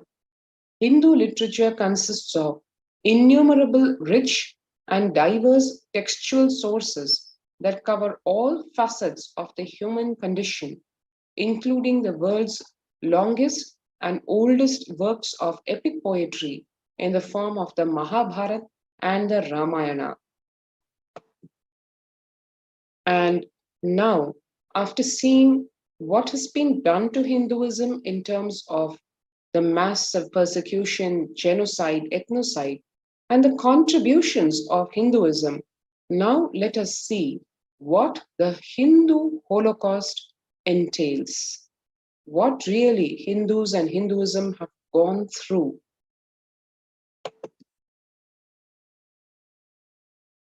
Phase 1, Islamic invasions, 800 to 1700 AD, almost a millennium of absolute barbaric invasions and massacres and sexual crimes, the physical destruction of the Hindu civilization. The Mohammedan conquest of India is probably the bloodiest story in history. The Islamic historians and scholars have recorded with great glee and pride the slaughters of Hindus, forced conversions, abduction of Hindu women and children to slave markets, and the destruction of temples carried out by the barbaric invaders, the warriors of Islam during 800 AD to 1700 AD. Millions of Hindus were converted to Islam by sword during this period. Millions more were raped and murdered and dismembered. This is what the information recorded by Bill Duran, the historian. Islamic invasions, as Mr. Prabandhan in 1456 AD has recorded, the conquering armies burnt villages, devastated the land, plundered people's wealth, took Brahmins and children and women of all classes captive, flagged with thongs of a raw hide, carried on a moving prison with them, and converted the prisoners into obsequious Turks.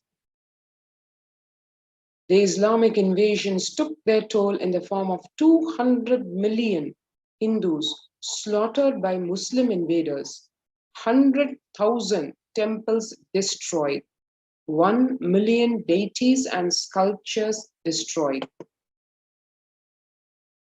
The rape of an entire continent.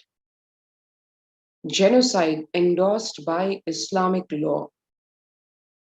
Al-Hidayah in 1197, in one of the most influential works of students, says, if the infidels, upon receiving the call to convert to Islam, neither consent to it nor agree to pay capitation tax, it is then incumbent on the Muslims to call upon God for assistance and to make war upon them, because God is the assistant of those who serve him and the destroyer of his enemies, the infidels, and is necessary to implore his aid upon every occasion.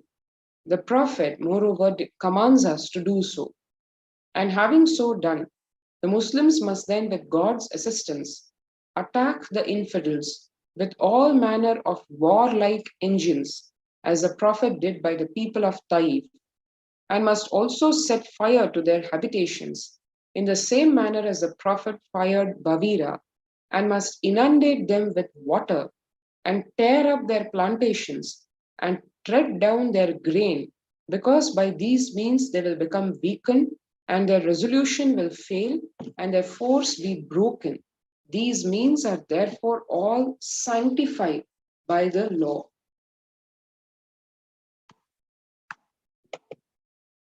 The rape of a continent included Hindus. Now, here Abdullah Wasab in 1606 describes the Islamic law prescribed for Hindus as conveyed to Alauddin Khilji by his Qazi or legal advisor. Hindus are like the if silver is demanded from them, they must with the greatest humility offer gold.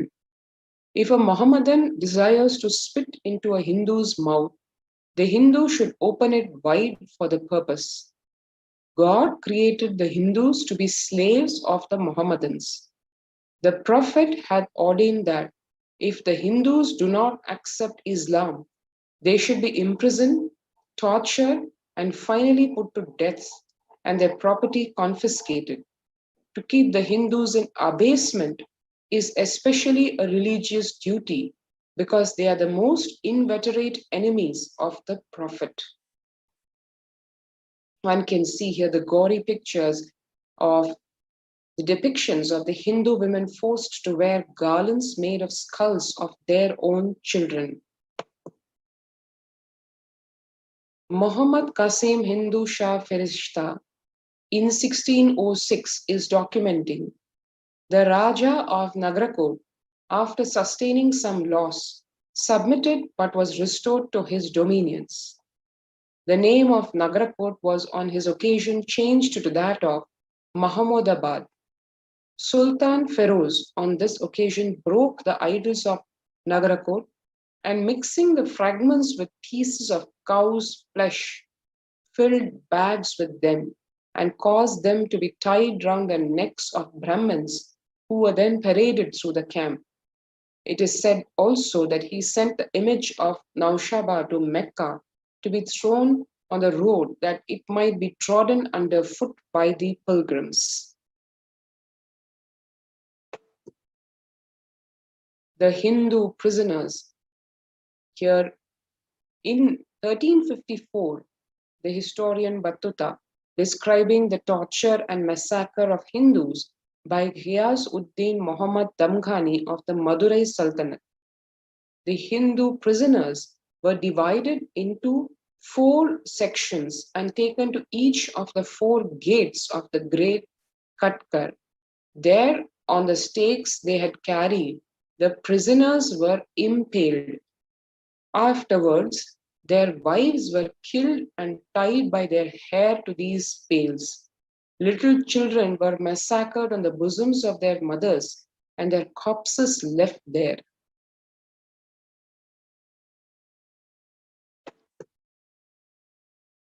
In phase 2 of the British occupation in 1700 to 1947 AD, the economic and psychological destruction of Hindu civilization. Will Durant, this historian, comments on the British rule in India in 1930. I have seen a great people starving to death before my eyes, and I am convinced that this exhaustion and starvation are due not, as their beneficiaries claim, to overpopulation and superstition, but to the most sordid and criminal exploitation of one nation by another in all recorded history. The British occupation, as voiced by Shashi Tharoor, MP, Indian Parliament, the British came to one of the richest countries of the world. Over 200 years of exploitation, looting, and destruction reduced it to a poster child of third world poverty. $45 trillion looted from India over 200 years. 45 million Hindus killed due to famines and poverty imposed by British policies and reprisal killings for the 1857 mutiny, 618 native kingdoms are usurped by the British Raj. The colonial subjugation and the British master race theory. Using theories of scientific racism and social Darwinism, the British justified their conquest and oppression of the dark-skinned peoples as a humanitarian, civilizing mission, even though it was mere cover for racial oppression and economic exploitation. Charles Kingsley, the professor, historian, and friend of Charles Darwin, and priest in the Church of England in 1846, questions, "Do you not see then that by following these studies, you are walking in the very path to which England owes her wealth, the glorious work which God seems to have laid on the English race to replenish the earth and subdue it?" The colonial subjugation involving 200 years of intense racial hatred towards Hindus. The Hindus, described by James Mill, the celebrated author of the seminal work, The History of British India, and the intellectual leader for a generation of East India. The Hindus are full of dissimulation and falsehood, the universal concomitants of oppression. The vices of falsehood, indeed, they carry to a height almost unexampled among the other races of men. As for religion, no people have ever drawn a more gross and disgusting picture of the universe than what is presented in the writings of the Hindus. Very few words are required regarding Islam, he speaks, because the superiority of the Mohammedans in respect of religion is beyond all dispute. In truth, the Hindu, like the eunuch, excels in the qualities of a slave. The Mohammedan is more manly.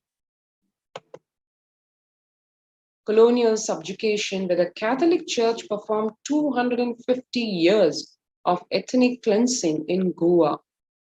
The fathers of the Church forbade the Hindus under terrible penalties the use of their own sacred books, prevented them from all exercise of their religion.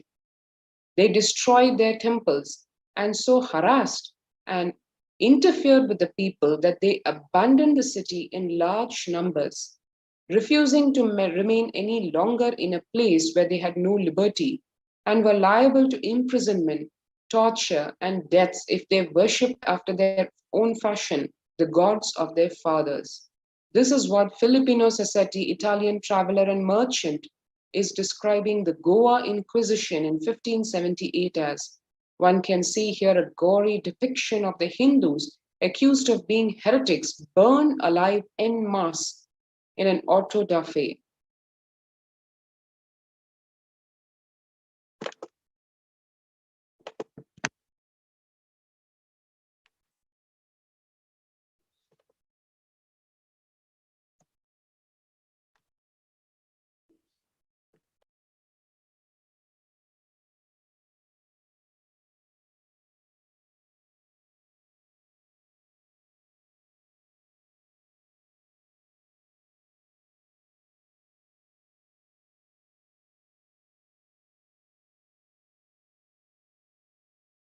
What I mean by the word e-Kailasa?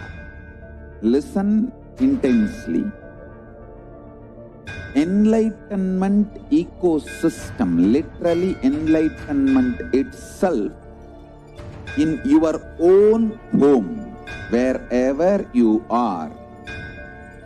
If you cannot come to Kailasa, it's okay. Kailasa can come to you.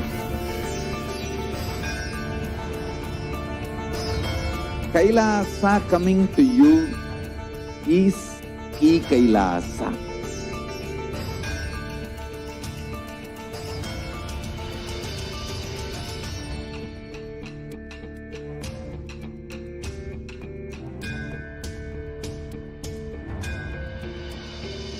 I will revive Hinduism. I am a Hindu revivalist, not by any revolution, but by evolution.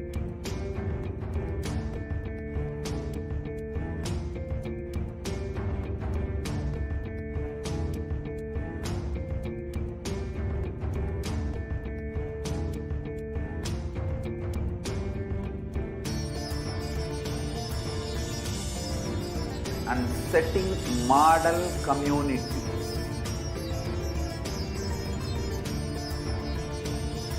Kailasas, enlightenment ecosystems, Sarvanya Peethas all over the world.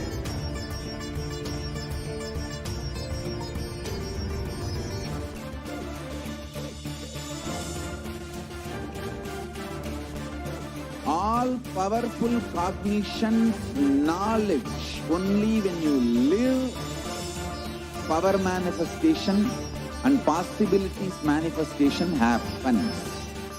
This is a fundamental truth.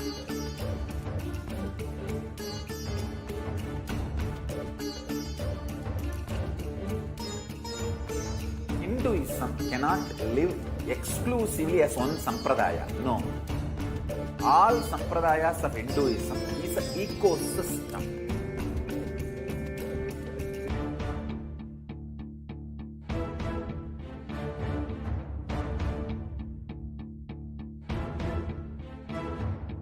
So don't keep quiet thinking that if one sampradaya is attacked, only that sampradaya is going to be affected.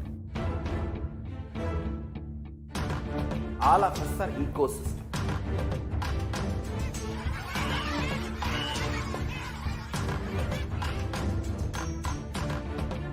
I invite all of you to get involved and enjoy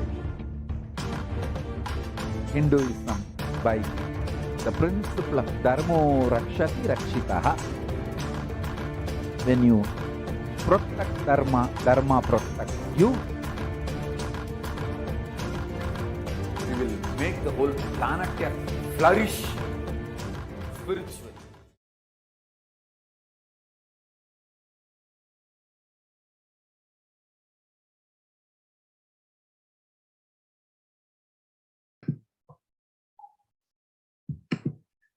Colonial subjugation, divide and rule. The British has been horrified during the revolt of 1857. Nithyanandam. So, colonial subjugation, divide and rule. The British had been horrified during the revolt of 1857 to see that the Hindus and Muslims fighting side by side and under each other's command against the foreign oppressor. They vowed that this would not happen again. Divide and rule is a strategy that they deploy to win over the India. So a systematic policy of fomenting separate consciousness among the two communities was launched with overt British sponsorship.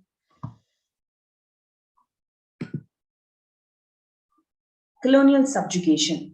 The British Empire used all possible means to destroy the Hindu civil and cultural institutions in order to delegitimize and demoralize the indigenous people of India, so they would become slaves in their own homelands. So the different strategies that they deployed to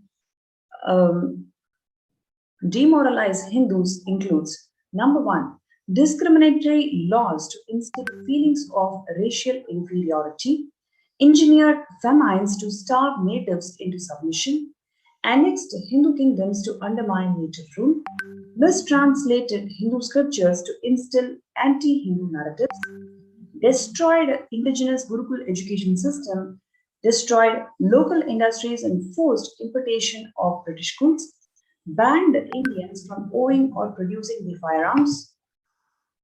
So number one, let's see how they engineered famines to break the spirit of the people. Winston Churchill, the Prime Minister of the United Kingdom, said, "I hate Indians. They are beastly people with a beastly religion." The famine was their own fault for breeding like rabbits. The harsh British tax and export policies and poor infrastructure management, this is the real reason for causing multiple famines in India. It is not because Indians are beastly people, and it is not that Hinduism is a beastly religion, and breeding is not the fault of the Indians to undergo such horrendous, brutal, man made famines. It is actually the British tax and the export policies and after looting India, giving such poor infrastructure to people, they are the primary reasons for the famines. Indians were forced to eat leaves, grass, and human flesh. Parents threw their starving children into rivers and wells, while others committed suicide to escape their living hell. Colonial subjugation destroying the local industry to ensure dependence and poverty. Prior to colonial rule, India was the world's largest leading textile manufacturer and produced the finest fabrics. The British engaged in a systematic campaign to destroy the local handloom industry through harsh taxation and export policies that forced India to import British made textiles and banned Indian textiles from being sold in foreign markets. Within a generation, Indian weavers were turned into beggars and their indigenous skills were lost forever. By 1878, Indian railway mechanics in Jamalpur in Bengal and Ajmer in Rajputana had become so proficient at maintaining the locomotive trains that they started designing and building their own models at a fraction of the cost of the imported British trains. The British Parliament responded by passing an act in 1912 banning all the local manufacture of trains to ensure that India's economic dependence on their colonial masters, and this destroyed the native technological know-how of Indians.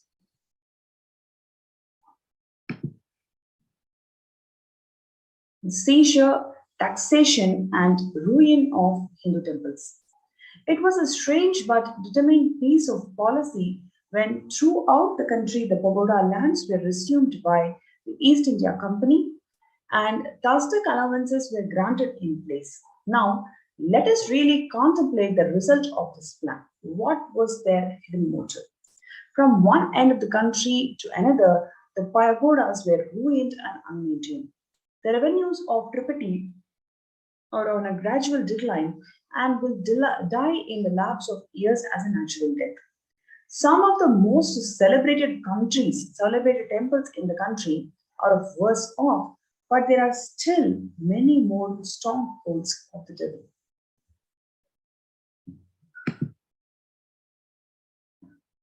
They started spreading false anti-Hindu narratives. British rulers perpetuated the narrative that Indians were generally illiterate and education was restricted only to high caste Hindus. But their own surveys revealed that every village had at least one school, and Sudras and low caste children constituted about 70 to 84% of the students. But they spread this kind of false anti-Hindu narrative even till today. We still believe that Hinduism is an oppressive religion, low caste or Sudras were denied of education, and generally it is the British who introduced the education system to Indians. These are the anti-Hindu narratives that were spread widely by the British colonial masters, and it is still believed in today's world, today's India. Every single youngster, whoever is part of this Meghalaya education, still believes that Indians are generally illiterate. It is the contribution from British that we adopted education. And education was denied to one and all by the Hindu system of religion. These anti-Hindu narratives really destroyed the spirit of Indians. Indians have this huge identity crisis because of this systematic spreading of this anti-Hindu narratives. But in contrary, the century of direct British misrule of India it is the reason for leaving the population with dismal 20% literacy rate. Please understand, if a village has got 80% of people coming from Sudras or low caste children who constituted this student population in that school, why should now we still suffer the impact of this British rule, which had actually left to 12% of literacy rate at that rate?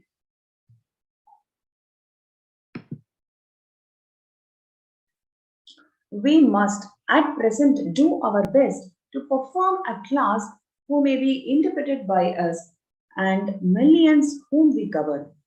A class of persons who are Indian in blood and color, but English in taste and in opinions, in morals and in intellect.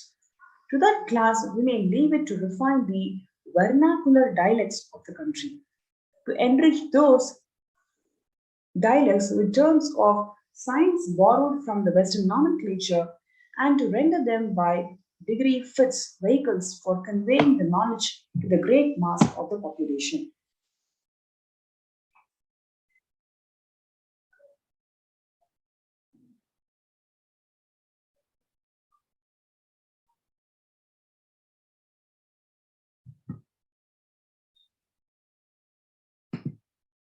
Despite their best efforts to adopt the English language, clothing, and mannerisms, the anglicized brown British native clerks of India were often viewed with contempt and ridiculed as Bengali babus by their white masters for their ornate speech, self importance, and fawning attitude towards any Westerner that they meet.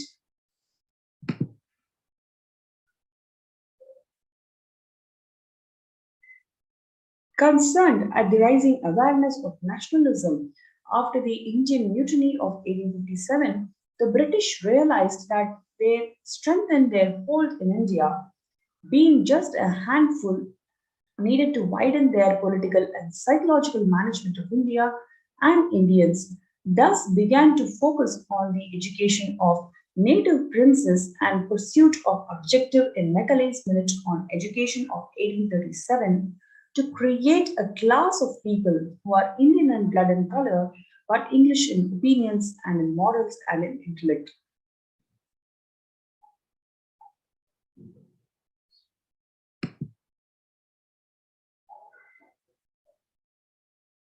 The British government passed the Criminal Tribes Act, where various ethnic communities were deemed subversive to colonial authority simply because they did not conform to their idea of civilized living.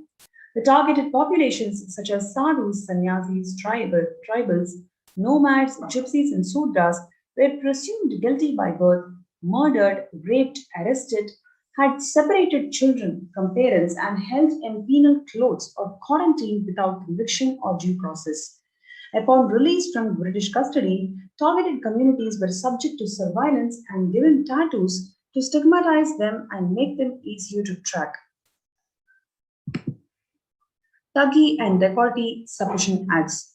In an effort to demonize the Hindus and feed the stereotype of savage of Oriental, British authorities and media sensationalized stories of bloodthirsty Thuggis or bandits who would offer human sacrifices to the wicked and fearsome goddess Kali.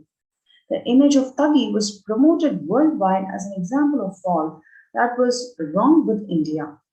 In addition to denigrating Hindu culture, the narrative of the Thuggy menace was also used to justify the colonial rule, suspend the civil liberties, and target the subversive elements that challenged the British hegemony.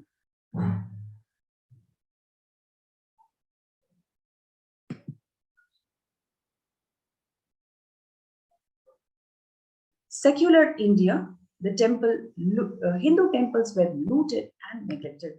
What I mean by the word e-Kailasa, listen intensely. Enlightenment ecosystem, literally enlightenment itself, in your own home, wherever you are. If you cannot come to Kailasa, it's okay. Kailasa can come to you. Kailasa coming to you is e-Kailasa.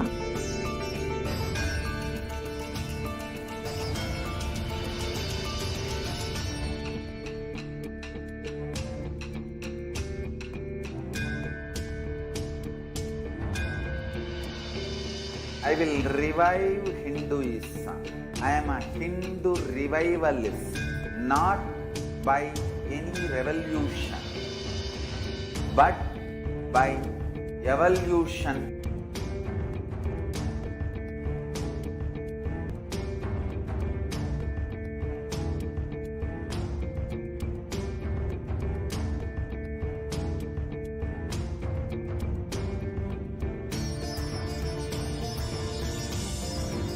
And setting model communities.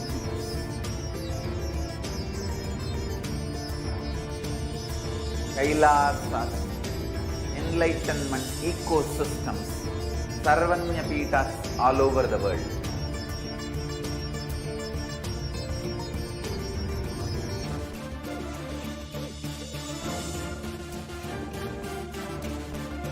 All powerful cognition, knowledge, only when you live, power manifestation and possibilities manifestation happens. It's a fundamental truth.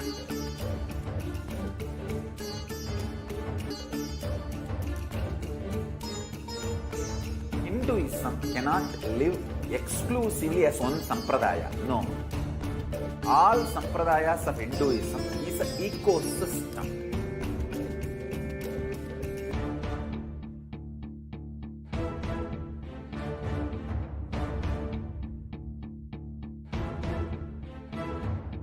So don't keep quiet thinking that if one sampradaya is attacked, only that sampradaya is going to be affected. All of us are ecosystem.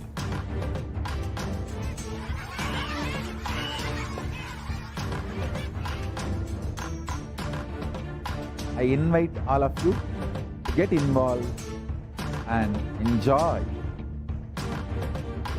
Hinduism by the principle of Dharmo Rakshati Rakshitaha. When you protect Dharma, Dharma protects you. We will make the whole planet flourish spiritually. The spiritual prosperity will happen to the whole planet. We all have to coexist together.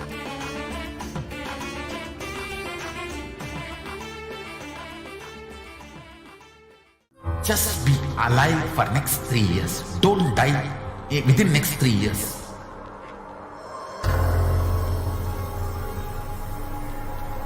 Just don't die within next 3 years. Be alive. Somehow be alive.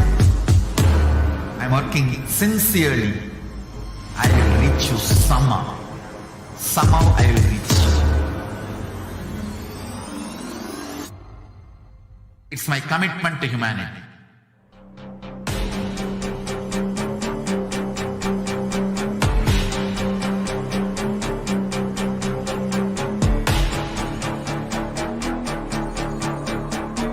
Just don't die within next 3 years.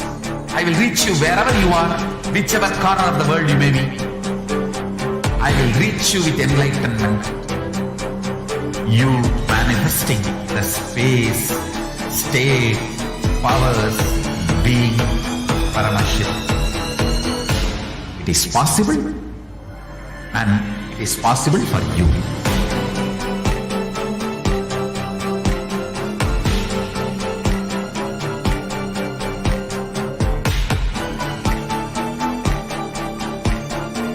Paramashivoham will reach you with enlightenment science. I know he is going to do the job. Just be alive for next 3 years. Nothing else.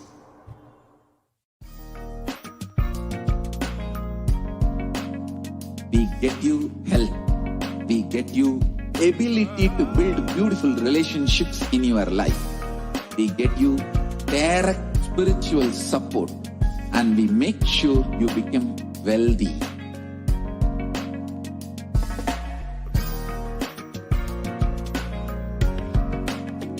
We won't stop giving you just good life. We will literally not stop till you live enlightened life. Manifesting the state of Paramashiva, space of Paramashiva, powers of Paramashiva, being of Paramashiva.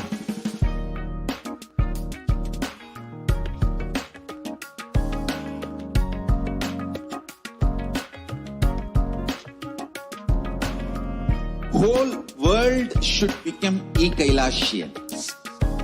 I want the whole world to know Hindus have something great to contribute to the world.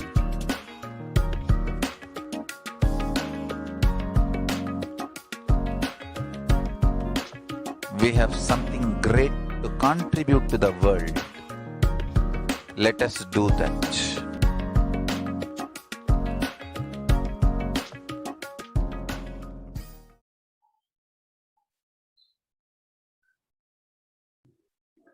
Secular India, where the Hindu temples were looted and neglected.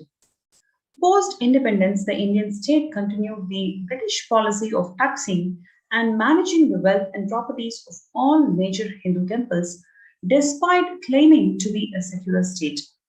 Their governance of Hindu temples has been fraught with mismanagement, neglect, corruption, theft of jewels and deities, and alienation of temple land. Many temples constructed at least 1,500 years ago or much before the temple recognized by UNESCO are in ruins. Even the daily rituals are not performed. Some temples remain closed throughout the day with no one to even light the lamps. Next is the case of Sabarimala, the anti-Hindu activism. The Sabarimala temple dedicated to Lord Ayyappa in Kerala, which represents one of the Hinduism's unique spiritual ecosystem.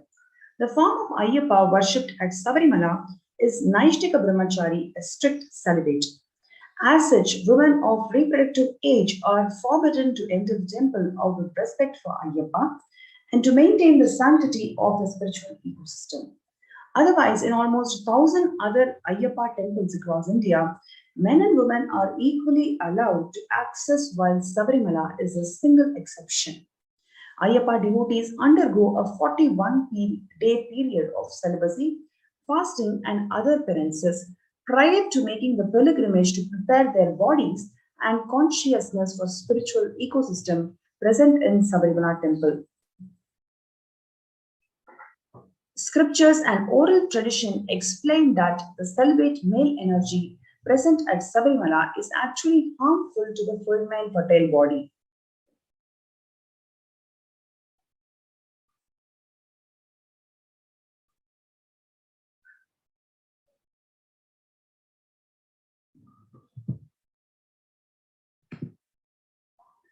It's visited by over 50 million devotees a year. Sabarimala is one of the world's largest pilgrimage sites, exceeded only by Mecca. Given its prominence, the Sabarimala temple has been targeted by the anti-Hindu social activists for years as part of a broader campaign to delegitimize Hindus as sexist and patriarchal. The temple was forcibly entered, vandalized. Its deities were broken and burned down in 1950 by Syrian Christian provocators. At the time of arson, the Marxist atheist Chief Minister of Travancore, Cochin, Keshavan, famously stated that if a Hindu temple is destroyed, that much amount of superstition is destroyed. Since 1991, a group of activist lawyers have sought to force Sabarimala to accept women by judicial fiat. Then the media narratives that were used to stereotype and demoralize Hindus. A psychological warfare, the use of propaganda against an enemy supported by such military, economic, or the political measures as may be required.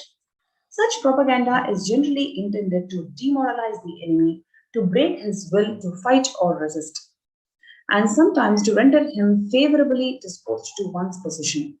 The communications media most commonly used in psychological warfare are the same as those used in the civilian life. Radio, newspapers, motion pictures, videos, books, and magazines form the large part of the output. Psychological warfare may not be subtle or sophisticated in context and execution. Bollywood's and other mainstream media outlets consistently portray Hindu gurus and gods as cartoonish, dishonest, corrupt sex peons in manners similar to the British imperial propaganda. India Today magazine, what you're seeing here is denigrating the Hindu sari while praising the Muslim hijab. The glaring double standard only makes sense in the light of anti-Hindu colonial stereotypes that is being perpetuated in modern India.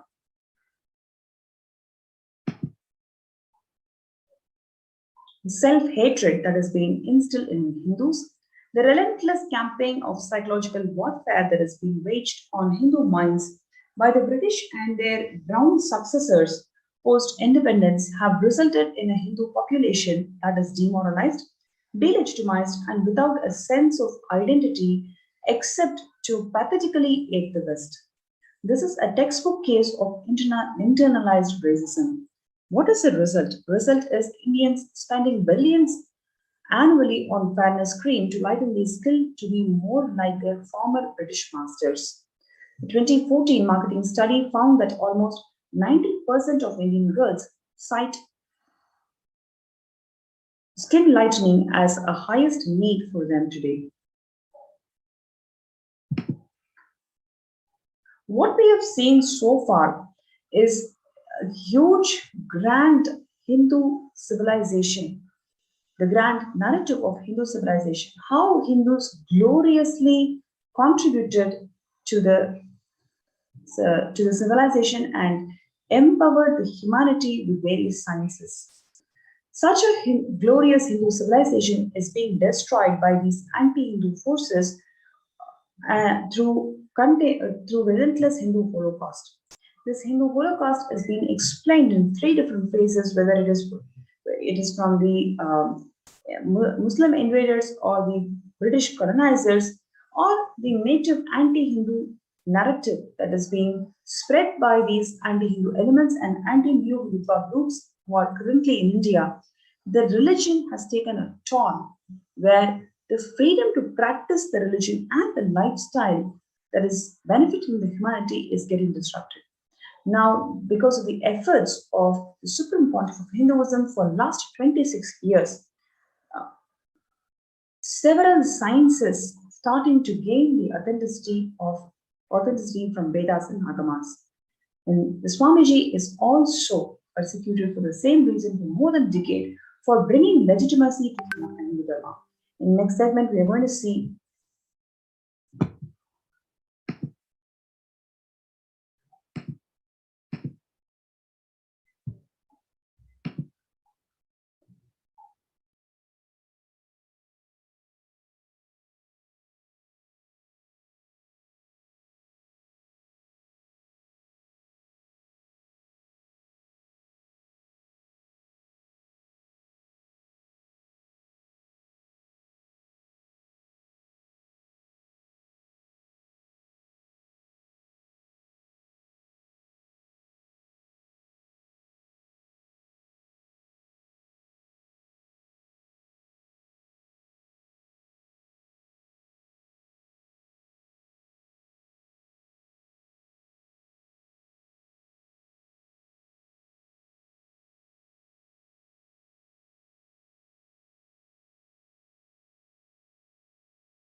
mean by the word e-Kailasa? Listen intensely. Enlightenment ecosystem, literally enlightenment itself, in your own home, wherever you are. If you cannot come to Kailasa, it's okay. Kailasa can come to you. Kailasa coming to you is e-Kailasa.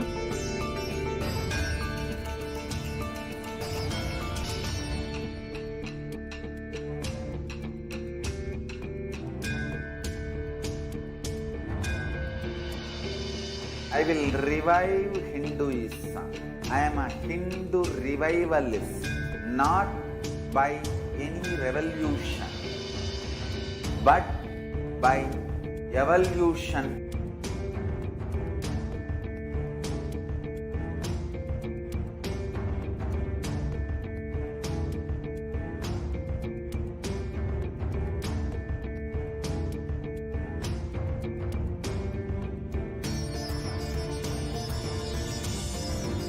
And setting model community.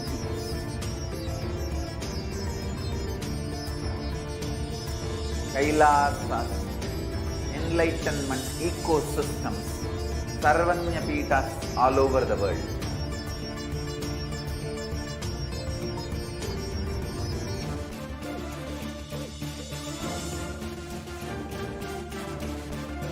All powerful cognition, knowledge, only when you live, power manifestation and possibilities manifestation happens.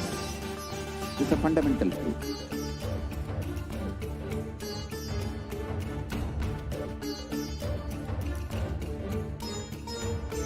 Hinduism cannot live exclusively as one sampradaya. No.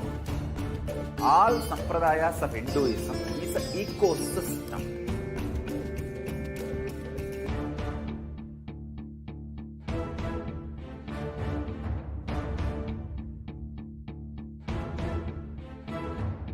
So don't keep quiet thinking that if one sampradaya is attacked, only that sampradaya is going to be affected. All of us are ecosystem.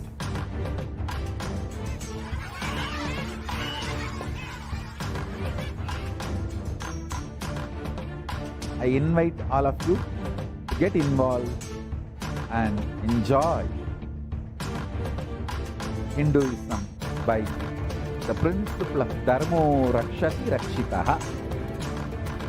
When you protect Dharma, Dharma protects you. We will make the whole planet flourish spiritually. The spiritual prosperity will happen to the whole planet. We all have to coexist together.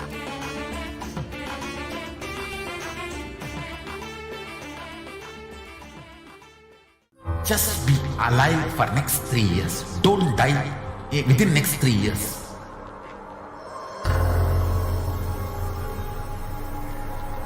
Just don't die within next 3 years. Be alive. Somehow be alive. I'm working sincerely. I will reach you somehow. Somehow I will reach you. It's my commitment to humanity.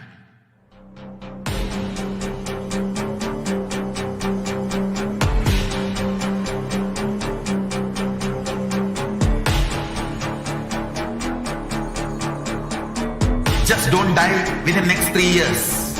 I will reach you wherever you are, whichever corner of the world you may be. I will reach you with enlightenment. You manifesting the space, state, powers, being Paramashivoham. It is possible, and it is possible for you.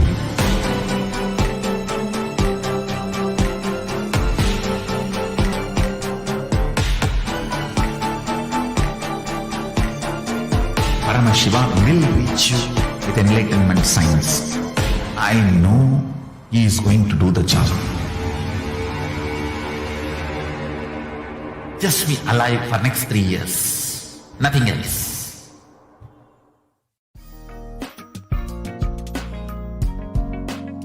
We get you health. We get you ability to build beautiful relationships in your life. We get you direct spiritual support, and we make sure you become wealthy.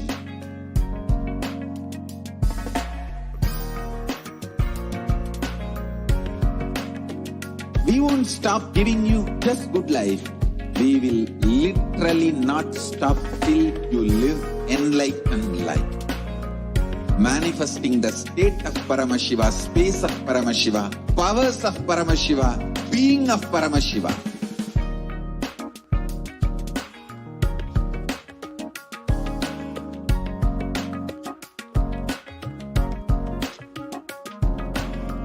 Whole world should become e-Kailashians. I want the whole world to know Hindus have something great to contribute to the world.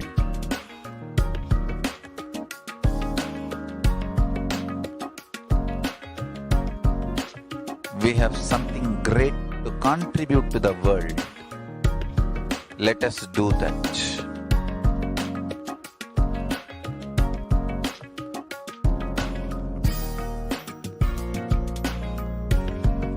E-Kailasa is proper customized spiritual service helping you to identify your root patterns of suffering. We have perfected the science of helping every individual from every cultural, religious, nationality background.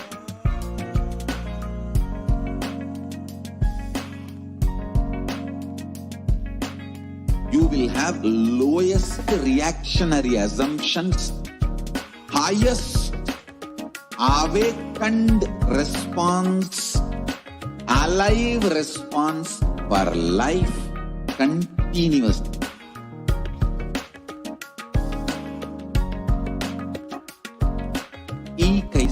Enlightenment ecosystem, literally enlightenment itself in your own home, wherever you are. Proper customized spiritual service helping you to complete with your life negativity. Withdrawal from life, self-hatred, self-denial, self-doubt, so much of tiredness, laziness. We can support you aligning your diet, your attitude, your aptitude, your understanding about life. We can help you with everything.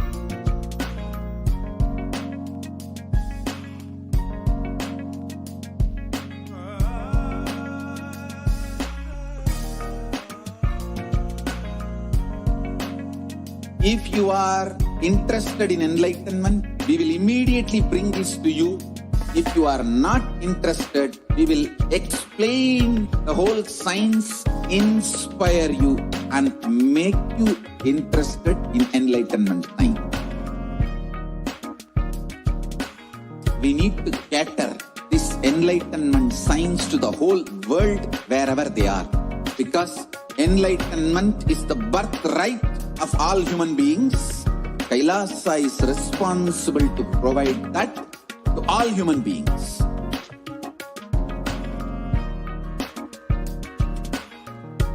Kailasa is the totality of the knowledge I received from my gurus and practice manifested in my life, perfected by teaching millions of people from all cultures, time zones, backgrounds, genders, nationality, race, from every creed.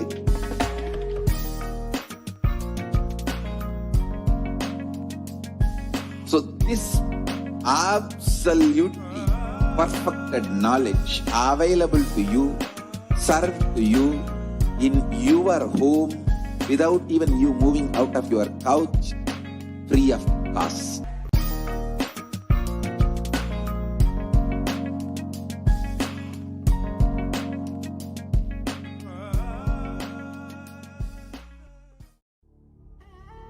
What I mean by the word e-Kailasa, listen intensely.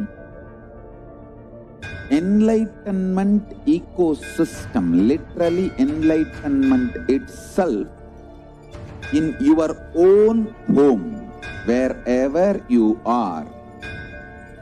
If you cannot come to Kailasa, it's okay. Kailasa can come to you. Kailasa coming to you is e-Kailasa.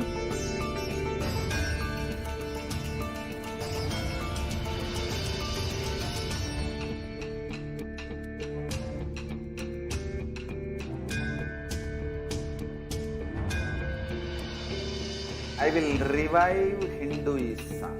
I am a Hindu revivalist, not by any revolution, but by evolution.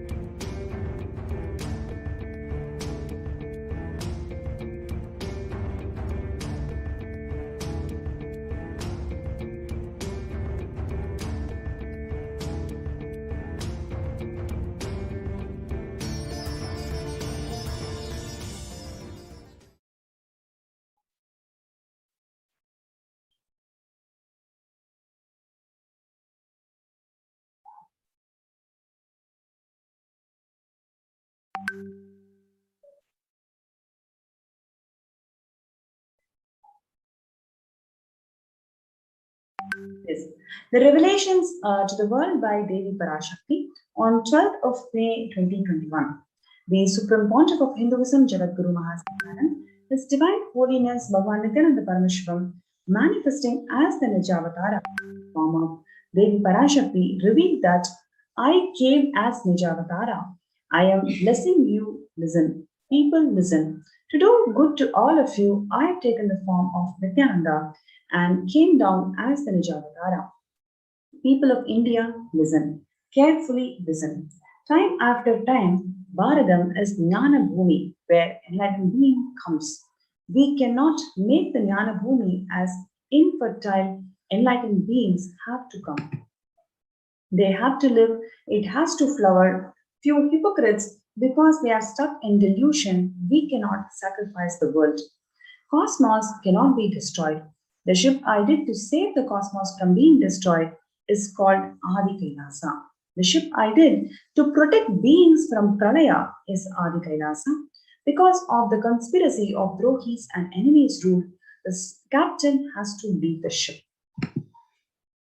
Before 12 years, knowing the great deluge that is going to happen, all the Aushadas, by this Guru Purnima, that Jnana Rasavadam, Navabhashana is going to flower. Allow people to come and take a dip in Navabhashana flower. People, whoever comes and dips in by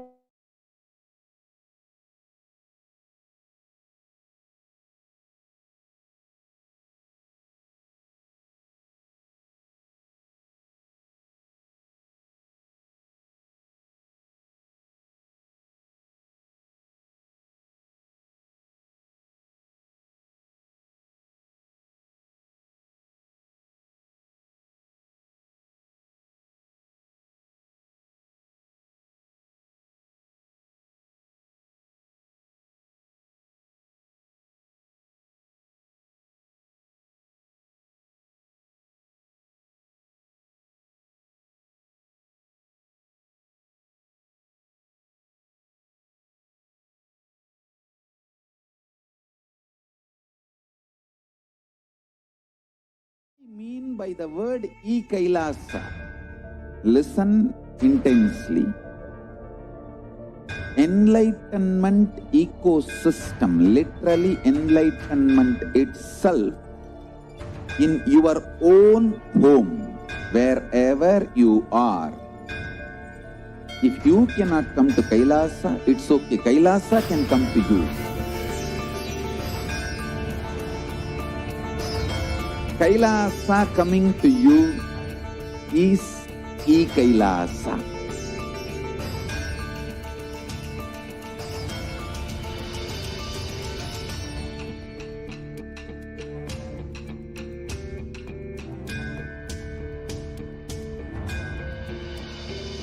I will revive Hinduism.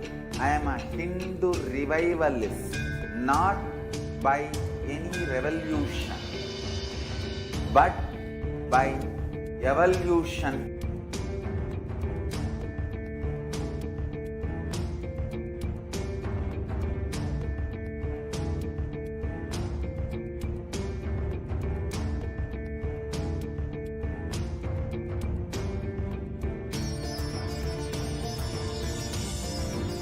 And setting model community.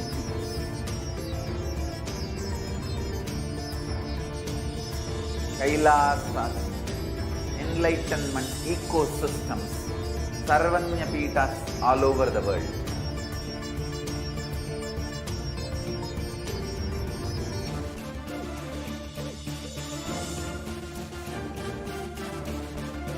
All powerful cognition, knowledge, only when you live, power manifestation and possibilities manifestation happens. It's a fundamental truth.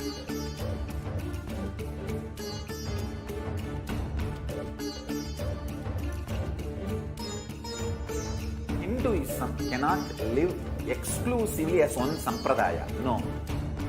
All sampradayas of Hinduism is an ecosystem.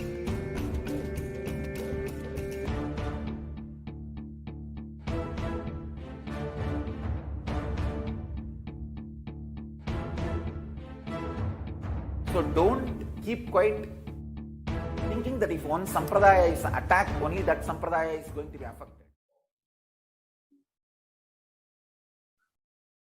Sorry for the technical glitch.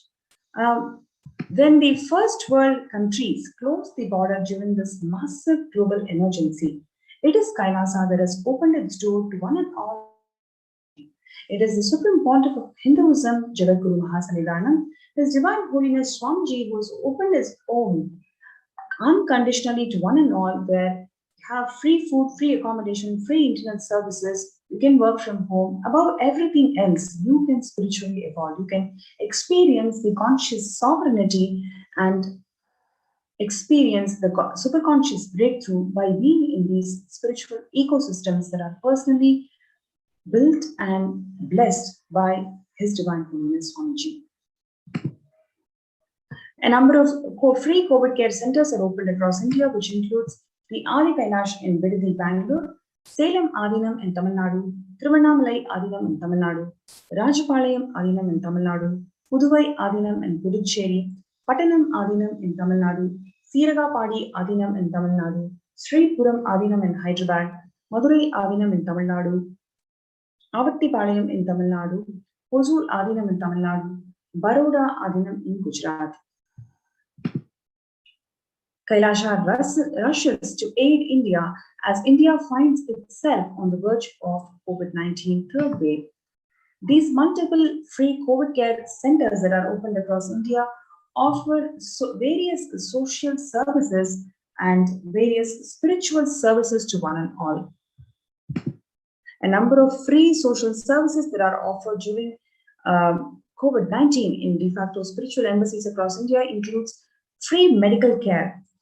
Medical care, when we say, it is not just the allopathy, it also includes the traditional Hindu medicine, which is Ayurveda and Siddha medicine, the infrastructure to accommodate thousands of people, personal protective medical equipment to handle the emergencies. We also have ICU on wheels, emergency ambulances, accommodation for multi-layered quarantine, food security management through food banks, and organic farming.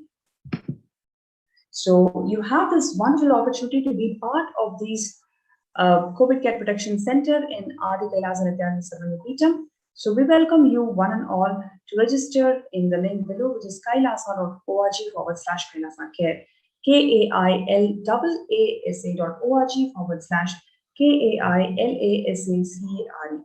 Let's take a few minutes to register yourself in this in the link that is shown, kailasa.org/kailasacare.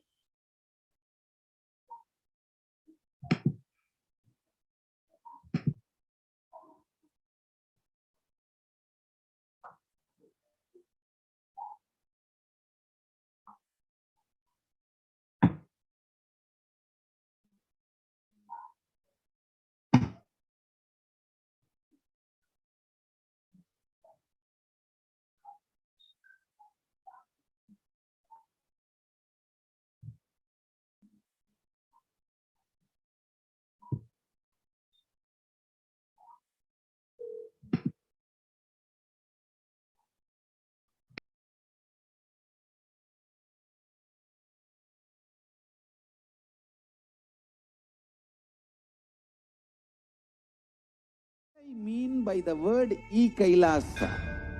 Listen intensely. Enlightenment ecosystem, literally enlightenment itself, in your own home, wherever you are. If you cannot come to Kailasa, it's okay. Kailasa can come to you. Kailasa Connecting with the divine with your eyes closed is meditation. Connecting with the divine with your eyes open is darshan. Come, let us all now move from meditation to darshan. Slowly, very slowly, please open your eyes.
என்னப்பனல்லவா என் தாயுமல்லவா என் தாயுமல்லவா தன்னை உணர்த்திடும் தியானம் அளிக்கவா என்னப்பனல்லவா என் தாயுமல்லவா தன்னை உணர்த்திடும் தியானம் அளிக்கவா எங்கும் நிறைந்தவா எண்ணம் கடந்தவா பொங்கும் அருவியாய் ஆனந்தம் தந்தவா எங்கும் நிறைந்தவா எண்ணம் கடந்தவா பொங்கும் அருவியாய் ஆனந்தம் தந்தவா என்னப்பனல்லவா என் தாயுமல்லவா தன்னை உணர்த்திடும் தியானம் அளிக்கவா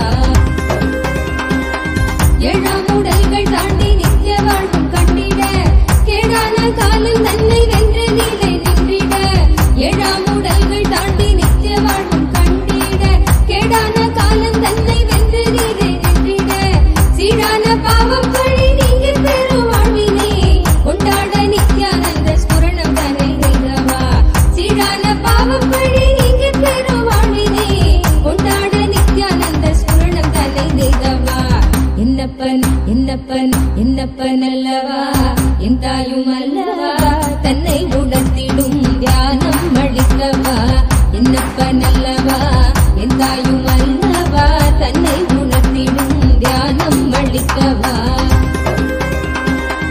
ஏழாம் உடல்கள் தாண்டி நித்திய வாழ்வும் கண்டிட கேடான காலம் தன்னை வென்று நீலை நின்றிட ஏழாம் உடல்கள் தாண்டி நித்திய வாழ்வும் கண்டிட கேடான காலம் தன்னை வென்று நீலை நின்றிட சீரான பாவம் பழி நீங்கி பெரும் வாழ்வினே கொண்டாட நித்யானந்த ஸ்புரணம் தன்னை செய்தவா சீரான பாவம் பழி நீங்கி பெரும் வாழ்வினே கொண்டாட நித்யானந்த ஸ்புரணம் தன்னை செய்தவா என்னப்பன் அல்லவா என் தாயும் அல்லவா தன்னை உணர்த்திடும் தியானம் அளிக்கவா என்னப்பன் அல்லவா என் தாயும் அல்லவா தன்னை உணர்த்திடும் தியானம் அளிக்கவா ஏழாம் உடல்கள் தாண்டி நித்திய வாழ்வும் கண்டிட கேடான காலம் தன்னை வென்று நீலை நின்றிட ஏழாம் உடல்கள் தாண்டி நித்திய வாழ்வும் கண்டிட கேடான காலம் தன்னை வென்று நீலை நின்றிட சீரான பாவம் பழி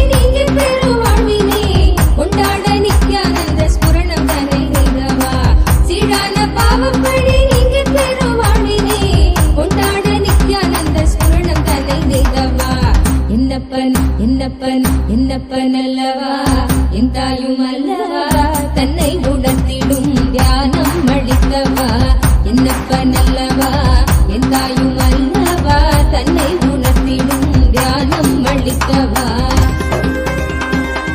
ஏழாம் உடல்கள் தாண்டி நித்திய வாழ்வும் கண்டிட கேடான காலம் தன்னை வென்ற நிலை நின்றிட ஏழாம் உடல்கள் தாண்டி நித்திய வாழ்வும் கண்டிட கேடான காலம் தன்னை வென்ற நிலை நின்றிட சீடான பாவம் பழி நீங்க பெரும் வாழ்வினே கொண்டாட நித்யானந்த ஸ்புரணம் தன்னை நிகவா சீடான பாவம் பழி நீங்க பெரும் வாழ்வினே கொண்டாட நித்யானந்த ஸ்புரணம் தன்னை நிகவா என்னப்பன் அல்லவா என் தாயும் அல்லவா தன்னை உணர்த்திடும் தியானம் அளித்தவா என்னப்பன் அல்லவா என் தாயும் அல்லவா தன்னை உணர்த்திடும் தியானம் அளித்தவா என்னப்பன் அல்லவா என் தாயும் அல்லவா தன்னை உணர்த்திடும் தியானம் அளித்தவா என்னப்பன் அல்லவா என் தாயும் அல்லவா தன்னை உணர்த்திடும் தியானம் அளித்தவா எங்கும் நிறைந்தவா எண்ணம் கடந்தவா பொங்கும் அருவியாய் ஆனந்தம் தந்தவா எங்கும் நிறைந்தவா எண்ணம் கடந்தவா பொங்கும் அருவியாய் ஆனந்தம் தந்தவா என்னப்பன் அல்லவா என் தாயும் அல்லவா தன்னை உணர்த்திடும் தியானம் அளித்தவா என்னப்பன் அல்லவா என் தாயும் அல்லவா தன்னை உணர்த்திடும் தியானம் அளித்தவா எங்கும் நிறைந்தவா எண்ணம் கடந்தவா பொங்கும் அருவியாய் ஆனந்தம் தந்தவா எங்கும் நிறைந்தவா எண்ணம் கடந்தவா பொங்கும் அருவியாய் ஆனந்தம் தந்தவா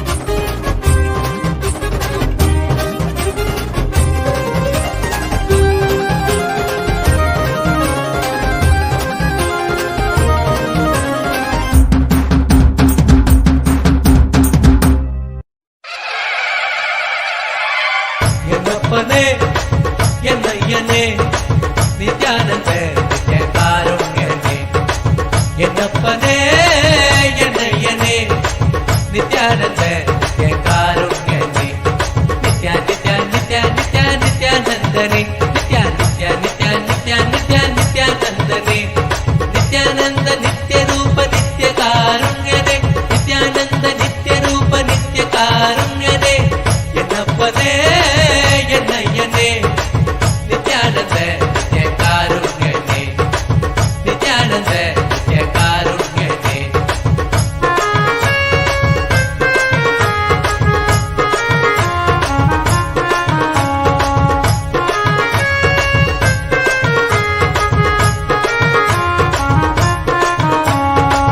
பன்னீரு கை நித்ய குருநாதனே பன்னீரு கை குருநாதனே பன்னீரு கை நித்ய குருநாதனே பன்னீரு கை குருநாதனே பக்தர்களுக்கு அனுகூலனே பக்தர்களுக்கு அனுகூலனே நித்யா நித்யா நித்யா நித்யா நித்யானந்தனே நித்யா நித்யா நித்யா நித்யா நித்யா நித்யானந்தனே நித்யானந்த நித்ய ரூப நித்ய காருண்யனே நித்யானந்த நித்ய ரூப நித்ய காருண்யனே என்னப்பனே என்னையனே நித்யானந்த நித்ய காருண்யனே என்னப்பனே என்னையனே நித்யானந்த நித்ய காருண்யனே நித்யா நித்யா நித்யா நித்யா நித்யானந்தனே நித்யா நித்யா நித்யா நித்யா நித்யா நித்யானந்தனே நித்யானந்த நித்ய ரூப நித்ய காருண்யனே நித்யானந்த நித்ய ரூப நித்ய காருண்யனே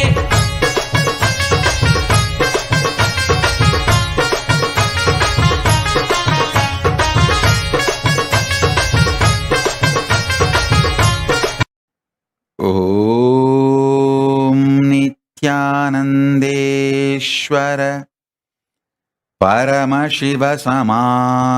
परमशिवसमारम्भाम् नित्यानन्देश्वरि परिमध्यमाम् अस्मदाचार्यपर्यन्ताम् Vande Guru Paramparam.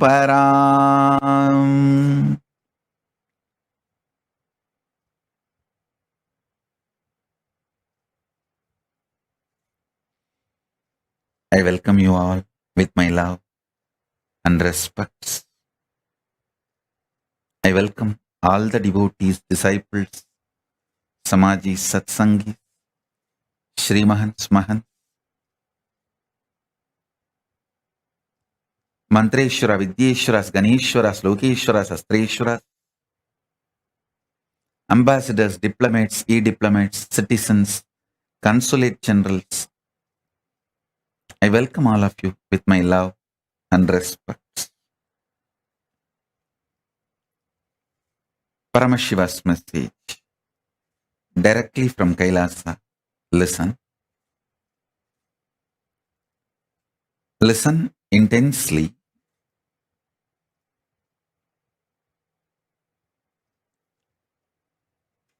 Conscious sovereignty can be manifested in you just through the Shaktipada and Shaktinipada, most simplest way. I'm not saying easy or difficult. I'm saying simple. Listen.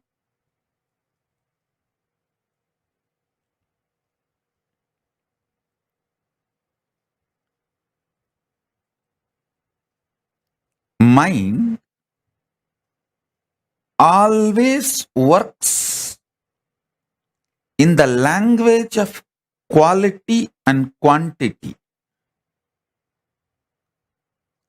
If your mind, which can relax from this constant engaging with qualities and quantities, and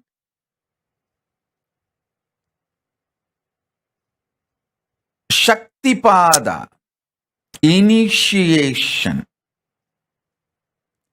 happens from the Guru, immediately your being starts experiencing quantum experience. Listen.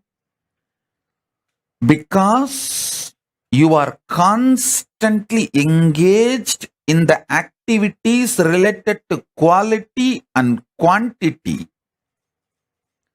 you miss your existence, which can be experienced only in the quantum space. I tell you,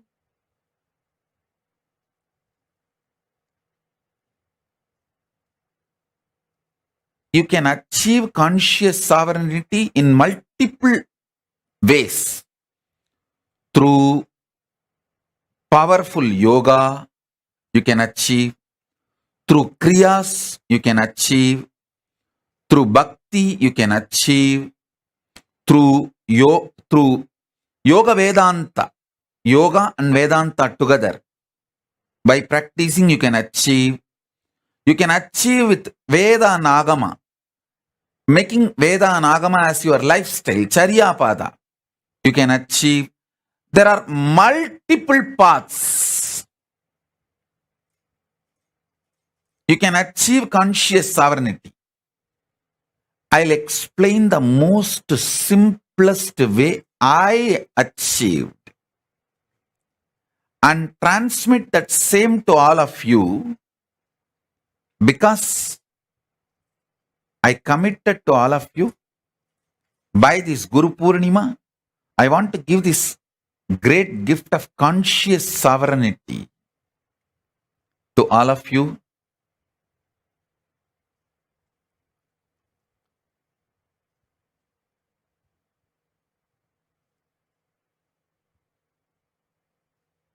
Today I am going to reveal very important truth and very important initiation. So listen.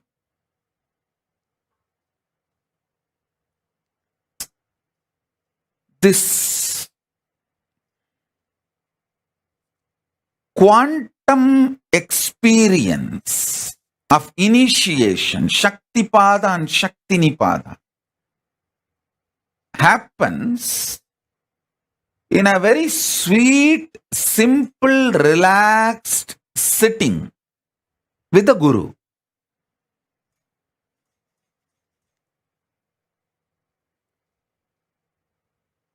I'll tell you how this happened to me.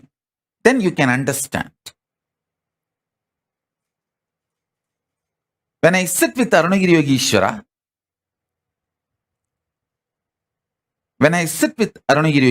my Guru,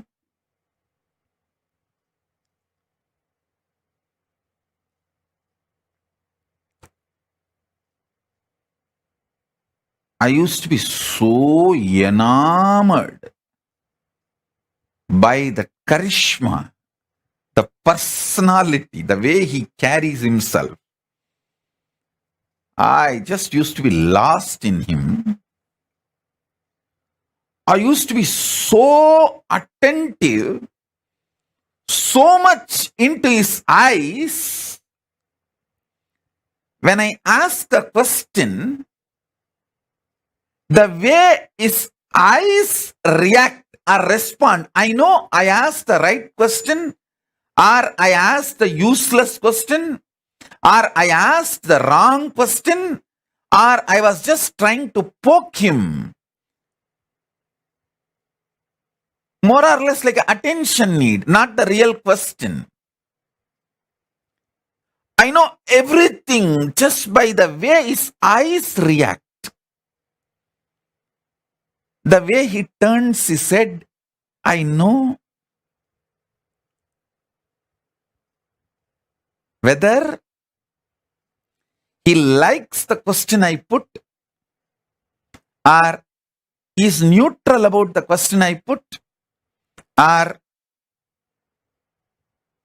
he doesn't like the question I put, or he likes the question but not the way I put. I will know everything, the way his eyes react before even he starts answering. It is such space.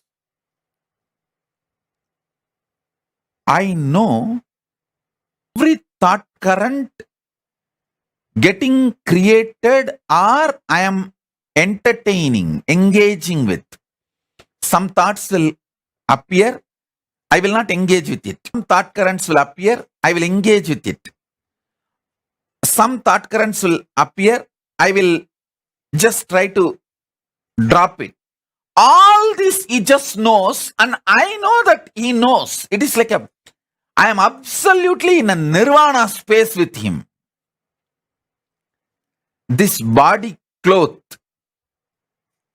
does not stop him looking into my inner space. That is what I call nirvana space.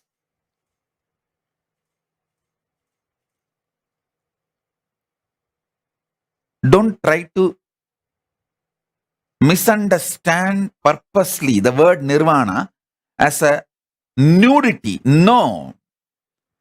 It is not. I am not using the word nirvana for clothlessness. I am using the word nirvana here for bodilessness, sheathlessness. Body is a sheath, annamaya kosha. This sheath does not stop the way I engage me with him or the way he engages with me.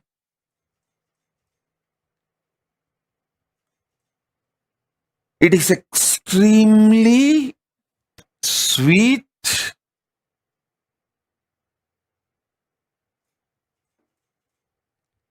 absolutely feeling secured, protected,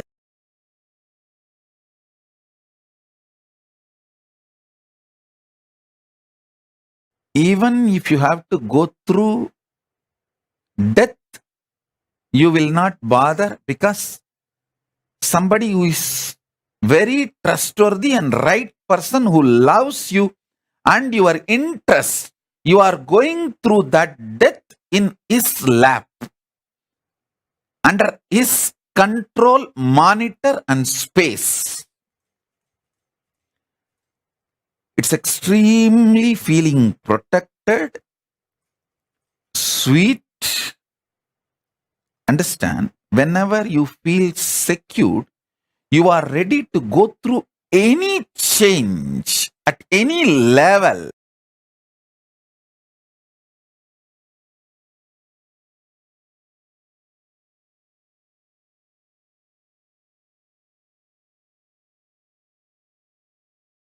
It's an absolute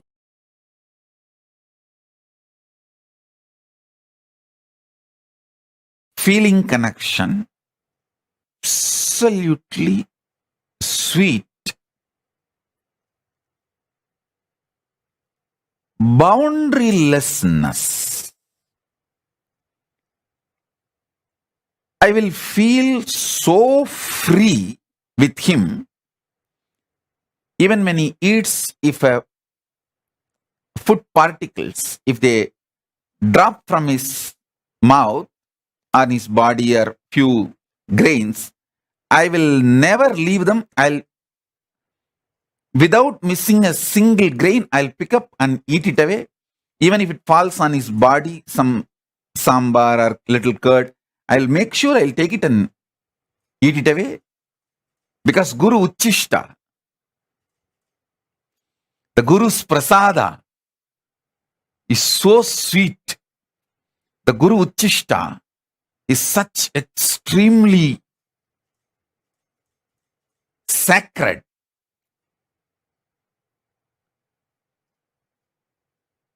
Listen,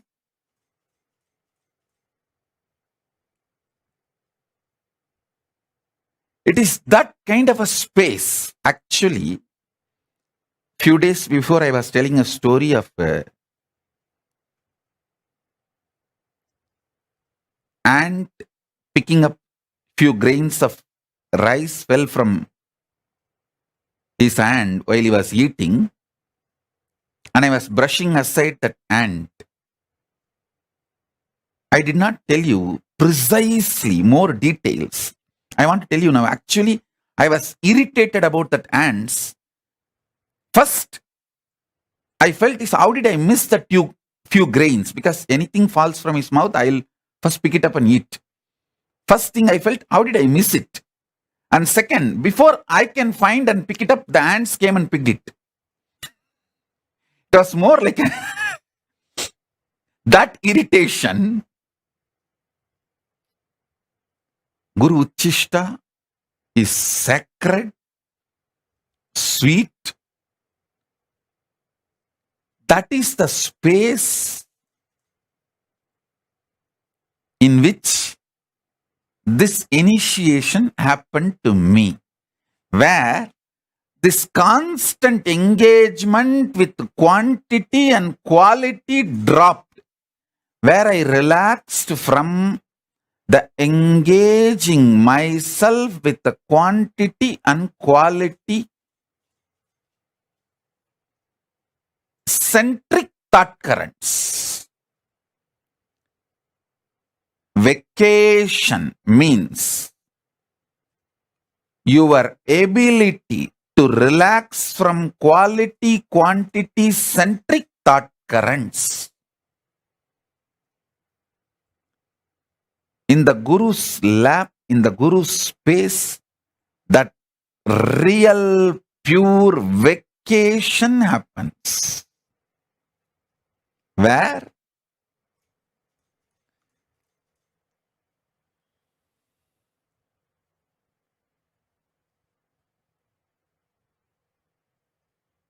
the constant grinding of that quality, quantity centric thought currents are dropped, where the quantum start manifesting. Listen.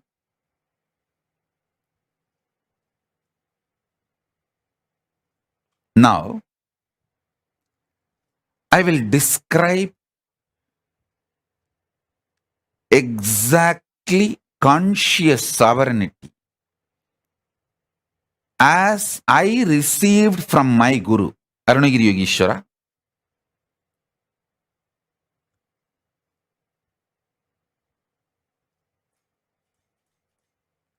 Listen intensely.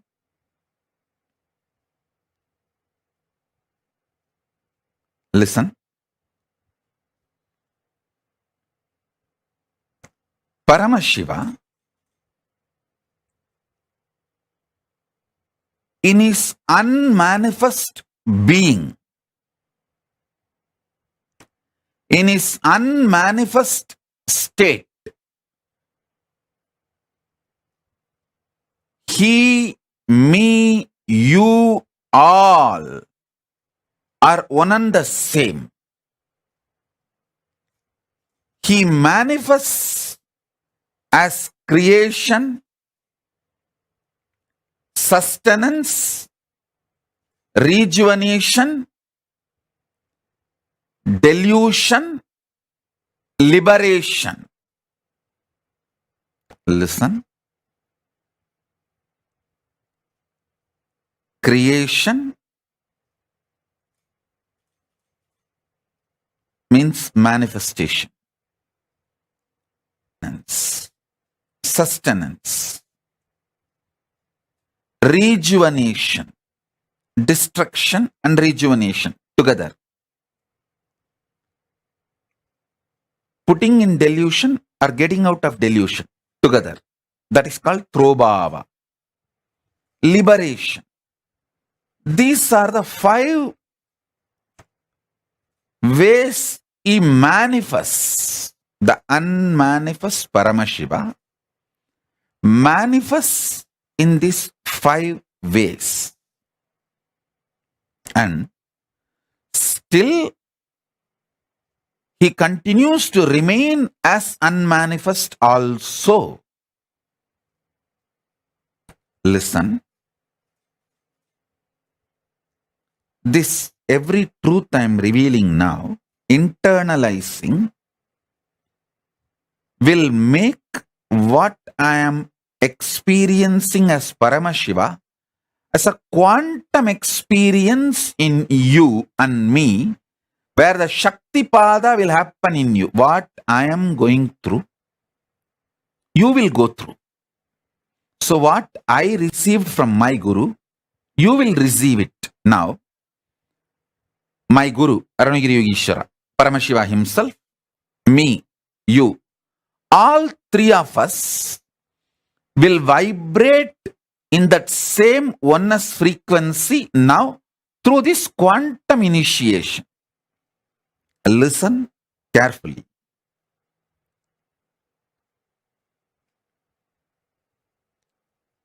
All your ideas about the quality and quantity will pass. It will not be eternal. Today, when you are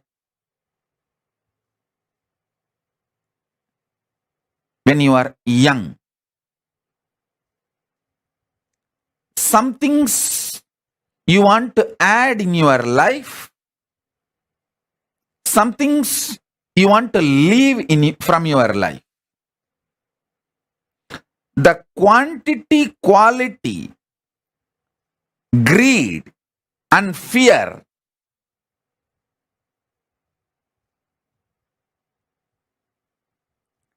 the same quantity, quality, fear and greed will change as you grow, matured or older. Listen. So I'm giving you one example. All things related to quantity and quality changes. They are not eternal. They are ephemeral.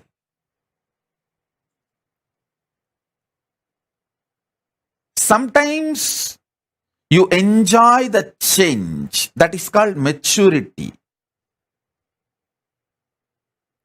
Growing in wisdom. Sometimes you hate the change. That is what is called attachment, suffering. Quality centric drama. Whole thing is only superficial life. Even the maturity which comes when you understand this quantity and quality changes is not complete enlightenment. That is more like a dharma. You get matured, but that's not ultimate. Ultimate is understanding some things which you create, some things which you maintain, some things which you destroy, some things which you put yourself in delusion. Sometimes you pull yourself out of delusion. Sometimes you liberate yourself. All this is fundamentally you who is doing this drama.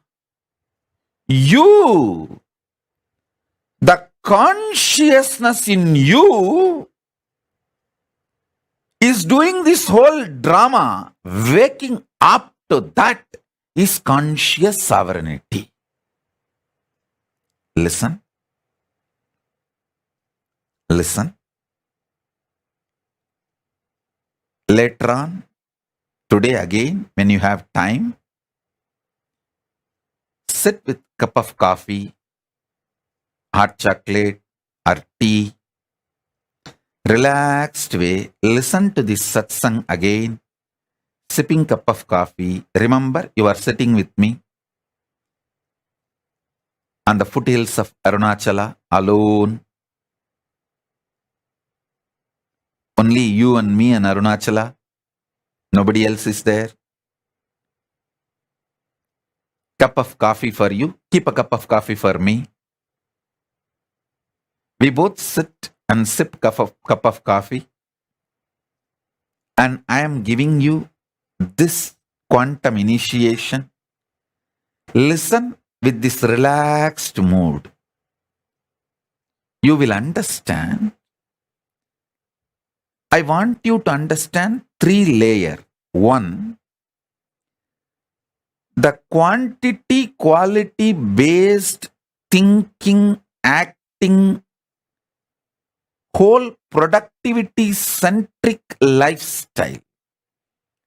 Quantity means trying to increase the quantity of things in your life, or even trying to improve the quality of your body, your mind, anything.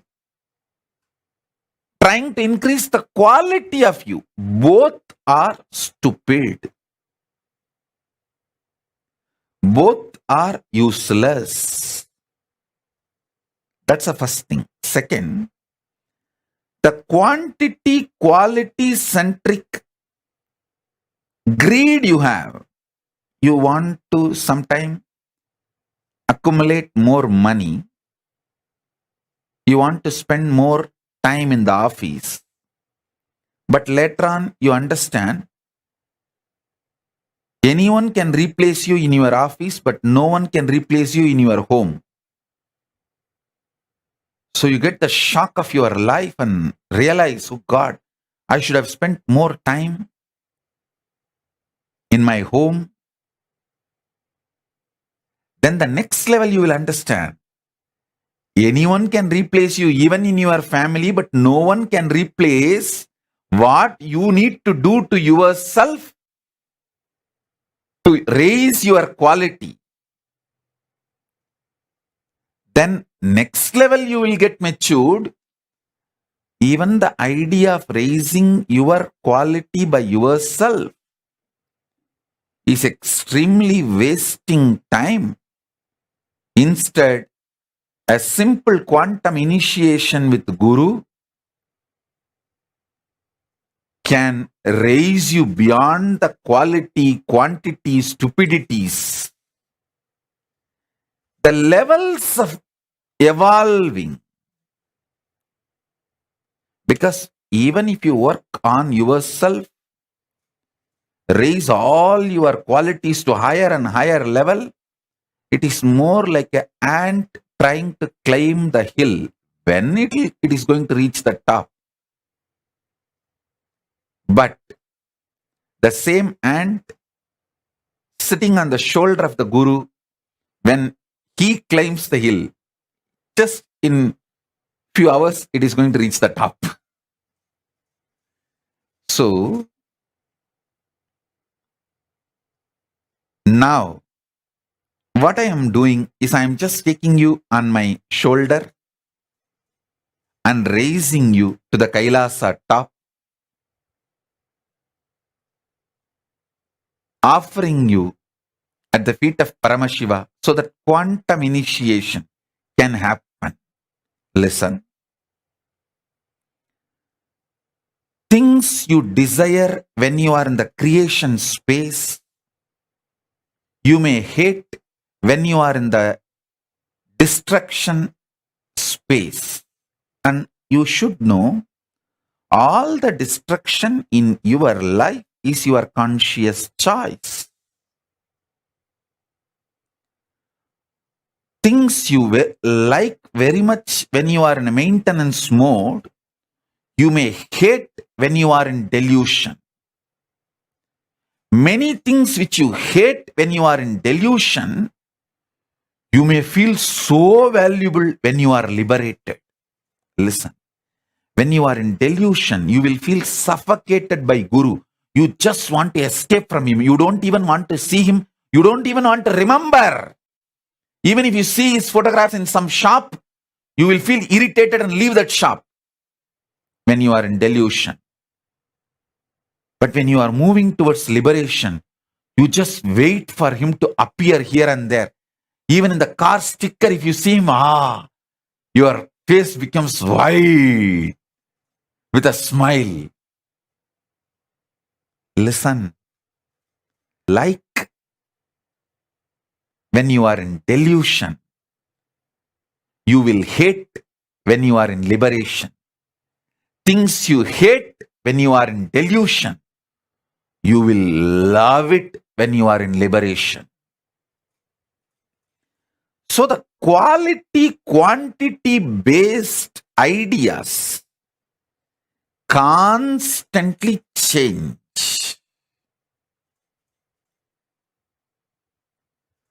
And this change also changes. That's the beauty. Change also changes.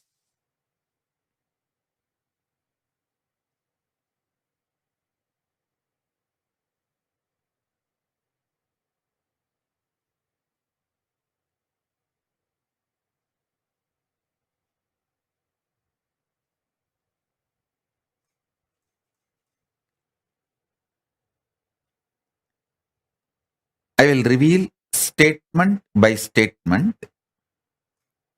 You just listen. That is more than enough, because now all of you, I can see, have got into that space of that quantum initiation. When I see only hearts, smiles, and no questions in the social media, YouTube, Facebook, everywhere, I know everyone who is listening has dropped from this quantity, quality centric thought current and ready for quantum initiation. So I'll just make statements. Asudosha, call and tell your mother to get your dad also for initiation.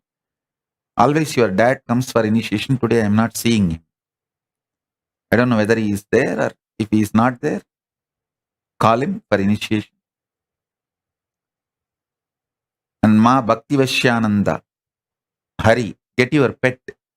He sincerely listened to my satsang and gets initiated. I don't want him to miss the initiation. Call him. Get him and make him sit. Sobi, tell Raghu to watch from the wherever he is. I want him to have the initiation. Listen. Shiv Pandit, sit straight.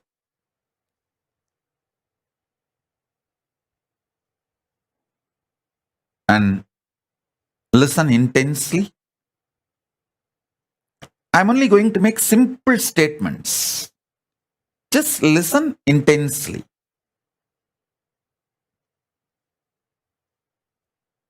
That is enough.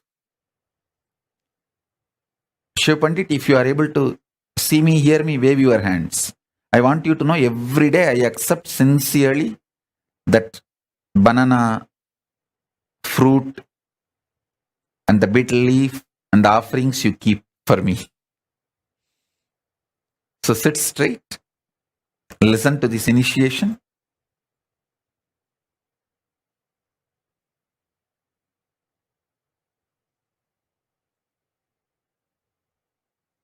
First, listen to the statements I am making. The quality and quantity centric thought currents constantly keeps you in friction, agitation. Because of that friction, agitation, stress, you never get a space to reclaim your conscious sovereignty. So listen.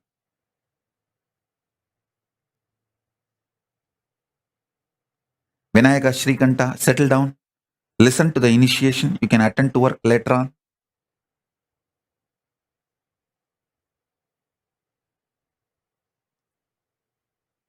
Asudosha, call and tell your mother to get your dad and settle down for the initiation. Maitreyi, get all the kids and make them sit. Listen to the initiation. Listen.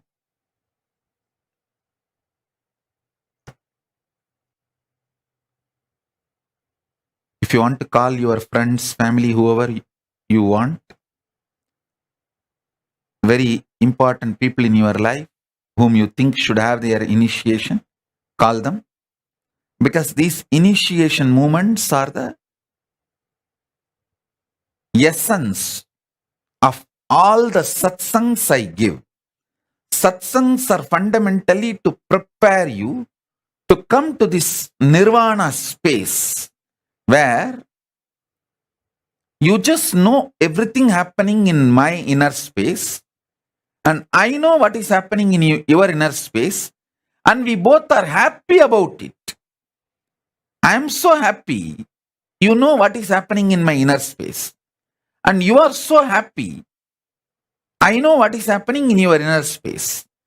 This intimacy is called of nirvana, not clothlessness, but sheathlessness. Lata, get Harish, make him sit. Hima, get Valli.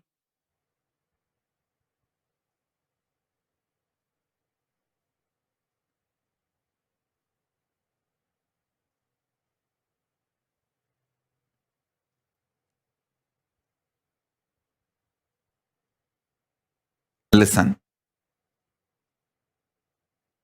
I think many times people get shocked because they don't think I know all their names and who is sitting in the satsang and who is not sitting in the satsang.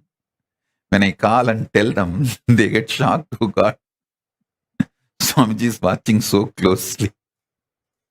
Yeah, without even two-way, I can watch. Two-way, how can you? Hmm?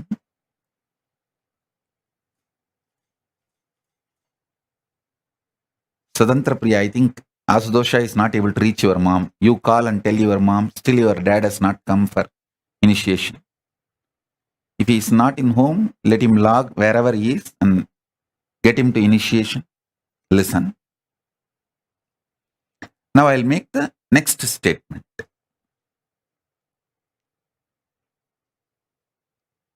Ordinary teachers, by giving you words, keep you so engaged, many times you miss enlightenment because of ordinary teachers and ordinary philosophers.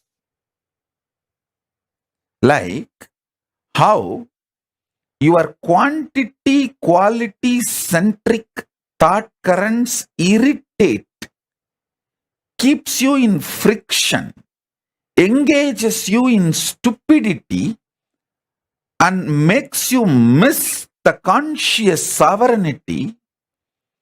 You are engaging with ordinary teachers and philosophers, makes you miss stupidly the real Guru's initiation. So now, sit.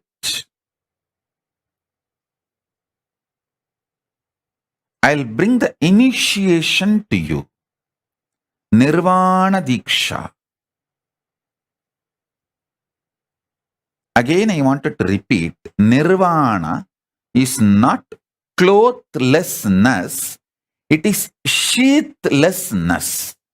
You sitting with me without your body,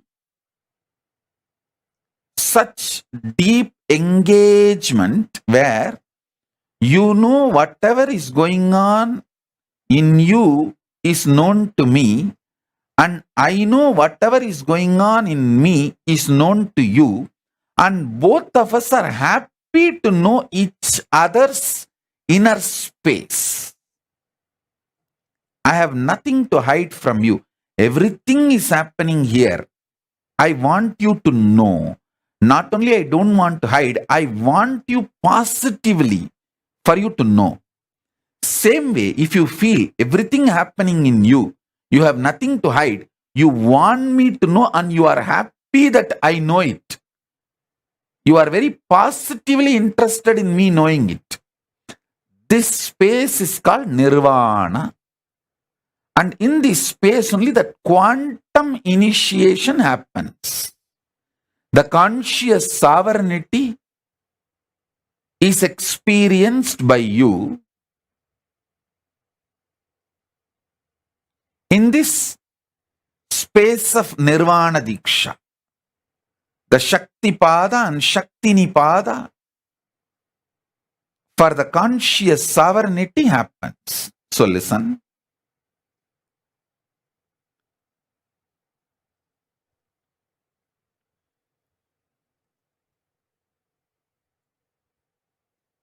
What all you like quantity wise and quality wise when you are young in the creation zone of your life, you may not like them, you may not want them when you move to a different phase of your life. Sometimes you may even hate them. I have seen many people feeling that they spent too much time on money instead of living the life they always wanted. I always feel more stamps on my passport makes me rich than the zeros in the bank account. Of course, by the grace of Paramashiva, I don't have a bank account. Throughout my life, I lived living without any bank account, idea of bank account.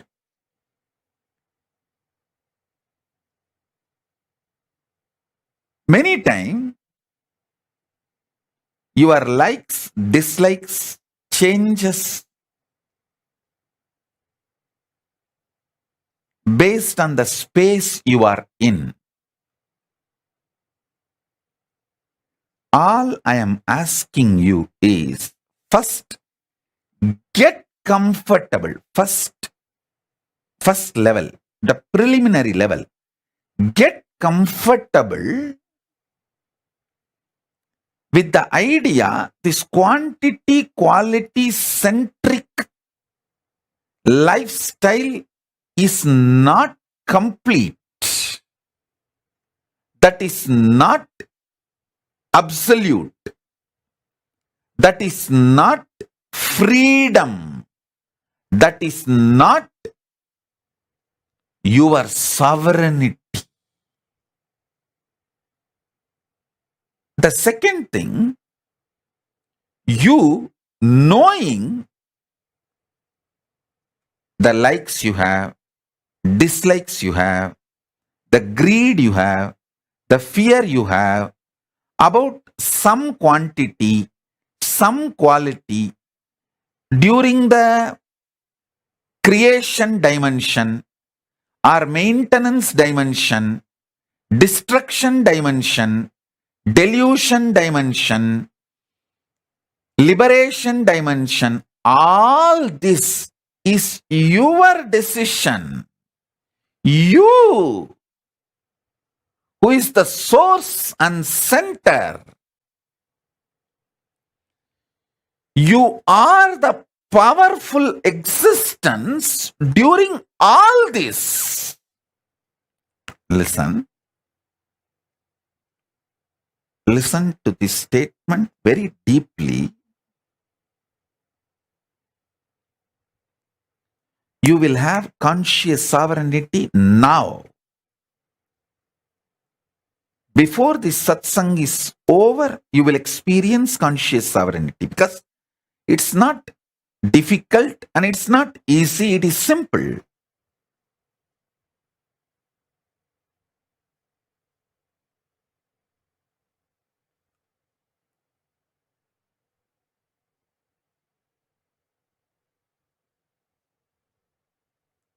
There are some pain points in you.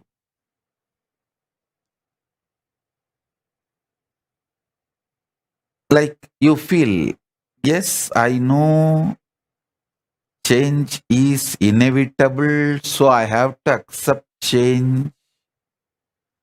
Okay, this money is there in my life, I will enjoy. This person is there in my life, I will enjoy.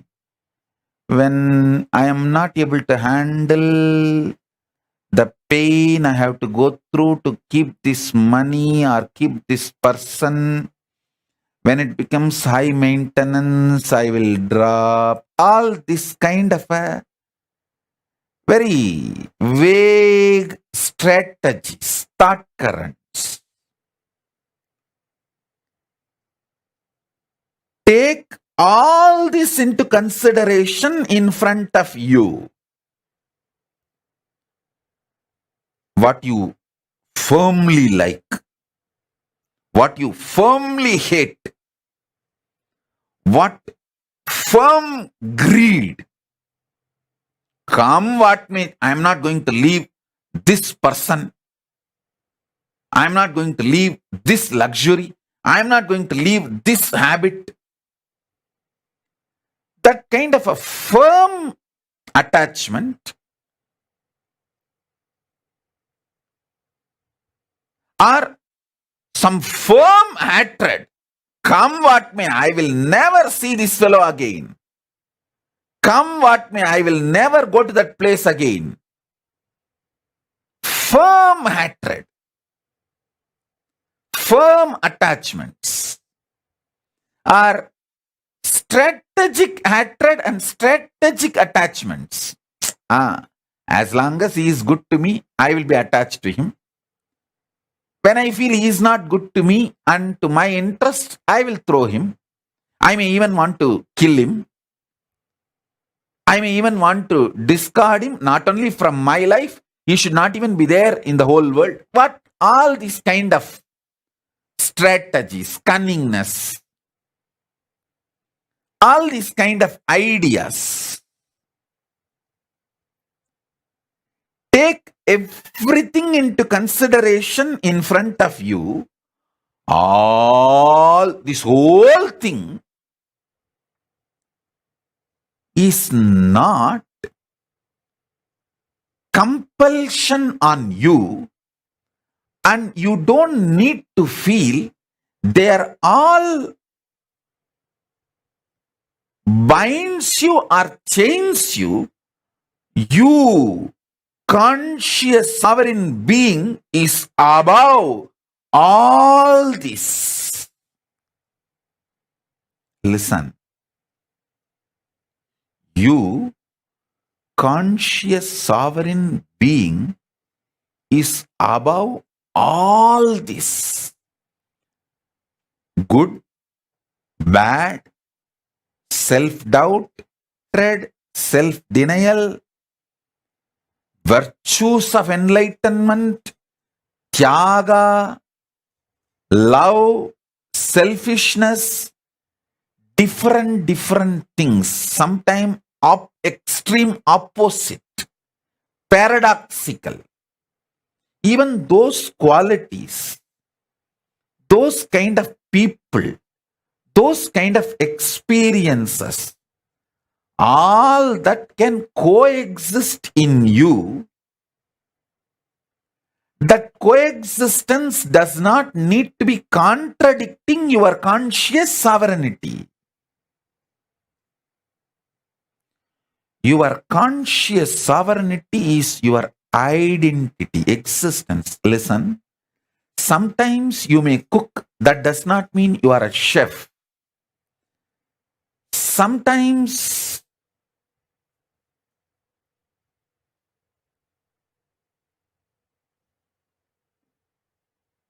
you may speak, that does not mean you are a speaker. Sometimes you may administer, that does not mean you are an administrator. Sometimes you may manage, that does not mean you are a manager.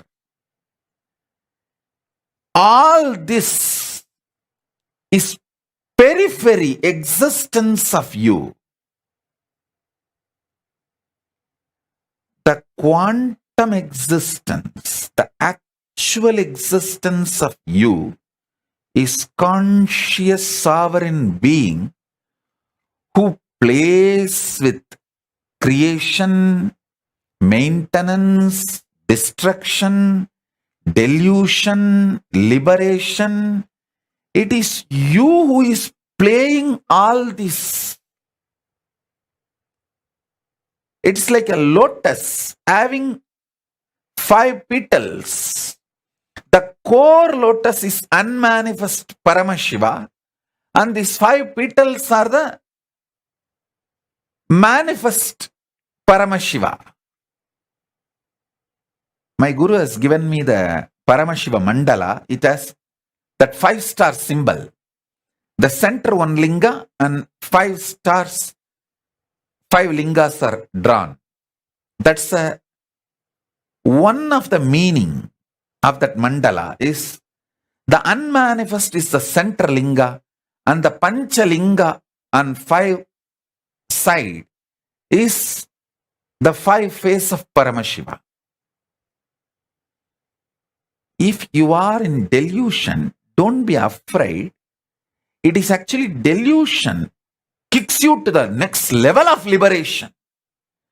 See, 3 seconds of nightmare not only gets you out of nightmare, it pushes you to the next level of state of consciousness called waking state. From dream, you are just kicked to the waking state. High. From dream, moving to waking state is like an enlightenment in dream state. So, If you had a very sweet dream, normal dream in your dream state, you would have just gone again back to dream state or deep sleep state. But if you had a nightmare, you can neither go back to dream state or deep sleep state. You have to be kicked to waking state. So delusion in the delusion in the dream state is nightmare. But ultimately that nightmare does a great good thing, that you are enlightened, pushed out of the dream state to the waking state. From waking state, if you are pushed to the Turiya, that is enlightenment. From dream, if you are pushed to waking, that is enlightenment in this level. Understand? Enlightenment means getting pushed to the next higher state of consciousness. From deep sleep, if you are pushed to the dream state, that's one level enlightenment. From dream state, if you are pushed to the waking state, that is one level of enlightenment. From waking state, if you are pushed to the Turiya, that is next level of enlightenment. From Turiya, if you are pushed to Turiyatita, that's the next level of enlightenment. So understand, the nightmare in your dream state is not as bad as you always think, because just the 3-second nightmare, and you need to know, no nightmare can be longer than 3 seconds. It's a law of life. In the dream, it may look like a long time, but actually, in chronological waking state time, it is only 3 seconds. So,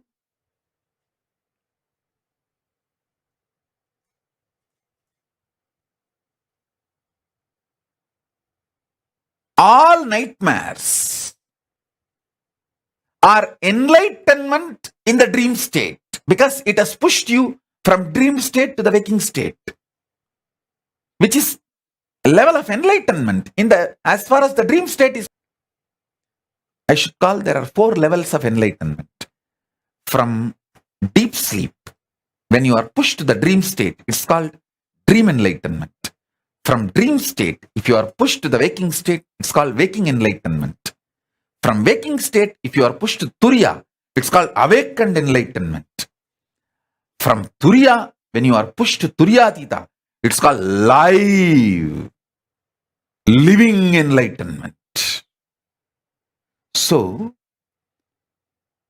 even the nightmare, which is delusion, is not bad as you always think. So all delusions are not bad, because many times your delusions push you to the next level enlightenment, liberation.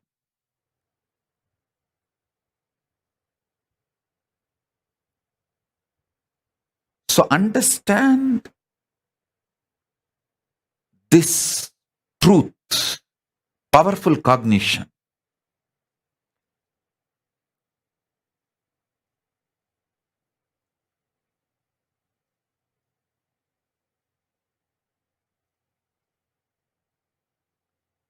No nightmare can be longer than 3 seconds, and no death will be longer than 3 seconds.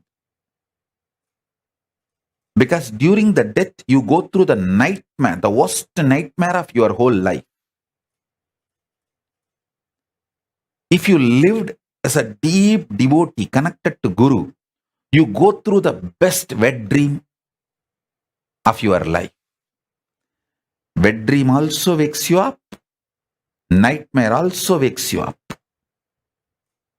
If you lived throughout your life fear-centric, you go through the worst nightmare during the death. If you lived a very deeply, romantically devoted life to your Ishtadevata or your Guru, the higher being, You go through an extremely sweet, ecstatic dream, wet dream, through that 3 seconds, and you wake up liberated. You move to the Turiya state. If you neither go through nightmare nor go through wet dream, like a mediocre, then you again fall back into the same next birth and go through this birth and death, this rut. So listen. Now every statement I made, if you just map it to many questions you have, you will fall from this quantity, quality, nagging, irritating frictions into the quantum enlightenment now. You will understand your conscious sovereignty is the most supreme existence identity of you, and in you, with your approval, with your permission, your order, because of your commandment, your creation dimension, your maintenance dimension, your destruction dimension, your delusion dimension, your liberation dimension, all the 5 functions, and your unmanifest is the Lord. You are the Lord.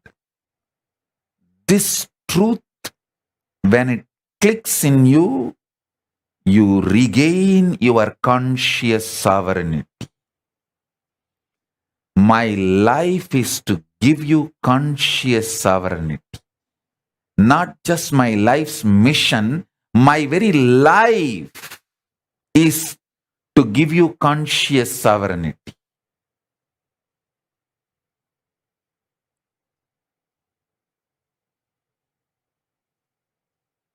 My Guru gave me this. I am here to give you this.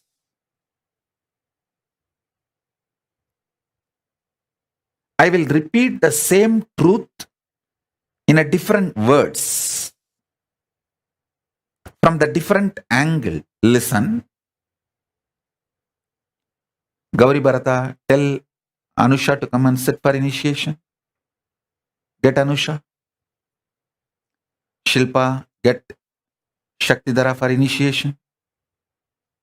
I'm not seeing him. I think the lighting.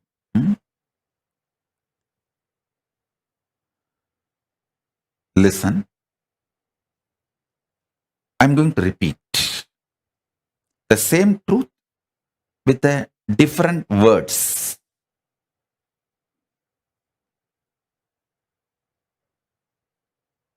Because from the multiple angles, when I explain, many of your pain points will break, melt down.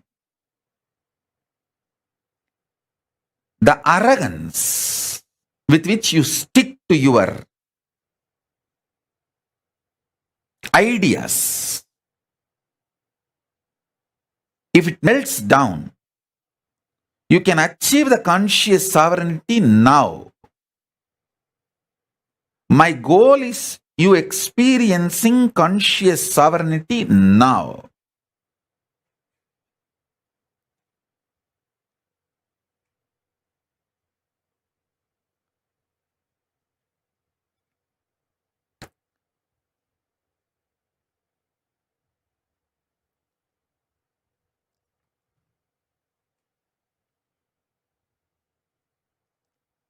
See, the satsang is going to be very long. I'm going to elaborately talk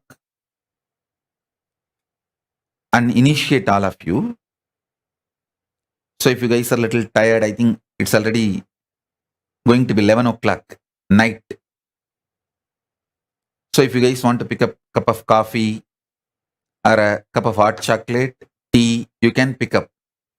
Come and sit very comfortably.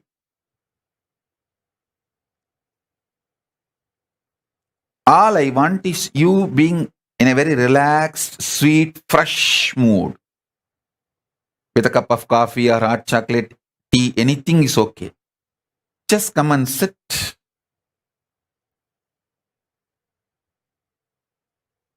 Enjoy. You don't need to be tensed actually. Because I will take your stress. Where all you have pain points, where all you are locked, where all you are caught, I know it. I will crack them. You don't need to worry. You sip cup of coffee, you sip cup of tea, and keep a cup of coffee for me also. I'll bless that and give it to you as a prasadam. You just enjoy what I am talking and trying to drink my words along with your cup of coffee. Then initiation will happen. That quantum initiation will happen. Nothing serious. You don't need to be very serious. You don't just be awake, but nothing to be serious or worried. Ma Pragnya, tell your brother also to come for initiation. Call him. Tell him to attend the initiation.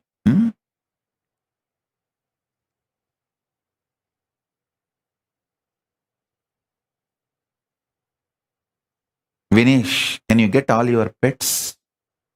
Not only kids, pets also. Let them all have initiation.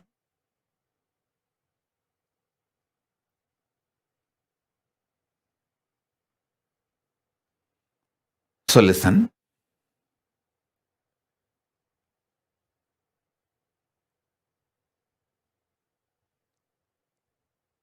Conscious sovereignty means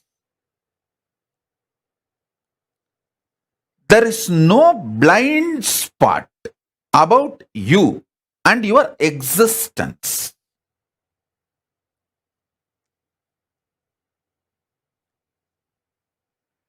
There is nothing called shocking. Everything is sweetly surprising. See, sweetly surprising is not wrong. But there is nothing called shocking. You just know the probability and possibilities of your existence. Because you are consciously manifesting it.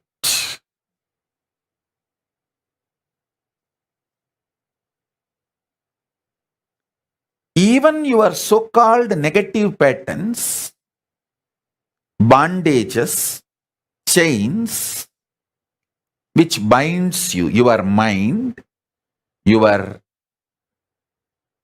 self-doubt, self-denial, self-hatred, even all of this is the choices you took,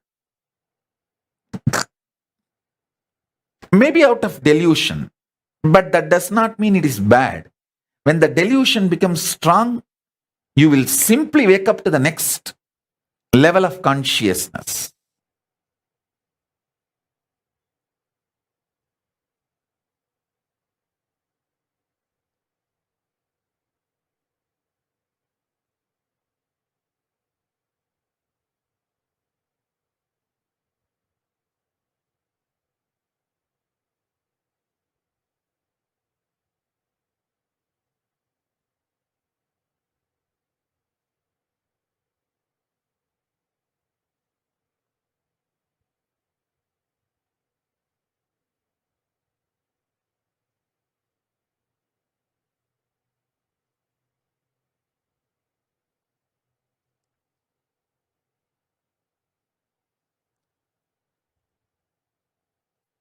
One funny thing with human beings, all the things they like, they feel as good.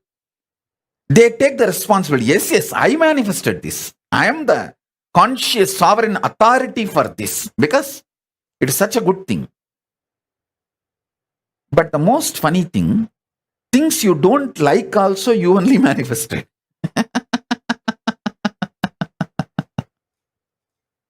You manifested it for different reason. Maybe after manifesting, you forgot. You liked it and you wanted it. You called for it.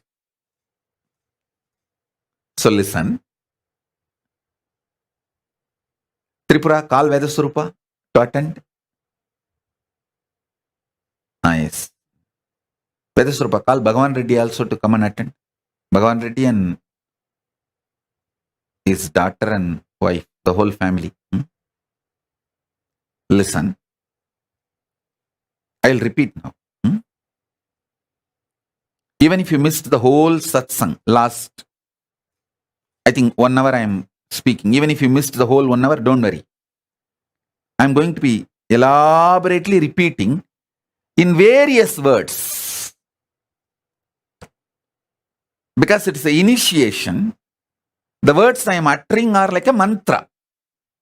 Initiation. It is not discourse or a teaching. It's a mantra. So it'll just go inside you and it'll start working inside you and manifesting the conscious sovereignty. It's like a conscious seed, powerful seed going into your system. So listen. You take responsibility for all the good things in your life. That's great. Nothing wrong with it. Understand even the bad things you think you only called for it. And if you don't want to take the responsibility for the bad things, that irresponsibility is also okay. Because that irresponsibility is delusion. Irresponsibility, not wanting to take responsibility for the bad things you invited in your life is delusion. That delusion is also going to wake you up and lead you to liberation. So it is not that delusion is something bad.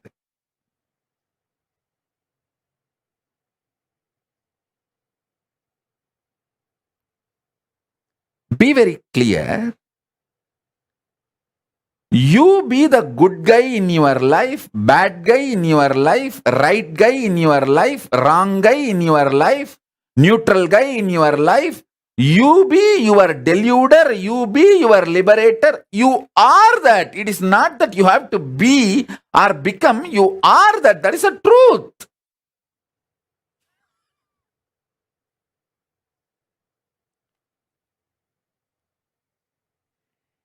Get comfortable with this. And if you don't want to get comfortable, also is okay.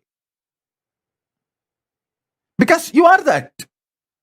See, even if you don't get comfortable with the truth, you invited your headache by having a head. You deciding to have a head itself. You accept the process of possible headache, the possibility of headache. The moment you decide to drive in the road, you accept the possibility of the accident or a sweet surprise of meeting your friend whom you did not meet for a long time.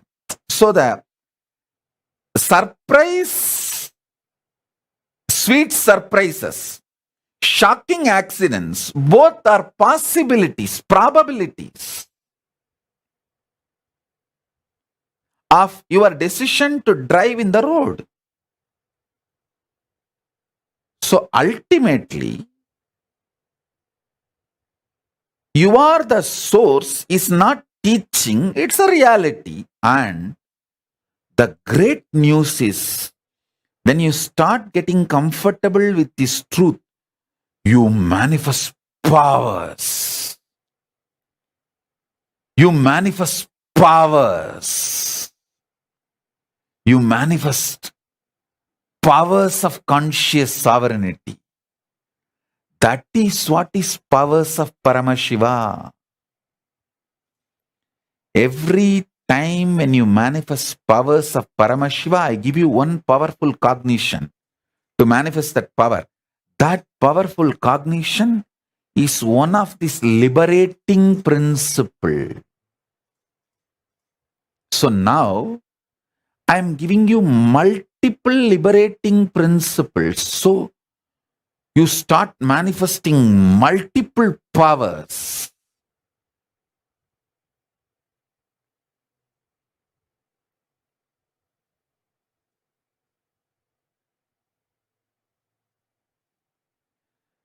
Do not let others play a bad guy role in your life. And even if you let them play the bad guy role, it's okay. This paradox, the other you choose, you want as a bad guy, is also part of your conscious sovereign decision.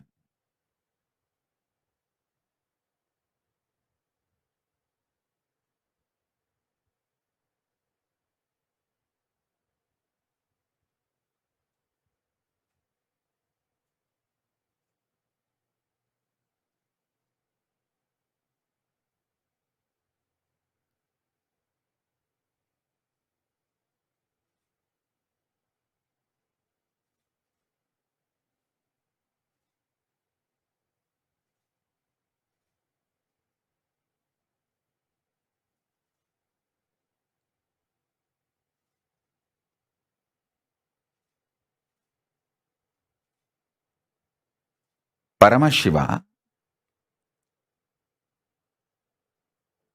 creation of sustenance, creation of destruction, creation of delusion, creation of liberation, maintenance dimension getting created, maintenance of destruction dimension, maintenance of delusion dimension, maintenance of liberation dimension, then destructive dimension getting created, the destructive dimension getting maintained, the destructive dimension getting destroyed, the destructive dimension getting deluded, the destructive dimension getting liberated, then the delusion dimension getting created, the delusion dimension getting maintained, the delusion dimension getting destroyed, the delusion dimension getting deluded, and the delusion dimension getting liberated, and liberation dimension getting created, the liberation dimension getting maintained, the liberation dimension getting destroyed, the liberation dimension getting deluded, the liberation dimension getting liberated. These 25 heads of Paramashiva. Contemplate how in each of this dimension you are manifesting your life. How you yourself enjoy many times your own delusions knowing it is delusion. Multiple times you enjoy your delusion knowing it is delusion.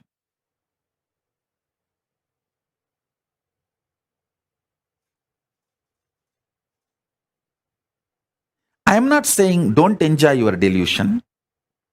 I am not saying enjoy your delusion. I am only saying know it that it is you, so that your conscious sovereignty is not damaged by your actions. Your existence should not be damaged by your actions.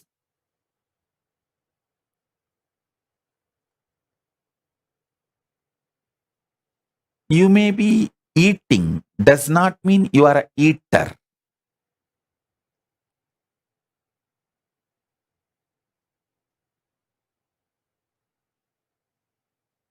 You may not be eating, does not mean you are a nirahari. You may be having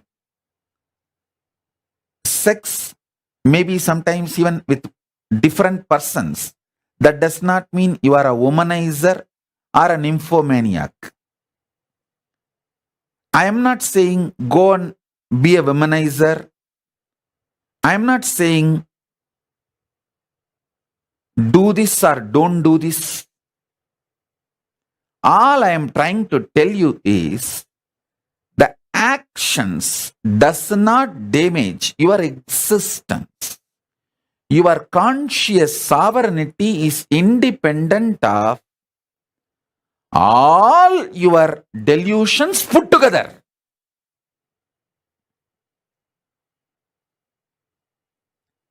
Because your unmanifest is more powerful than all the 5 manifest put together.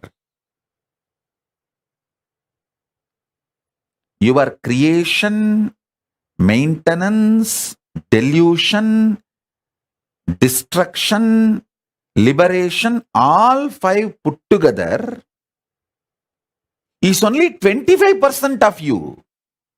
75% of you is your unmanifest. I am giving you kind of this percentage for you to understand. In reality, 99.999999% of you is unmanifest. Only the 0.0000001% is the manifest. In that manifest is a 5 manifestation. Like if in your cell, even if your cell, if you thoroughly analyze, 99.99999% is vacuum, unmanifest. Only the 0.0000001% is the manifest. In that manifest, 1/5 is creation, 1/5 is sustenance, 1/5 is destruction, 1/5 is delusion, 1/5 is liberation. So,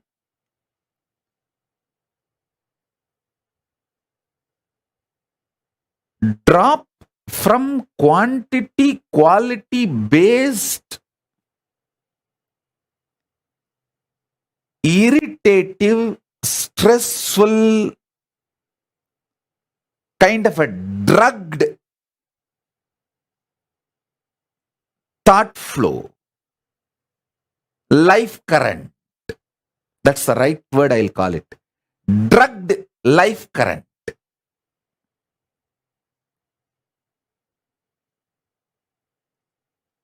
Drop from that. Come to this conscious sovereignty. And you don't need to expect you should experience conscious sovereignty within this 1 hour of satsang. I will make that happen. You don't get stressed. You listen to every word I am uttering and try to cognize. That's enough.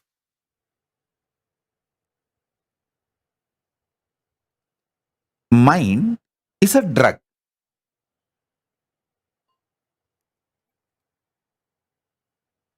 It's not chain. The word chain gives kind of a solid experience perception. It is not worthy to be called as chain. It's only alcohol. Tomorrow morning, its effect will not be there on you. That kind of a moodiness of your mood is a drug. Drug's impact on you is moodiness of your mood. So the moodiness of your mood is mind, which is like a drug. See, the fear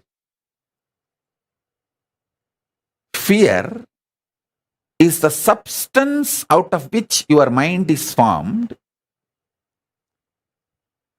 That substance, fear itself, is moodiness of your mood.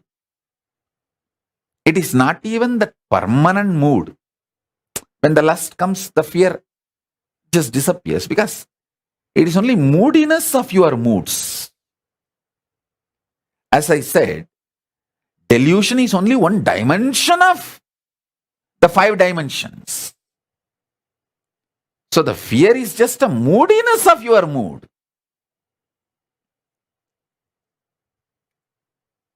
The Chidananda Swabhava, which is like a ecstasy of knowing your conscious sovereignty, even if a drop of that ecstasy, knowing your conscious sovereignty, starts seeping into your mind, the drug called mind loses power over your brain. See, your brain as on now is drugged with a drug called mind. Even one drop of nectar, dose of Chidananda Swabhava Amrita, if you know your conscious sovereignty even in one dimension, hey, yes.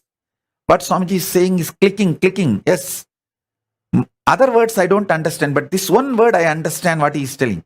Even if one click starts happening and clicking, that nectar starts getting you out of the drug called mind. So listen. Now I am giving you multiple nectar drops. Anyone works on you is enough.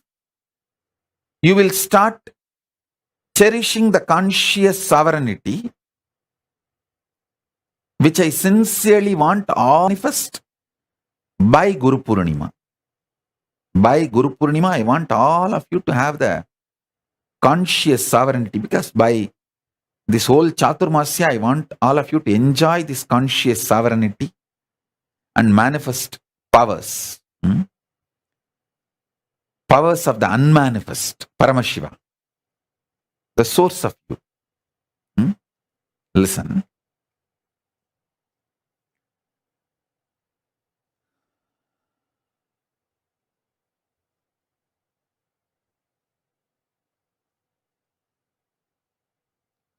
Many of the truths now I am revealing, I uttered in last 27 years of my public life, documented multiple times in multiple places, in multiple words. I am just now putting all of it together with this focus and presenting it to you. See, whatever I am sharing is basically from the revelations Paramashiva revealed in Vedas and Agamas. Last 27 years of my public life, whatever I was sharing,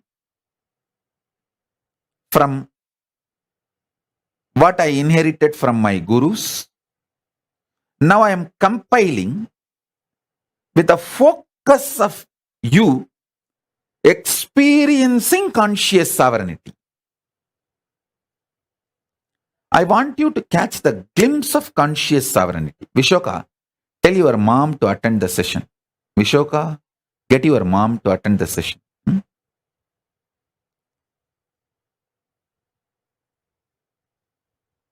So listen.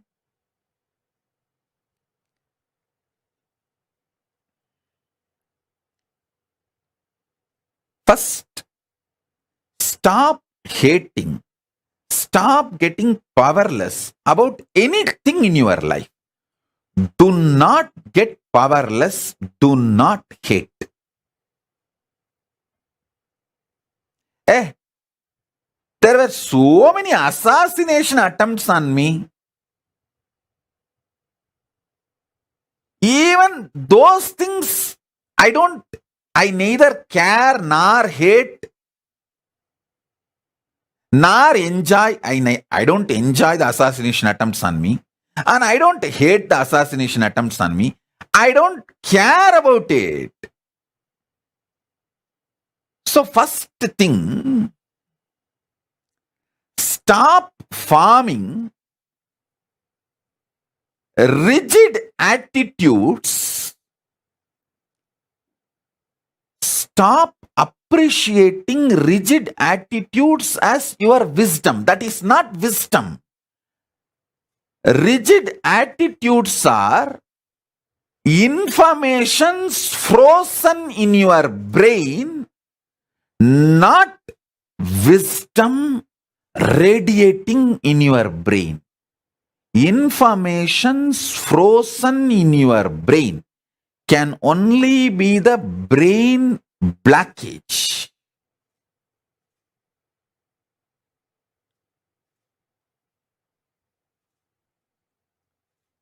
You call that blood clot, like that brain clot. It's only the brain clot.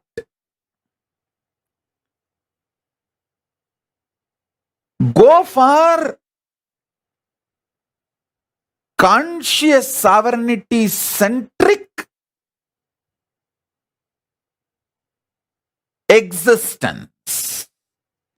Even if you miss in your stressful life to be conscious sovereign being, when you come back home, when you drop your coat and shoes, drop your mind and stress and decide, inside my home, I will be conscious sovereign being. Sit and remind yourself, cognize conscious sovereignty of you. In few days, this will become your existence. Because anything you enjoy,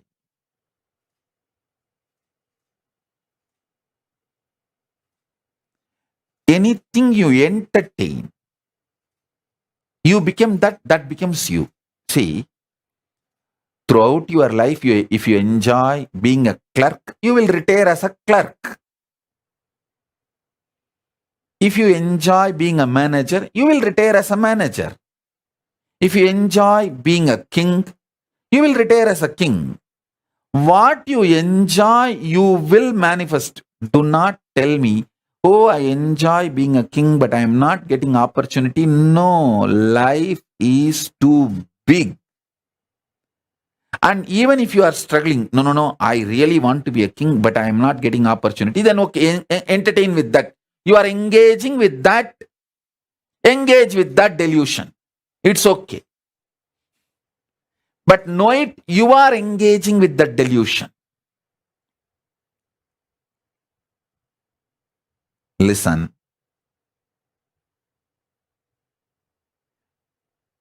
When you want to brand life as unfair, you decide you want this, but you are not given that. That is why life is unfair.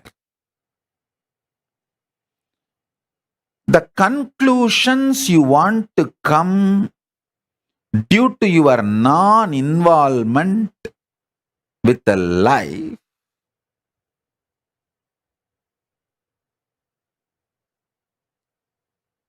is the real delusions.